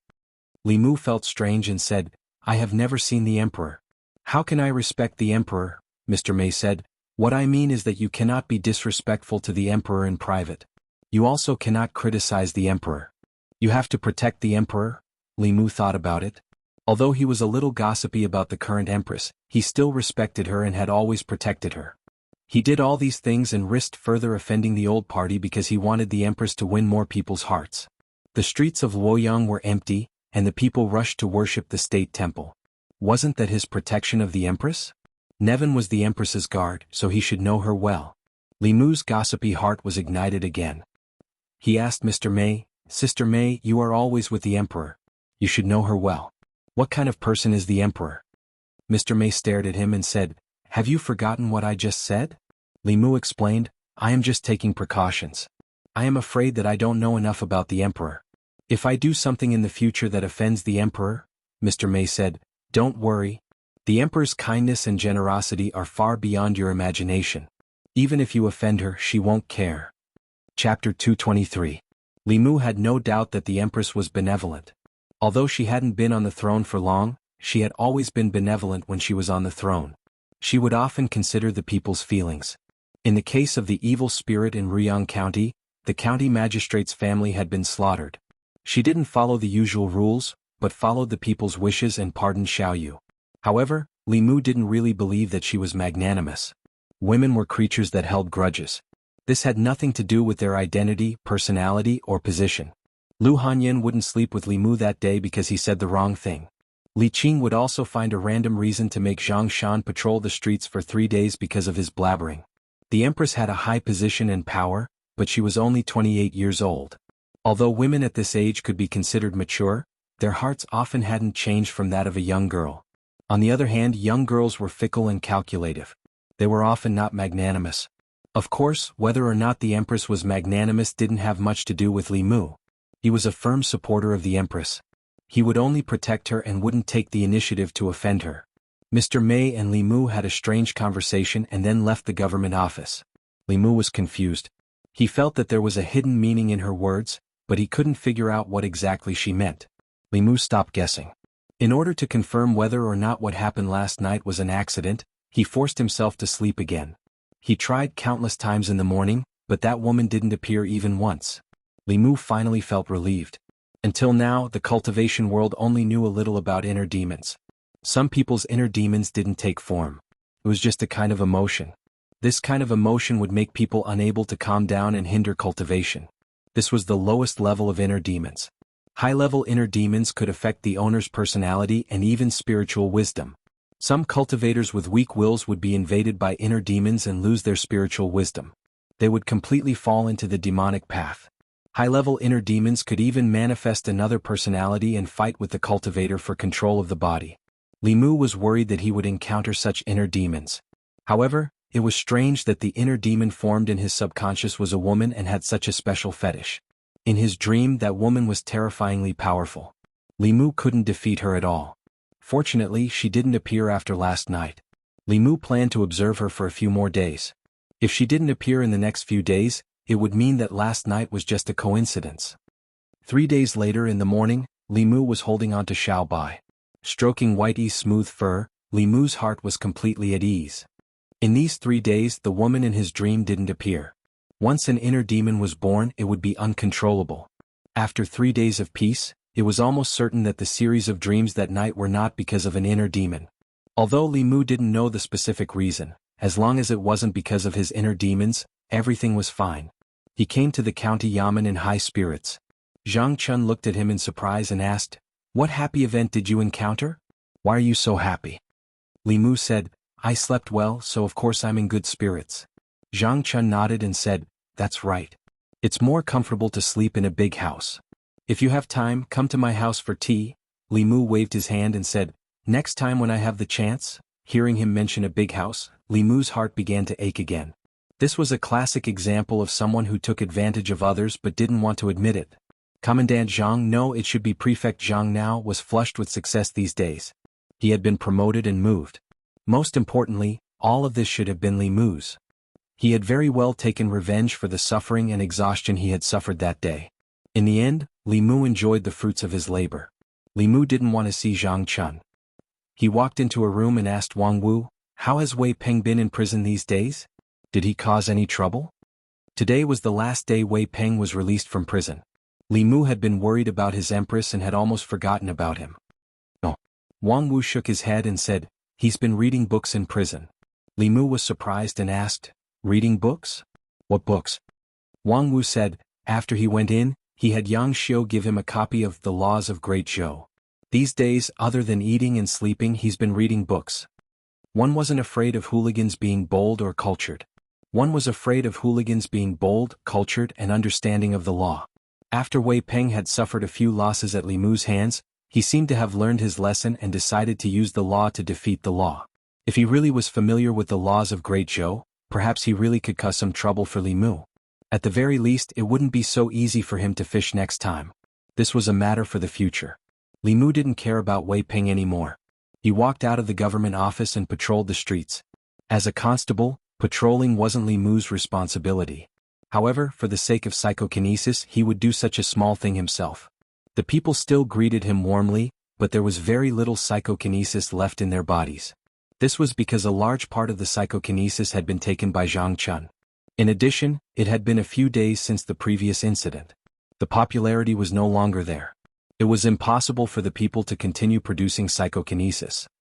If he wanted to continue to obtain psychokinesis, he had to do something to make them produce psychokinesis. However, after the abolition of the Crime Substitution Silver Act, most of the children of officials in Shin-Du quieted down. Li Mu couldn't just go up and beat them up indiscriminately. In the past, it was to promote the reform. Now there was no legitimate reason. The sound of horse hooves approached from afar. 3 figures on horseback galloped past the intersection not far in front of Li Mu. After the abolition of the Crime Substitution Silver Act, very few people rode on horses on the streets. Li Mu had seen this person once. It was the Zhou clan's descendant that Wang Wu had advised Li Mu not to provoke. The people pointed in the direction that the Zhou clan's descendant had left and discussed animatedly. Li Mu thought for a moment and chased after them with large strides. It wasn't easy to obtain the psychokinesis of the people. The more others didn't dare to do it, the more he wanted to do it. Li Mu had just reached the end of the street when he suddenly heard an uproar in front of him. It was mixed with the cries of the people. Li Mu's expression changed. He quickly ran toward the crowd in front of him. The Zhou clan's descendant was still riding on his horse. There was a long trail of blood on the street in front of the horse. A few feet in front of him, a figure lay on the ground. It was an old man. His chest was caved in as he lay on the ground, no longer breathing. Golden light surged in Li Mu's eyes. He did not discover the old man's 3 souls. There was only a faint wisp of soul power floating above the old man's corpse. He was already dead. The 7 physical souls were still present, but the 3 souls were already scattered. The 3 souls of mortals would gradually weaken with illness and age. At the end of their lives, they would no longer be able to turn into Yin spirits. Only those who had an extremely strong obsession and resentment when they were alive would have the possibility of turning into Yin spirits if they died a wrongful death. The people surrounded the old man from afar and shook their heads in pity as they looked at him lying on the street. When the 3 of them rode over, the passers-by all dodged. The old man was old and his legs were inconvenient. He did not dodge in time and was accidentally sent flying dozens of feet. Given his age, he was most likely dead. "What are you doing? What are you all doing here?" A few bailiffs from the Ministry of Justice parted the crowd and walked out. When they saw the old man lying on the street, the leader took a few steps forward and stretched out his finger to check the old man's breathing. His face instantly darkened and he said in a low voice, "He's dead?" He raised his head and pointed at the young man on the horse. He cursed, "Bastard, you Zhou Minister Zhou." When he saw the person on the horse clearly, he trembled and immediately said, "We still have important matters to attend to. Goodbye." After saying that, they quickly slipped out of the crowd and disappeared. When the crowd saw this, their faces darkened and they shook their heads. Although the Ministry of Justice was not on the same side as the Zhou family, even they did not dare to offend the Zhou family. The 2 middle-aged men had already dismounted from their horses. Their faces were ugly. They glanced at the young man and said, "Third young master, you go back first. We will take care of this." The young man glanced at the old man and frowned. Just as he was about to turn his horse around, he was blocked by a figure. "It's Constable Li," the crowd exclaimed. The young man looked coldly at Li Mu and said, "Get out of the way." When the young man opened his mouth, Li Mu could smell the strong smell of alcohol. After driving his horse under the influence of alcohol and killing people, he still wanted to escape the scene. Li Mu said coldly, "Get down from the horse." The young man's face was filled with murderous intent. He swung his horse whip and charged directly at Li Mu. Fleeing after killing people and still dare to attack. Li Mu leaped up and kicked the young man's chest. The young man was kicked off his horse. Fortunately, a middle-aged man caught him in the air. Li Muhan angrily kicked out. The force of his kick wasn't light. However, the young man's chest actually trembled. He was only sent flying by Li Muhan's kick and wasn't injured. Even so, his face was filled with anger. He pointed at Li Mu and said to the 2 middle-aged men, "Kill him." The 2 middle-aged men's faces were bitter. This little ancestor was really spoiled. If he killed one person with his horse, there was still room for negotiation. If he killed this official, they were afraid that it would cause a lot of trouble.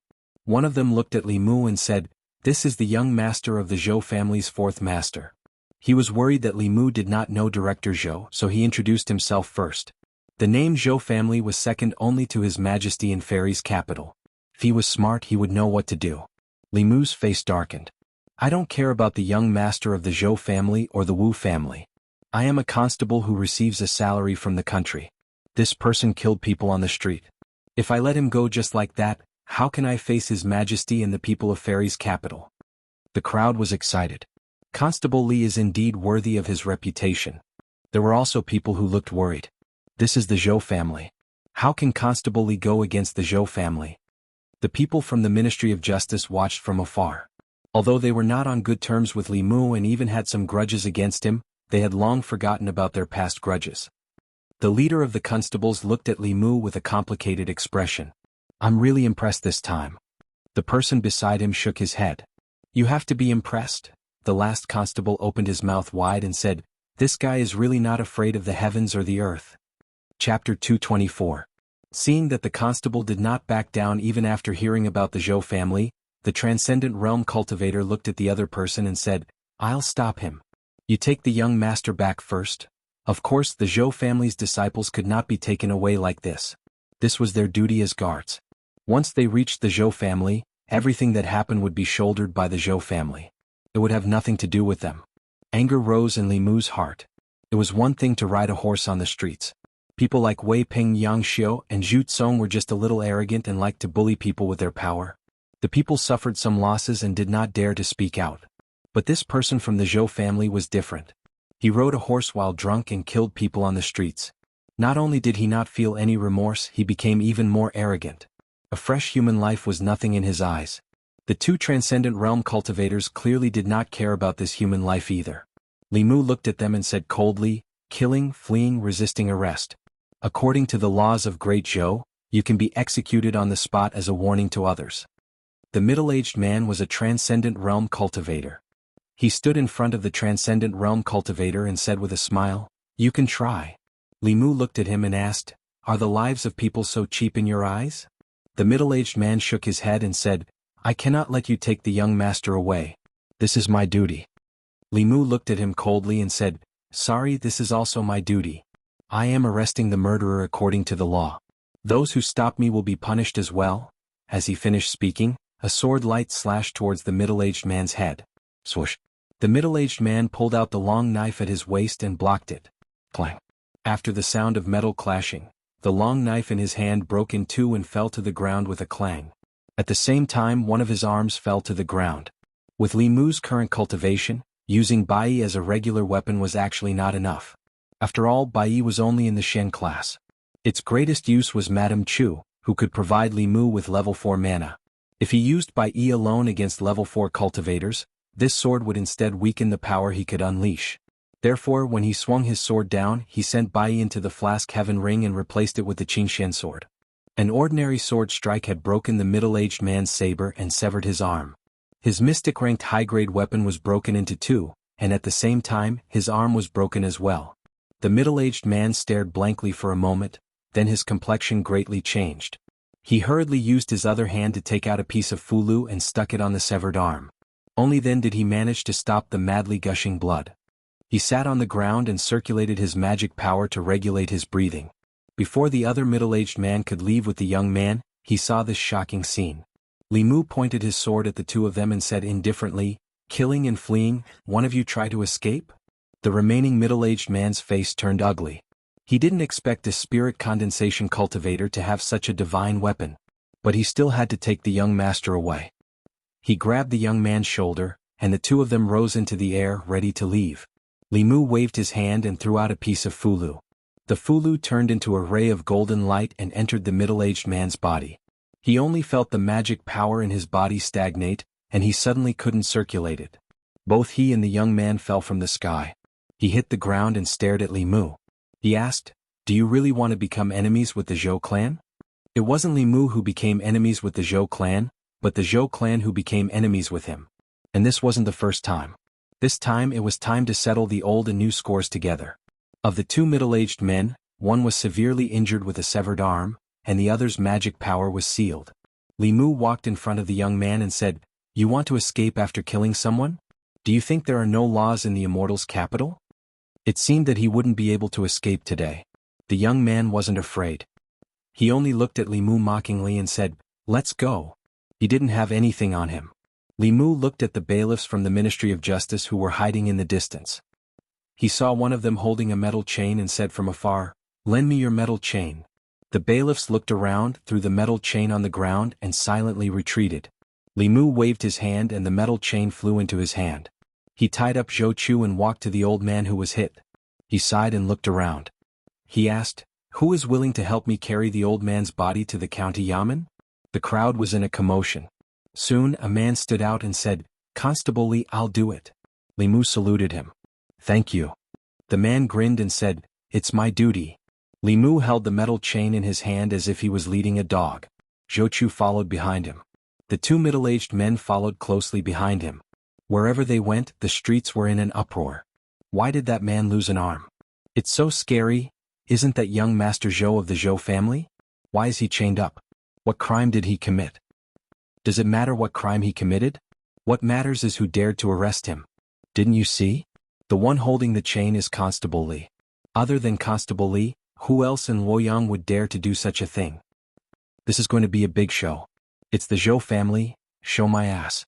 I'm worried about Constable Li.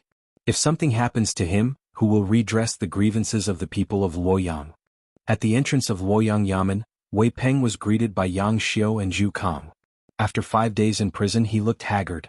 His hair was messy, his eye sockets were dark, and his beard was unshaven. However, he was in high spirits. He held a thick copy of the Great Zhou Law in his arms and said regretfully, "If I had known this earlier, I wouldn't have suffered so many losses at the hands of Li Mu." Yang Xiu looked at him and asked, "What do you plan to do next?" Wei Peng looked around and said, "I'm not done with him yet. I'm going to..." Before he could finish, he suddenly saw a group of people walking toward the Yamen. The one walking in front was Li Mu, whom he had been thinking about day and night for the past 5 days. At this moment, Li Mu's face was gloomy and murderous. He held a metal chain in his hand. A person was tied up behind the chain. Wei Peng recognized him at a glance. He was Zhou Chu of the Zhou family. This was the kind of person he usually met on the streets and needed to avoid. But now Zhou Chu was being chained up by Li Mu like a dog. Beside Zhou Chu were his 2 bodyguards. One of them had a broken arm and half his body was dyed red with blood. The glaring red color made Wei Peng dizzy.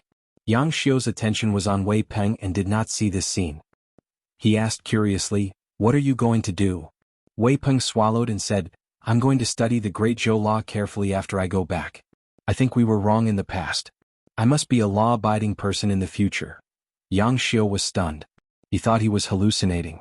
In the next moment he seemed to have realized something and he looked forward. He was startled when he saw Li Mu walking towards him with an iron chain that had Zhou Chu tied to it. Wei Peng and the other 2 blocked the Yamen door. Li Mu said in a deep voice, "Move." Before Yang Xiu could react, he was pulled away by Wei Peng and the other 2. Li Mu brought Zhou Chu and the other 2 in. They could still smell the pungent smell of blood. Yang Xiu said in disbelief, "Am I seeing things?" Li Mu caught Zhou Chu. Zhu Tsong swallowed and said, "You're not seeing things. That's Zhou Chu." Yang Xiu was still in disbelief. Although Zhou Chu was not a direct descendant of the Zhou clan, he was one of the most difficult people to provoke among the Zhou clan disciples. He was the kind of person that no one dared to look at when walking on the streets. He murmured, "Catching Zhou Chu? Is he crazy?" Wei Peng's face was a little pale. He said, "This person doesn't want to live. We'd better not provoke him in the future." At the back of the Yamen, Zhang Chun was tasting tea.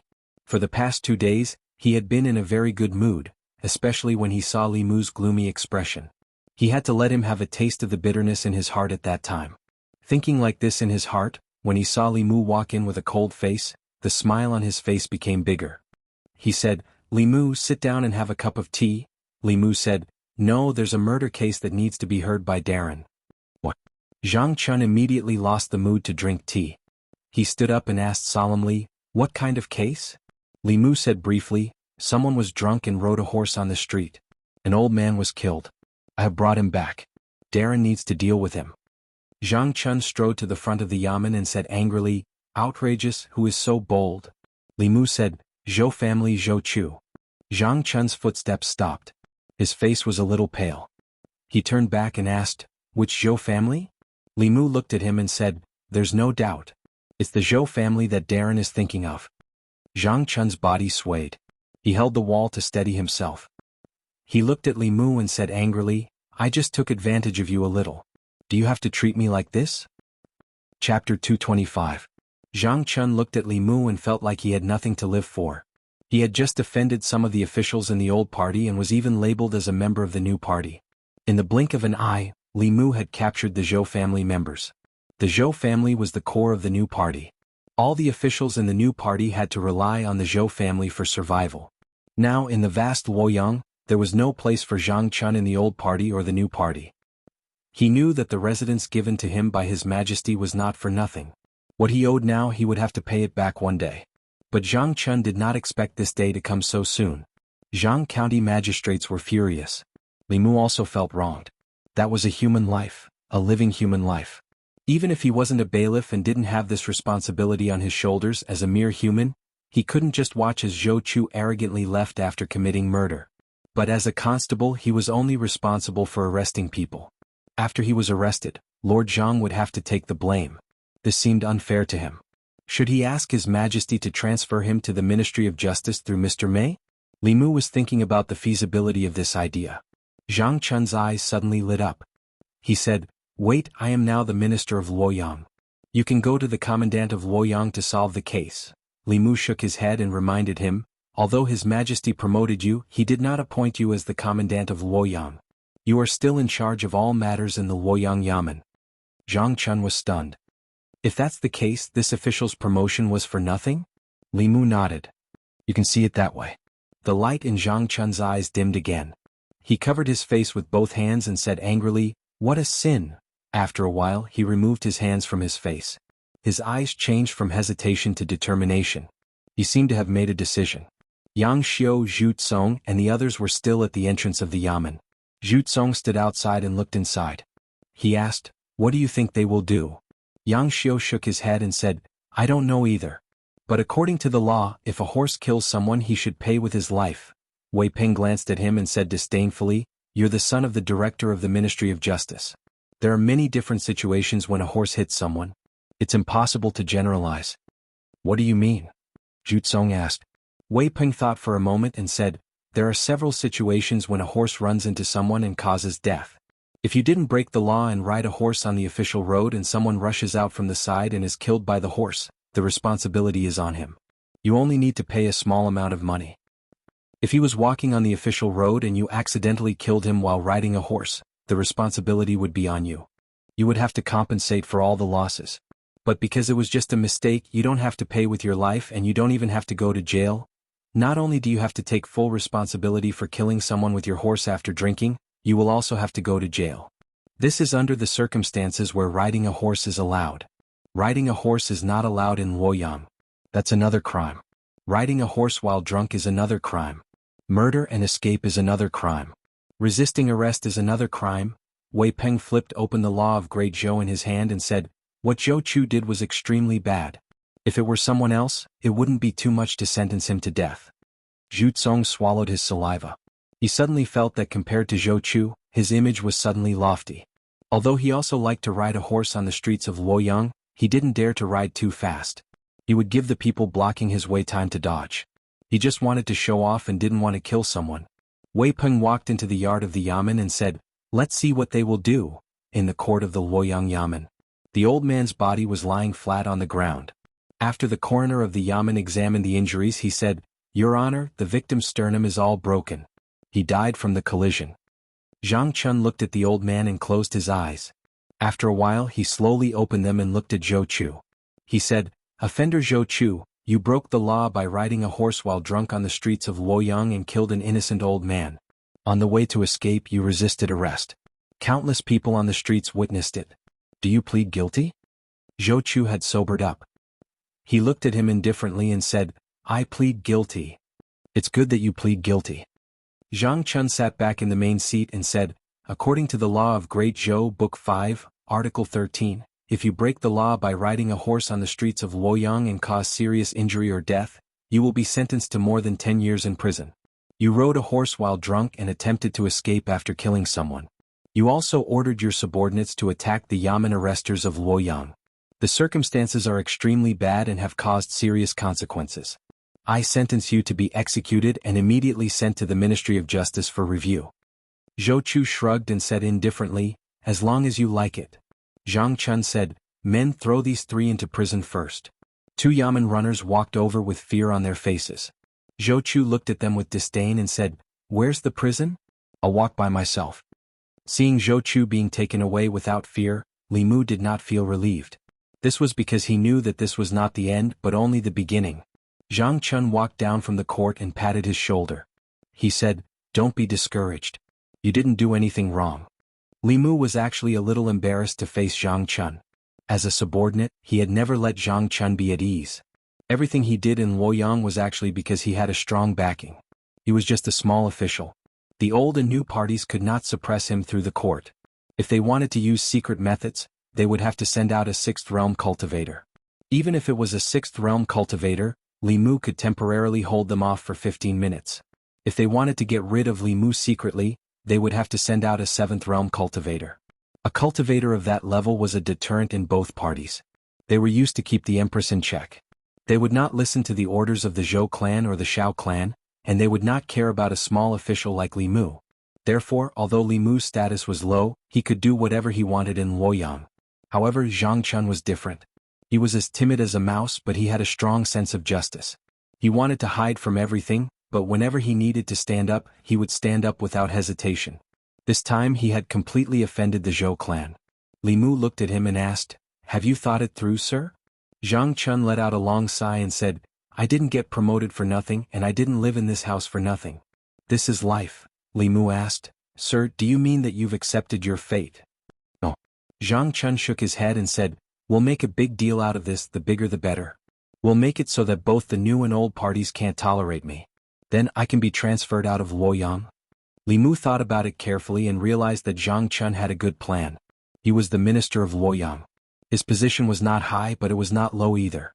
Even if he offended both the new and old parties, as long as he did his job well and did not commit crimes or use his power for personal gain, neither party could do anything to him. They could only use some power to push him out of this position and transfer him far away. Out of sight, out of mind. This was exactly what he wanted. No wonder he gave Zhou Chu's case such a harsh verdict. Of course, Zhou Chu's bad behavior had a huge impact, but he probably already had this idea before he decided on the case. Li Mu gave him a thumbs up and praised, "Good, you're really good."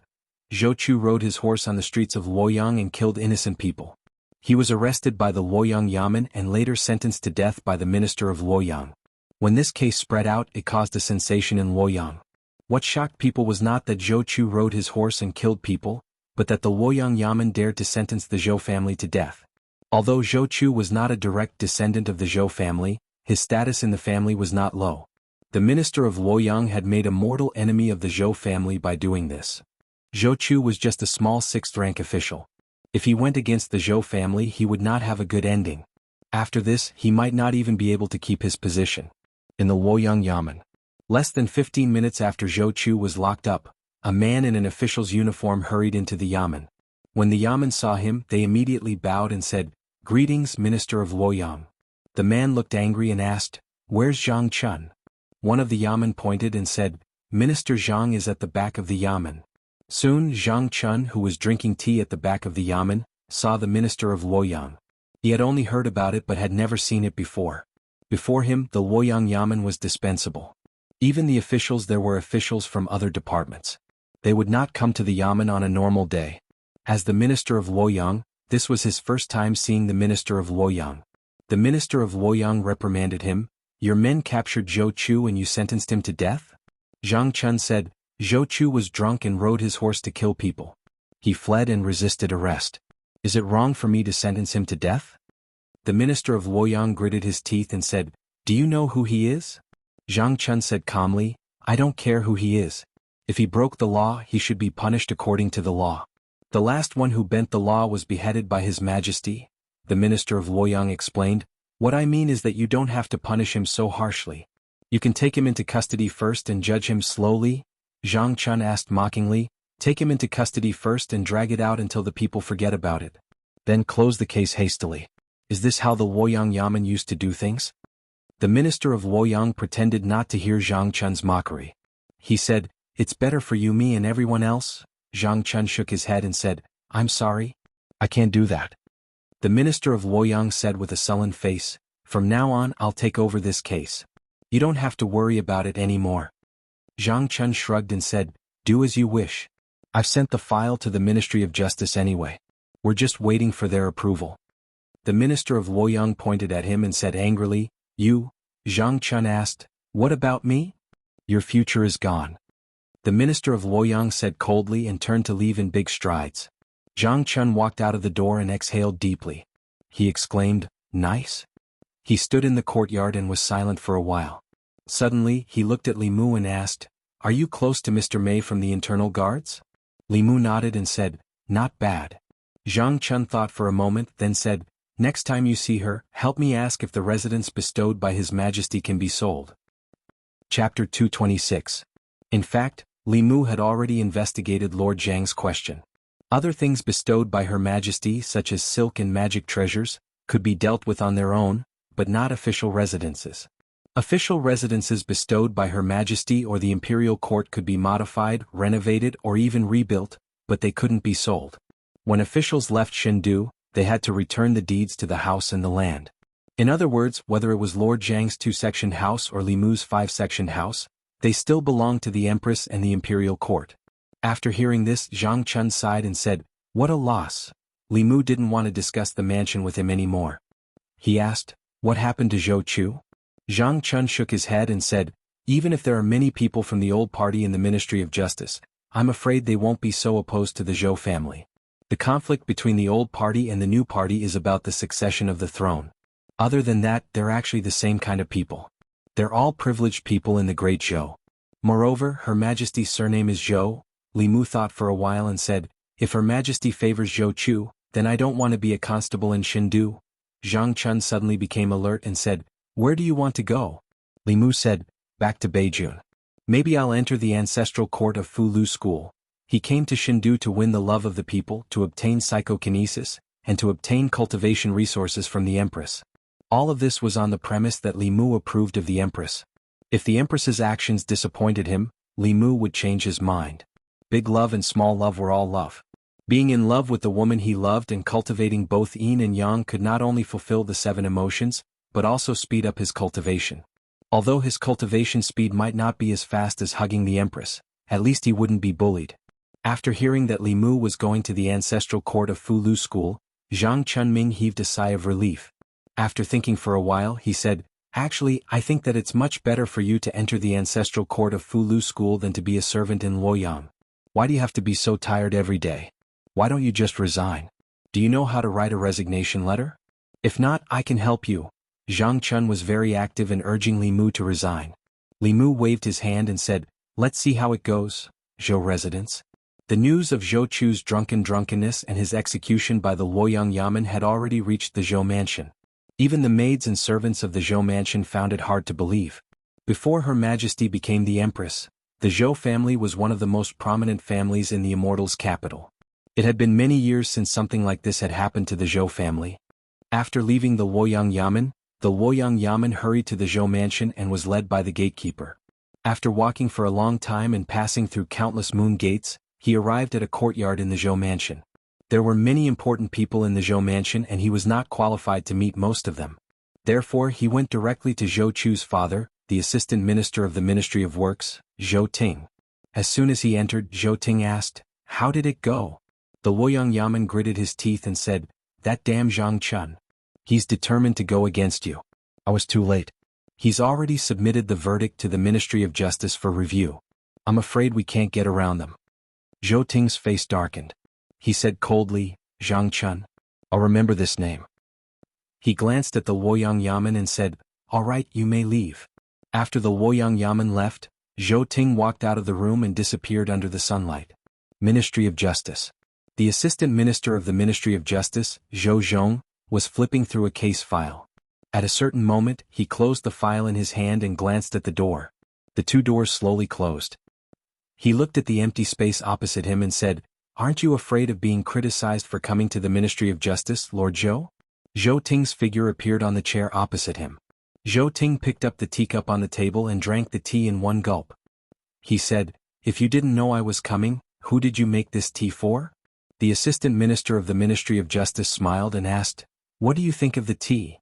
Zhou Ting frowned and said, "I'm not here to drink tea. I only want to ask you one thing. What do you want me to do for you to let my son go?" The assistant minister of the Ministry of Justice shook his head and said, "Your son was drunk and rode a horse. After killing a commoner, he tried to escape and resisted arrest. His actions were terrible. The Luoyang Yamen sentenced him to death. It's reasonable." Zhou Ting looked him in the eye and said, "You should know that I have many ways to protect him. Going through the Ministry of Justice is the simplest way. I don't want trouble, but I'm not afraid of trouble either." The assistant minister of the Ministry of Justice thought for a while and said, "We want the position of county lieutenant of Nanyang County." "No." Zhou Ting did not hesitate and said angrily, "Don't you think you're asking for too much?" The assistant minister of the Ministry of Justice shook his head and smiled. He said, Does Lord Zhou think that your son's life is not worth the position of County Lieutenant of Nanyang County? Zhou Ting was silent for a while and said, "This is not something I can decide." The Assistant Minister of the Ministry of Justice said, "Then let someone who can make the decision talk." Zhou Ting looked at him and his figure gradually faded. After 15 minutes, he reappeared on the chair opposite the Assistant Minister of the Ministry of Justice.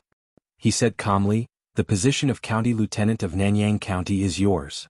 The Assistant Minister of the Ministry of Justice threw the file aside and said, "Although he can avoid execution, his actions are too terrible.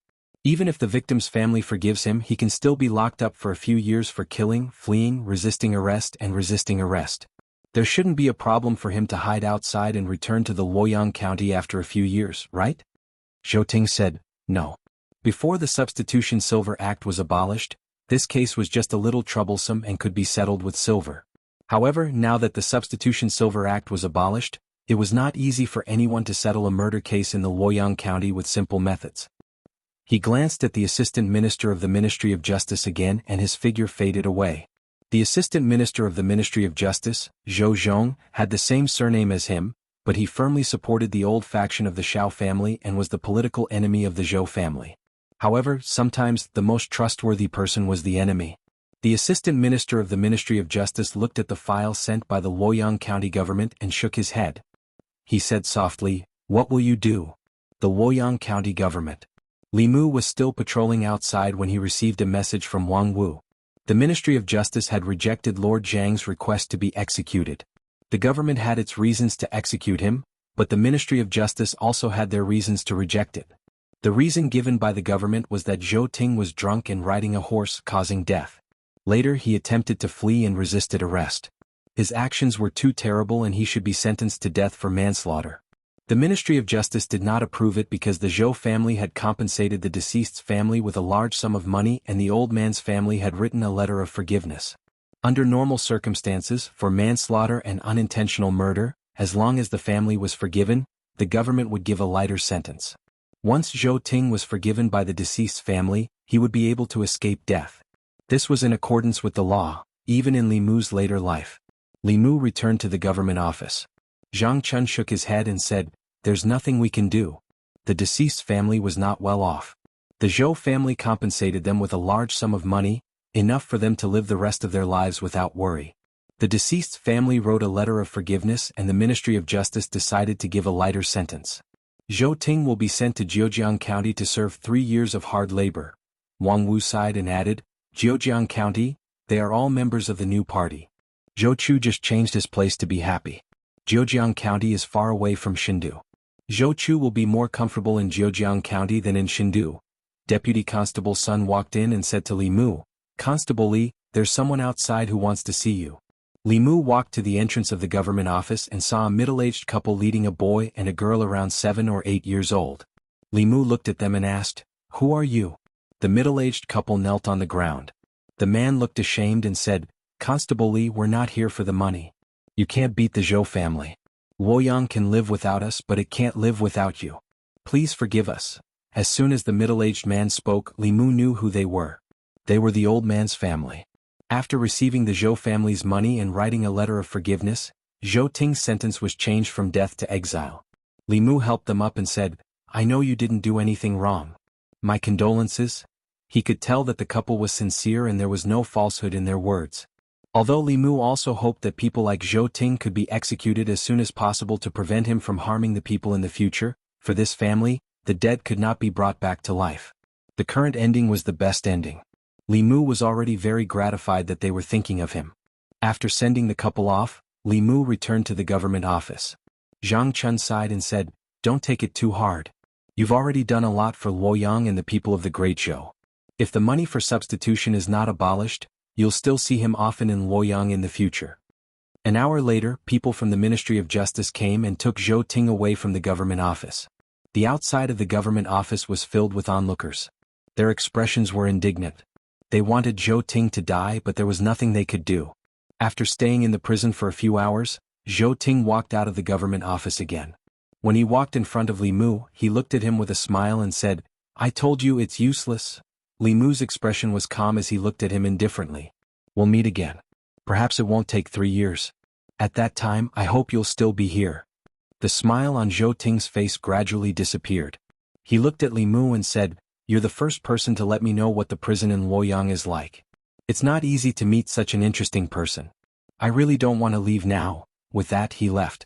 The two middle-aged men who went to prison with him also followed behind him. Zhou Ting took a few steps, then turned back and said to Li Mu, "By the way, after I leave, you have to pay more attention to that old man's family. You have to move out quickly. I heard that they live outside the city. Their house is made of straw mixed with mud. Who knows when it will collapse? They have to be careful on the road. There are many people riding horses outside. It won't be good if 1 or 2 people are killed." When he said this, he did not lower his voice. The onlookers widened their eyes. Extreme anger appeared on their faces. A threat. This was a naked threat. This person was actually so daring. He had just killed that innocent old man with his horse. Now he was threatening their family. Was there no law in Luoyang? Li Mu clenched his fists, then quickly relaxed them. Zhou Ting was very satisfied with his reaction. He smiled at Li Mu and said, "I'm just reminding you. I didn't do anything. You have to have evidence before you do anything. Don't accuse a good person." "Ah," Li Mu said, "whatever man does, God is watching. God is watching from above." Zhou Ting smiled disdainfully and said, "God? After so many years, I really want to see what God looks like. If you have the ability, let them come down." Li Mu had one hand in his sleeve. He pointed to the sky and raised his head. He shouted, "Damn God, if you have eyes, you shouldn't let good people be wronged. You shouldn't let such evil people harm the world." Zhou Ting sneered. When he looked up, his expression suddenly changed. Boom. A purple thunderbolt struck down from above. Puff. The purple thunderbolt struck Zhou Ting's head. A strange sound came from his chest. A Fulu card turned into ashes. Boom. After the first thunderbolt, another purple thunderbolt struck Zhou Ting's head.